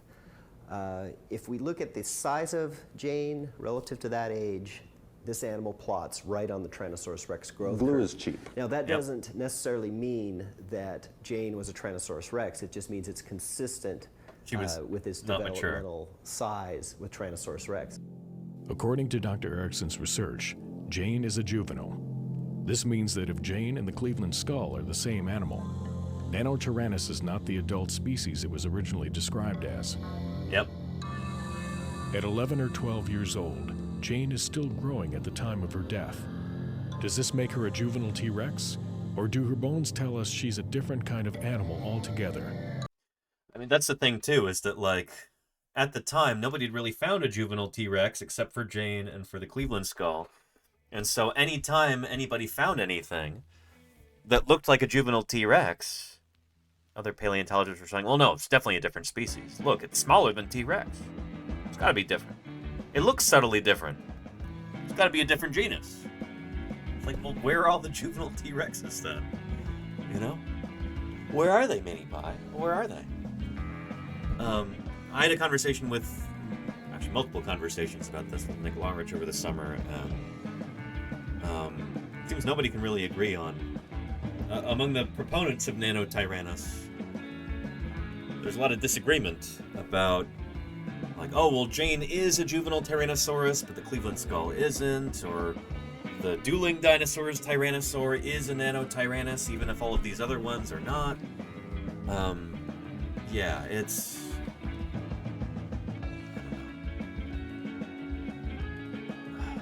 Nobody's talking about heterochrony, which is really frustrating to me. Talking about how ontogeny changes through evolutionary time as well, throughout the Hell Creek and Lance formations. There's hair everywhere now, Mini Pie. The way that these animals grow and develop, their ontogeny is also evolving throughout the millions of years represented in the Lance and Hell Creek formations. But yeah, and you were nice, Salamander, yeah.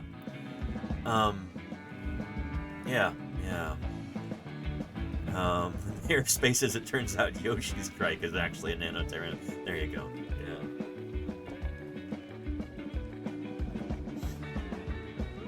Let's get some more brushing in, Mini Pie. I see that tail swishing back and forth. You got that crazy look in your eyes.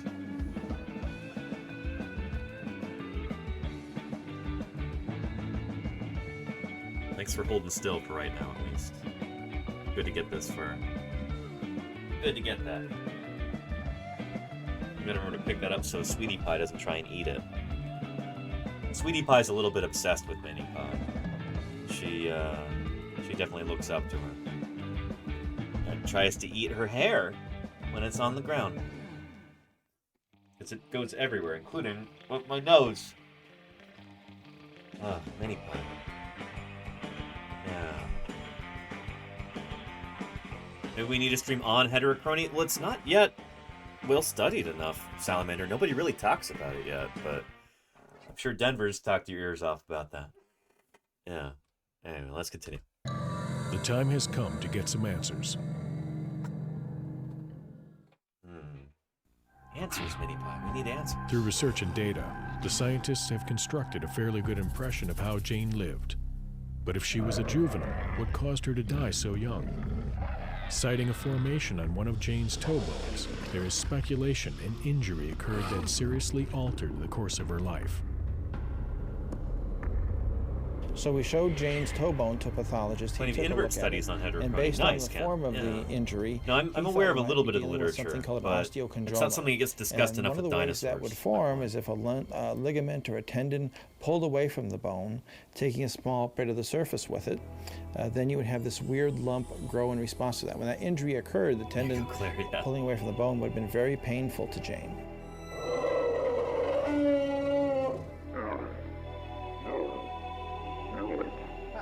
In order to take their investigation further, Mike Henderson and Scott Williams visit radiologist Dr. Christopher Vittori at Rockford Memorial Hospital. As you know, we've got this new dinosaur that we're working on, and one of the things that we found was this interesting toe bone here. It has this weird growth or bump on the side, and we had a pathologist look at it, and he thought that it might be some type of tumor. However, you know, the only way to be sure would be to look inside, and we don't want to cut it open, obviously, so the other option would be to have it CT'd. This certainly could be a bone tumor, especially based on its external characteristics. Why don't we take a look at the inside and see if that also supports a bone tumor diagnosis? And make sure you get the machine that goes bing. We just put the bone on the table for the CT scanner, and it moves slowly into the hole in the center called the gantry. As it moves in, it will acquire images that are a very thin section. It will acquire over 100 images across the bone, and we'll be able to see the internal characteristics on each slice. What are you looking at, Mini Pie? What are you looking at? She's got crazy eyes. She's looking all over the place.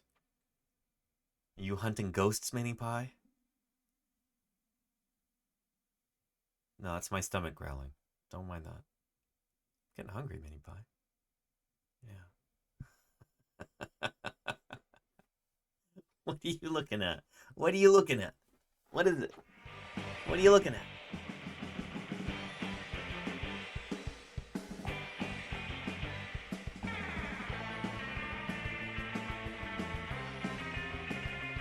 Oh, she doesn't like that. Brush you another time.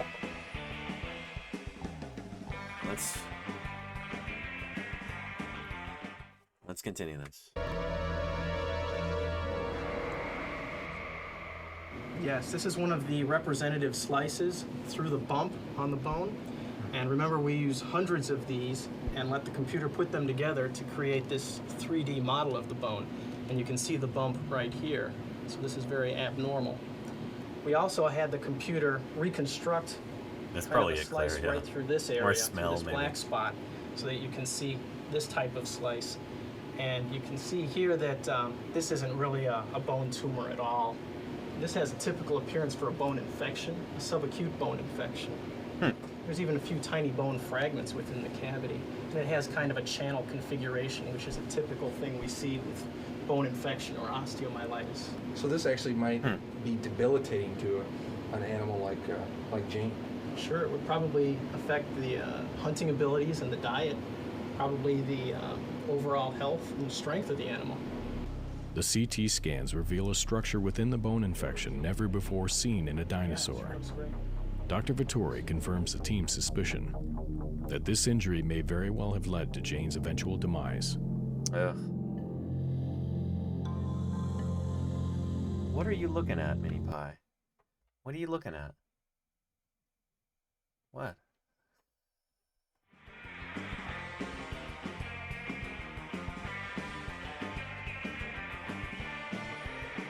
She's like suddenly all scared of the Paleo Cup. you doing, Minnie? What are you doing?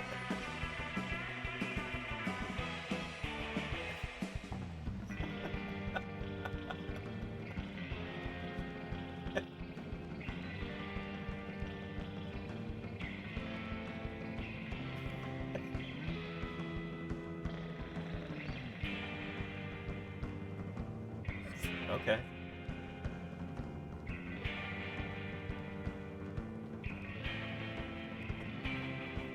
Cats are weird. Cats are weird animals. Bizarre. Need to take the old robot cat in for repairs. Yeah. Maybe we need to reboot her.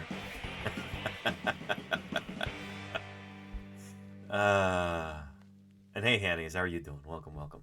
Here, let's continue. In February 2005, Jane's reconstructed skull is unveiled to the public at the Burpee Museum's annual Paleo Fest. Hey, Syasank. Howdy, howdy. From this skull, a life-size bust of Jane is commissioned. Oh, this is the one? Applies a combination of science and art, as well as techniques he uses as preparator and paleoartist in Paul Sereno's lab at the University of Chicago. Nice. This is the same one that, this is in the clip earlier, at the beginning of today's stream.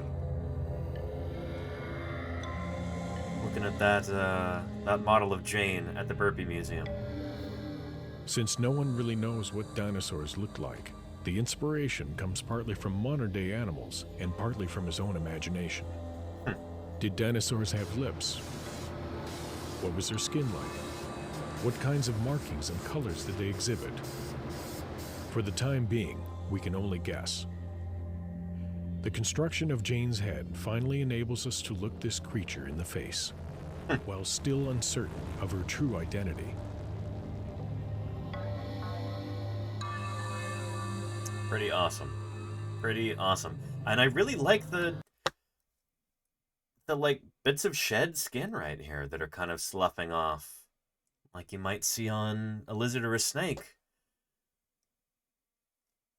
It's cool. It's a neat touch. I wouldn't have thought of including that. Well, when it That's comes really to neat. identifying what Jane and by default what the Cleveland skull really are, I don't envy Mike at all.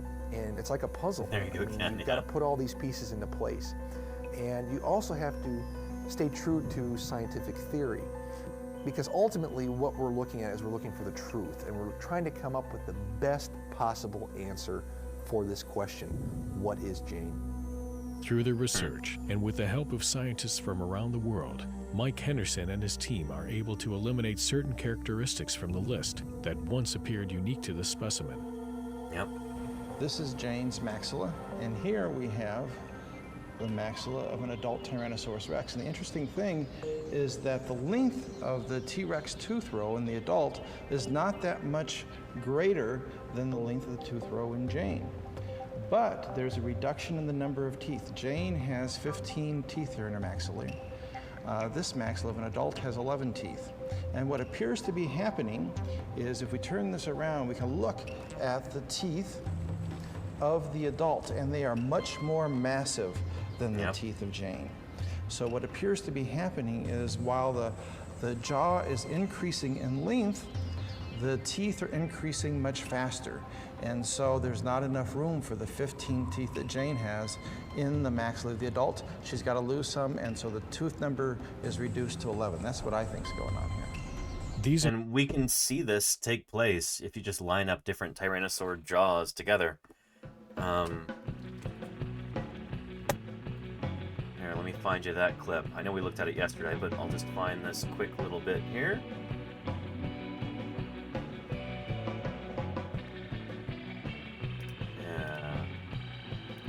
Here. And at the Museum of the Rockies where we work, I have 4 T-Rexes, so I can cut a whole bunch of them. But I didn't have to cut any of them, really, because I just lined up their jaws, and it turned out that the biggest one had 12 teeth, and the next smallest one had 13, and the next smallest had 14, and of course Nano has 17, and we just went out and looked in other people's collections, and we found one that has sort of 15 teeth. So again, real easy to say that Tyrannosaurus ontogeny included Nanotyrannus. and therefore we could take out another dinosaur. Not everyone agrees with this, but I do. These are now viewed as ontogenetic or developmental changes, and became evident only after examining juveniles of other dinosaur species from many other collections. Yep. The only extraordinary characteristic that remains is the quadradijugal, located at the back of the jaw. It is subtle. distinctive in Jane and the Cleveland skull alone, and has not been seen on any other dinosaur. However, I don't think We do have this probably in adult Tyrannosaurus as well in certain places.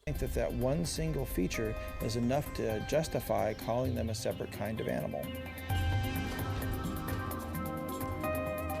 In June of 2005, after 2 years and more than 10,000 hours of preparation and research, the moment of truth arrives. Jane's permanent exhibit, Diary of a Dinosaur, officially opens at the Burpee Museum, and Nice. Mike Henderson identifies Jane as a juvenile Tyrannosaurus rex. Yep. As expected, this declaration is not universally accepted. Even though everybody was sure when Jane was found that, okay, this is going to end the debate, it didn't. I think that, now we need a few more specimens before people are going to really understand what's going on with this dinosaur. I'm still convinced that Nanotyrannus is a valid genus, and in a way, I guess it's okay, because the longer that debate continues, the more we're going to learn about this really, really interesting fossil. The trail to the answer is going to be getting more complete specimens until we can really say that these collections of features that characterize Nanotyrannus or Tyrannosaurus rex simply are not accommodated in the life history of Tyrannosaurus rex. When that surfaces as the answer, we will have more than one large predator at the end of the Cretaceous. As the debate over this animal's identity continues, the Burpee Museum and Northern Illinois University host the world's first symposium dedicated solely to the family of tyrannosaurs. During the symposium, some new and important research is disclosed. Surprising CT data now exists showing there are dramatic differences between the brain cases of the Cleveland skull versus that of an adult T-Rex. Well, we went in and we started our CAT scan project on the Cleveland skull, expecting to sort of support the current notion that this animal, the Cleveland skull, and by extension Jane, were juveniles, young animals of the species Tyrannosaurus rex. And what we found was that some fairly profound differences between the Cleveland skull and not just Tyrannosaurus rex, but even other Tyrannosaurus species, suggest. And again, a big part of this might just be heterochrony. You got to place all of these critters into their proper stratigraphic context, because the brains of Tyrannosaurus would also have been evolving alongside of the rest of the body throughout the Hell Creek and Lance formations. Throughout Hell Creek time like that, various aspects of their anatomy are changing. It seems like their arms are shrinking. It seems like their brains are changing. This idea of stasis in dinosaurs, I think, is an idea that we should let go of. These critters were changing all the time, That this animal was more distinct than we had thought. And from our standpoint, it's very difficult for us to sort of accept that the differences that we see could somehow change through growth into what we see in Tyrannosaurus. It's almost too much. And I wonder if you were to talk to Larry Whitmer about this today, what he would have to say about it. Because I want to say that his thinking has changed. But yeah. And Ken, not a big punky gut, no. I mean, don't get me started, Ken. But yeah. Yeah. Much change for us to expect. According to Dr. Whitmer, Jane cannot be a T-Rex after all. This startling data sends ripples through the scientific community. I was relatively The secure scientific that community. nano- Among this small group of dinosaur paleontologists who work on theropods and care about this kind of thing. Tyrannus was just a juvenile T-Rex.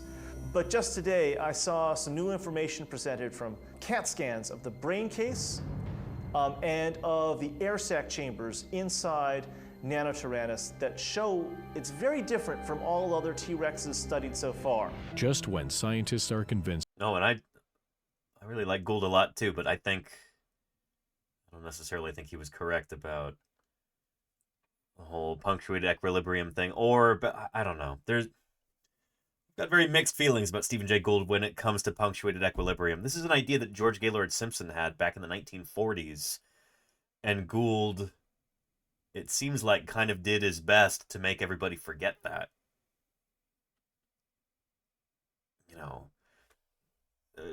Simpson had this idea of what he called quantum evolution, which was the same idea. But today, Gould and Eldridge get all the credit for it. They called it something different, even though it's the same idea. It's a whole thing. This Jane is one animal. Evidence surfaces that may once again steer them in another direction. As far as what Jane is, I have to say I really don't care. That was settled 66 million years ago when she hatched out of an egg in southern Montana. My job is to look at the evidence of her bones, try to decipher what they're trying to tell me. Does the evidence indicate that she's a juvenile Tyrannosaurus rex or a different sort of animal altogether? In a debate as volatile as this, questions remain. Is there ever really a definitive answer in science? And with all this information and experience, what is the true goal here? Is it simply to identify this dinosaur, or is there more at stake? Controversy, curiosity, evidence, mistakes. These are elements that compel scientists to seek the truth. Our science is in some ways more of an art than a science. If we're going to don't keep say on that. progressing in science, we need more information. And in paleontology, more information is more bones. Yep. And the great We thing need more is, specimens. I'm We need more happy if fossils. it's a nano. I'm happy if it's a juvenile T-Rex, because I got to play a small part in this great debate. When setting out on a quest, no one ever really knows where it will lead. For this fortunate group, a single discovery has affected their lives in exciting and challenging ways they couldn't have anticipated. Volunteers went out there for the first time and just stumbled across this site. I mean, we were really just looking for whatever we could find. It appears the controversy is not over, and this mystery dinosaur, while named by some, remains an enigma. Whether she is a T-Rex, a Nanotyrannus, or another species, her contribution to the world of science is perhaps her greatest benefit.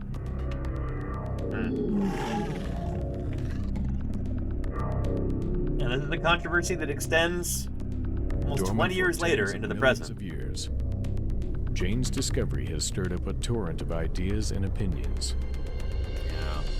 Her bones revealed new information in a discipline hungry for more specimens. Meanwhile, the world's greatest scientists will continue to study, explore, and debate the identity of Jane. I love how the writing in this. The world's greatest scientists. Apparently, theropod workers are the world's greatest scientists. Who knew? For more specimens. Ah. Meanwhile, the world's greatest scientists will continue to study, explore, and debate the identity of Jane. The mystery dinosaur. Good stuff. I'm glad we finally got through this. Here is a link to that right there.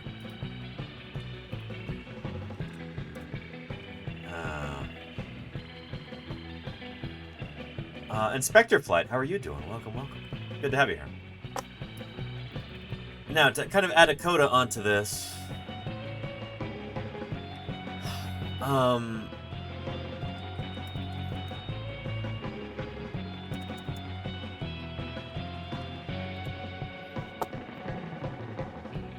we've got this right here. I don't like talking about the dueling dinosaurs that much because it was a commercial specimen, and to me it kind of represents so much of what's wrong with that whole thing. But, yeah. But the specimens are now on display in North Carolina. Take a look. All right, this is pretty cool. Brand new display is giving folks a chance to learn the history behind two well-known dinosaurs, the Tyrannosaur and the Triceratops. This morning, Governor Roy Cooper took part in the ribbon-cutting ceremony for the Dueling Dinosaurs display at the Museum of Natural Sciences. And that's where we find WRAL's Kat Campbell with a sneak peek. And Kat, since this is Dueling Dinosaurs, if you had to choose one, Tyrannosaur or Triceratops, who are you going with? I like that it's funny. They're not saying T-Rex or Tyrannosaurus, they're just saying Tyrannosaur or Triceratops. Because I guess they're trying to play up the drama here a little bit. This is a small tyrannosaur from the Hell Creek Formation of eastern Montana. Some people are claiming that this is Nanotyrannus. Most of us are thinking it's probably a juvenile Tyrannosaurus, but this is an exquisite specimen, and I hear that they plan to actually cut it. They're actually going to do histo on this to figure out if it was mature when it died. And that is going to be huge, because right now, a lot of the kind of Nanotyrannus, the people who are proponents of the Nanotyrannus as a valid genus idea, those people are pinning a lot of their hopes, I think, on this specimen. I'm going to go with the Triceratops. I mean, the head is like two of me combined, and that's just the head. So these are absolutely massive dinosaurs. Each block that you see here is just part of the dinosaur. But today was the official ribbon cutting. And of course, they had to do it in style today. Roy Cooper helped with that. It was a dinosaur that actually, a skull, that helped cut the ribbon to open the exhibit. Don't forget, it all opens to the public for free this Saturday. So we got to talk about what's going on in here. This is the Triceratops hip here. We got part of the tail, the Tyrannosaur body. So let's bring in the expert. This is Eric Lund. He is the lab manager here, the paleontology lab manager at the SECU Dino Lab. So let's talk about how you got two dinosaurs from where they were discovered in pretty immaculate condition all the way here to Raleigh, North Carolina. Here, we'll let him talk about this in a second, but Spectraflight's got a question. How many more types of Tyrannosaur are there than just the two mentioned here? Those two might be the same critter. That's kind of my hypothesis, and that's... If you were to poll most theropod workers, they'd say, yeah, Tyrannosaurus and Nanotyrannus, probably the same animal. Nanotyrannus is just a juvenile Tyrannosaurus. But there are many, many other kinds of Tyrannosaur. It depends if you're talking about Tyrannosaurids, members of the immediate family, or Tyrannosauroids, which are, it's a broader category. There's probably about 30 or 40 of them now, I would guess. Tyrannosauroidea. Pretty good with that broader category. Eutyrannus from China is probably a Tyrannosauroid. Well, I've also heard it. Some people suspect that it might be like another Allosauroid. But anyway, yeah. I'm trying to find you a list. These are all different Tyrannosauroids. From Jura Tyrant down here, and Stokesasaurus from the Morrison Formation of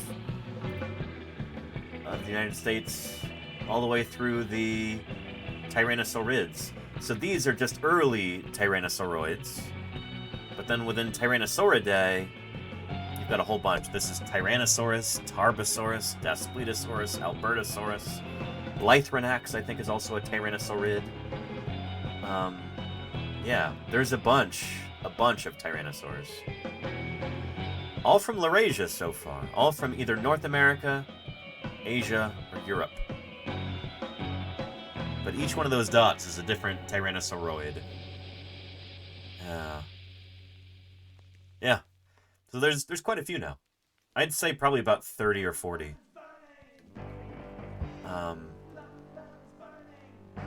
Yeah, I hope that answers your question.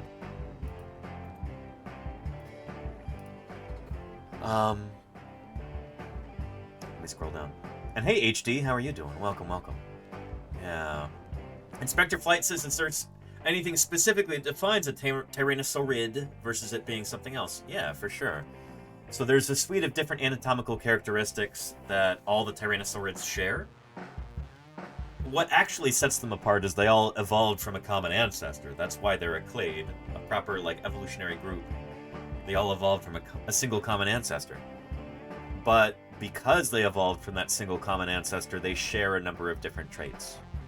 So it's a lot to do with the the morphology of their skull, size of their teeth, the shape of their teeth, that kind of like D-shaped cross-section, the way that the carinae kind of curve along the length of the tooth.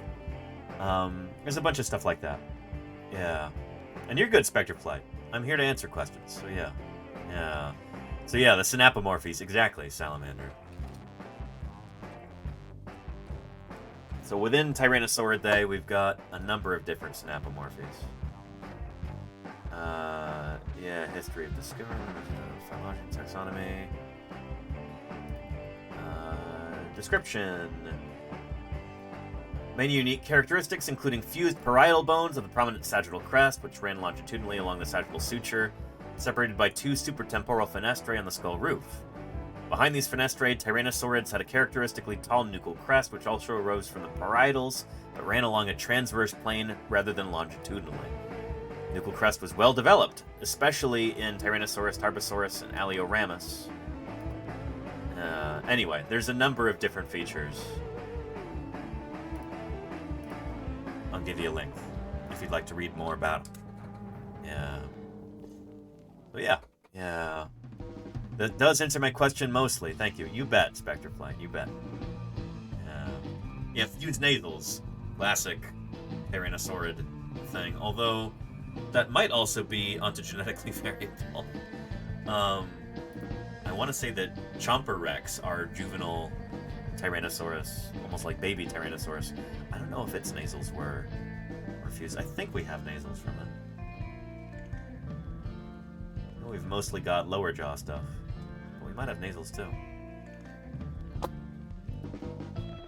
Anywho, let's continue. Yeah, pretty miraculous feat. So how did this get to North Carolina? Well, they bought it. They spent $10 million. $9 million? Purchasing it. I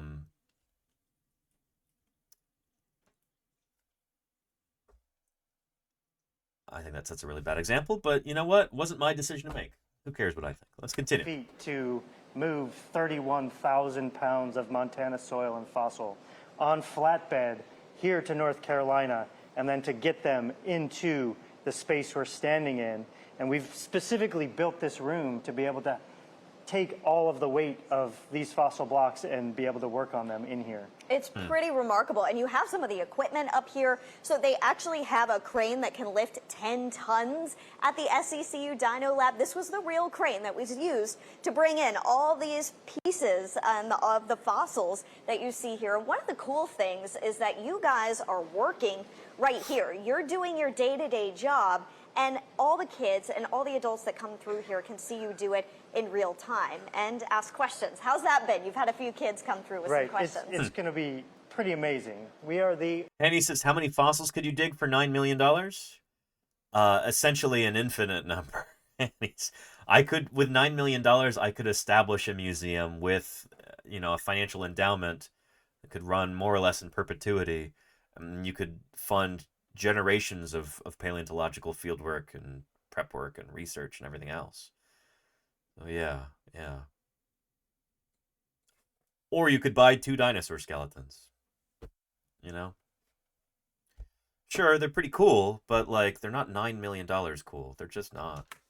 Only fossil lab space in the world where people get to come inside on a regular basis and get up close and personal with the paleontologists and the fossils and watch us do our research and our work right there in front of them. It's really cool to see, and you guys have a ton of... And Gojira says, I just hate the waste and lack of foresight. Well, that's the thing, is that, when you're trying to convince a big money donor to give you money for paleontological work, oftentimes with, it seems like when you're talking to super wealthy folks and asking them to give you money, if they can just buy a dinosaur like that for you, that's that instant gratification rather than building a program from the ground up. Really, it's a harder sell. Expense. Thank you, Golganak, for gifting Gojira. To Gojira 1000.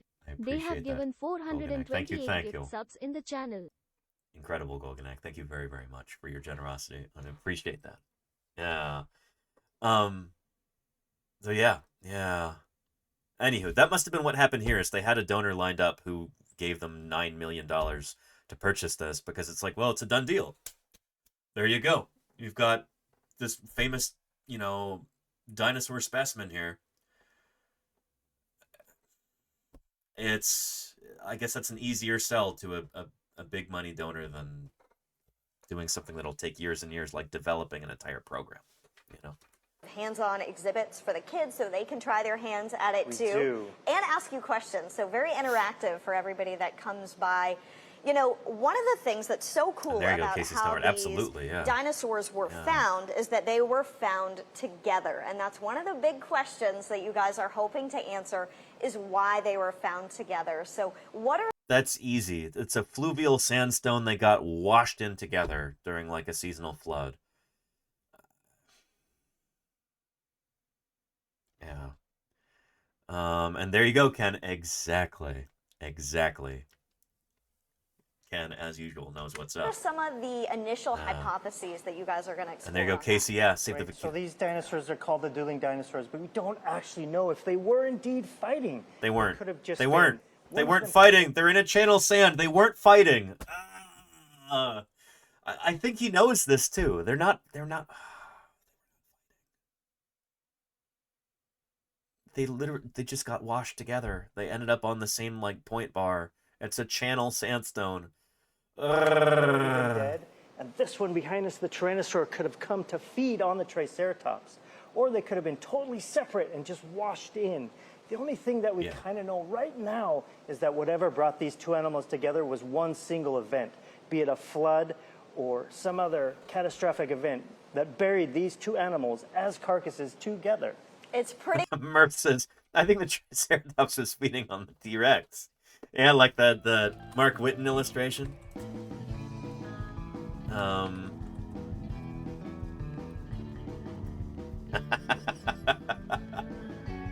This classic one here.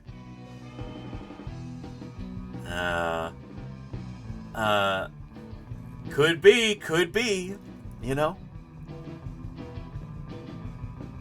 Maybe Nanotyrannus was an herbivorous dinosaur, preyed upon by Triceratops.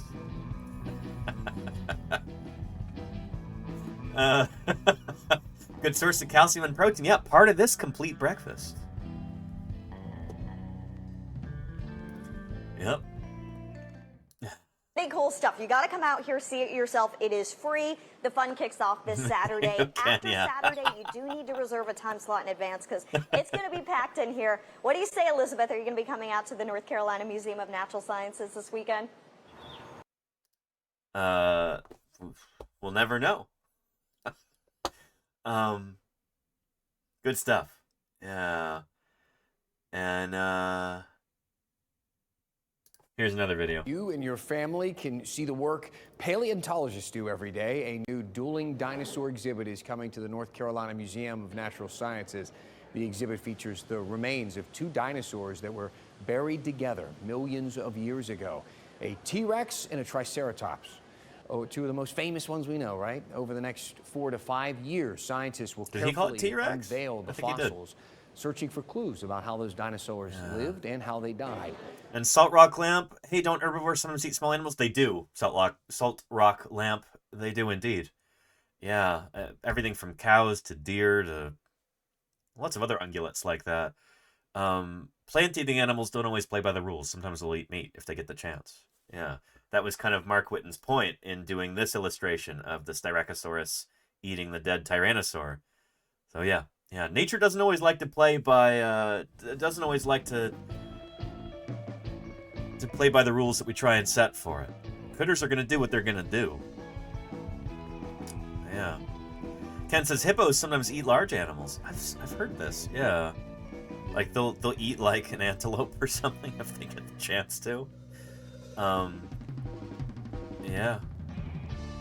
Sometimes you need a cheat day. There you go, Hannies. Yeah. Hippos do what they want. It's true, Murph. It's true. Or they'll eat a people. And there you go, HD.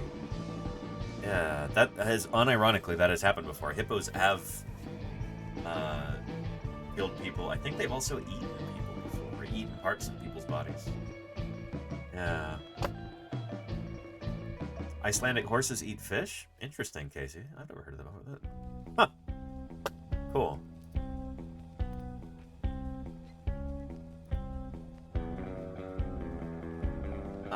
Anyway, here's this. Two dinosaurs buried together 67 million years ago. And a new exhibit opened today that gives you the opportunity to watch scientists do their job unearthing answers about these prehistoric animals. WRAL's Eric Miller shares today's excitement at the Museum of Natural Sciences in Raleigh. Today marks the grand opening of the Dueling Dinos exhibit, and it's been pretty darn grand so far. They had 184 people in here in just the first hour. That blew away expectations. And that's really neat that the prep lab here, it looks like this is open. I thought this would be all glassed off here.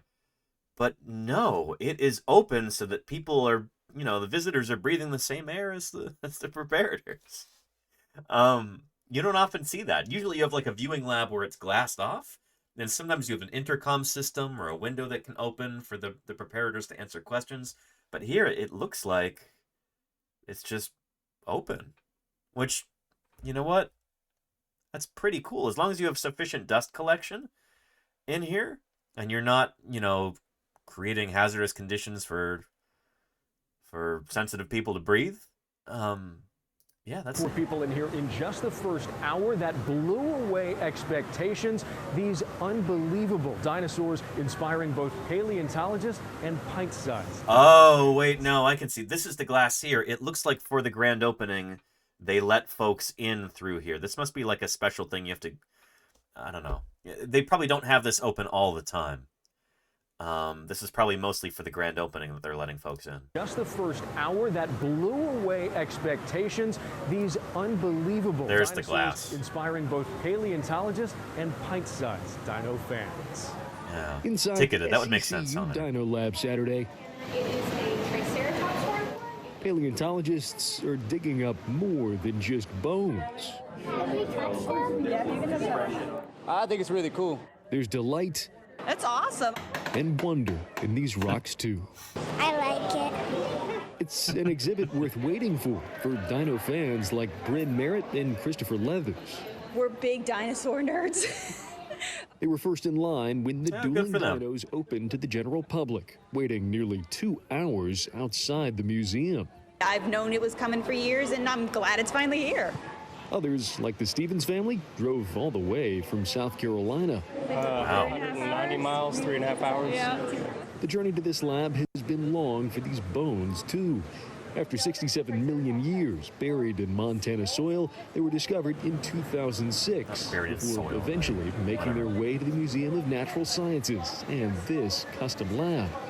So this is the thing. Back when I first started doing fieldwork in Montana, there's a place in Jordan, Montana called the Hilltop Cafe.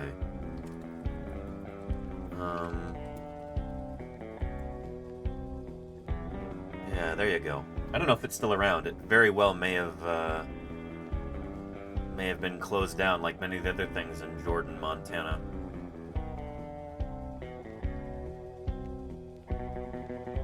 But yeah, in the Hilltop Cafe, they had a little display case, which is weird because it's just a, you know, like a tiny little diner that's open for a couple hours a few times a week, it seemed at the time. They're not open like normal hours. Tiny, tiny little town. There's like 200 people who live in the town of Jordan, Montana. And at the top of the hill, as you're taking the highway down into Jordan, Montana, you've got the Hilltop Cafe. In this little display case, they had a scale model of the dueling dinosaurs because this had been something that was discovered by private collectors years before that. And they'd been trying to sell it for like a decade or two. They originally wanted like $12 million for it, and they just couldn't find any buyers. But they were claiming that the Tyrannosaur was either Nanotyrannus or a different new kind, a new genus of Tyrannosaur. And they were also claiming that the Triceratops specimen was a new genus of Chasmosaurine ceratopsian as well. And so they're like, yeah, they're both new dinosaurs, and they died while fighting, and blah, blah, blah. Yeah. Anyway, I'm sure I've got photos of that. here. If I go to my fieldwork photos, I probably have a photo of this. Extremo Tyrannus. There you go, Kojira, yeah. Let's see. Fieldwork photos. There we go. Hell Creek 2011. I did take photos of that, right? I must have. I think I deleted or something. Shoot.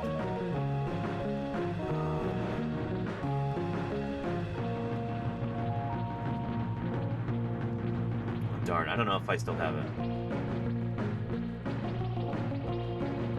But I wonder if purchasing the dueling dinosaurs at that $9 million also got them the little scale model as well. It better have. It was kind of a fanciful model as I remember it. And I don't think I have it here. Shoot. That's too bad. Oh well. Let's continue. We wanted to create an experience where we could take down the barrier between scientists and the community. There's Lindsay Zano. Yeah. Lindsay Zano is the head of paleontology at the Museum of Natural Sciences. She says the reaction has been exceptional. It's so unbelievable. People don't think it's real. An unbelievable fossil and an unbelievable story. It's a beautiful specimen. Finally, close enough to touch. Now for today's special event, you didn't... And that was, of course, a replica there. Close enough. This is a cast, I think, of the Tyrannosaur right there. To touch. Yeah. Now for today's special event, you didn't need tickets, but that's going to change starting tomorrow. Any other day you want to come down here, you will have to reserve a ticket. You can find those on duelingdinosaurs.org. In Raleigh, Eric Miller, Cool WRAL News. stuff. And the reason why I suspect that they will be actually cutting this open, doing some histo here, is because of this video. Hi, my name's from a Lisa few years ago. Herzog. A year ago. In the Paleontology Research Lab here at the museum. And she explains the it'll help us concept of histo. understand how old this animal might have been when it died. Was it really, really old? Was it a teenager? Was it still growing? We can tell that by looking at the specimen in this way. This is actually a pretty common method in paleontology. Not common enough yet. Especially for this We need type more of of it. dinosaur. So one of the things we're planning on doing with the dueling dinosaurs is processing the Tyrannosaur in this way so that it'll help us understand that animal even better. And we're looking forward to doing that process and conducting the research to help us understand those animals a lot better as well. Yeah. Yeah, so it sounds like they have plans to actually cut the Tyrannosaur, if they've not already done it. They've probably done it already. I don't know. So I am eagerly awaiting that. I suspect it's going to come back as a juvenile, but you know what? It'd be even more exciting if I were wrong. If Nanotyrannus turns out to be valid, if we've got a small-bodied but adult Tyrannosaur taxon distinct from Tyrannosaurus in the Hell Creek, that would be really cool. That would be really, really cool. I would be jumping up and down with excitement over that. I don't think it's going to happen.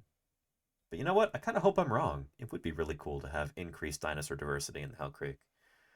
Just don't think that's what the evidence shows right now. We shall see. Anyway, with that having been said, let's go ahead and commence our wrap-up for today's stream.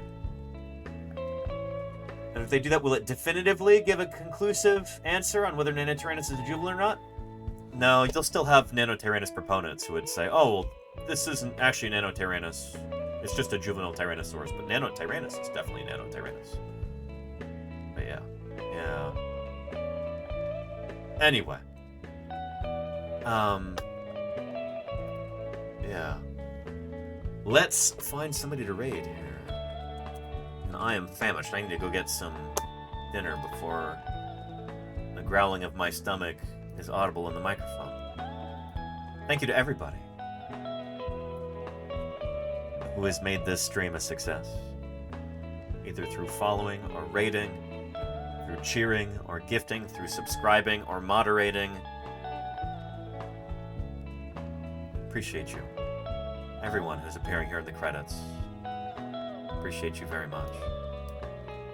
Let's see who's live right now.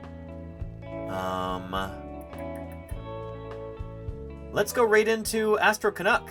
Or no, Sage is on for once. Let's go say hello to Rocket Sage. We'll say hello to Astro Canuck another time. You're in luck, chat. Sage is a real-life geologist doing real-life geology science outreach here on Twitch. Always a good time with Sage.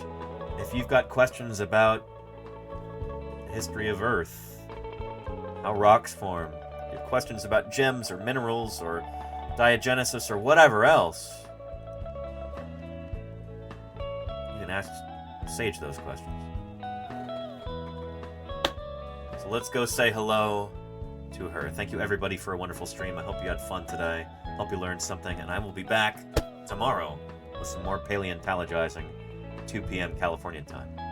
Till then, everybody, you take care of yourselves and each other, and let's go see what Rocket Sage is up to.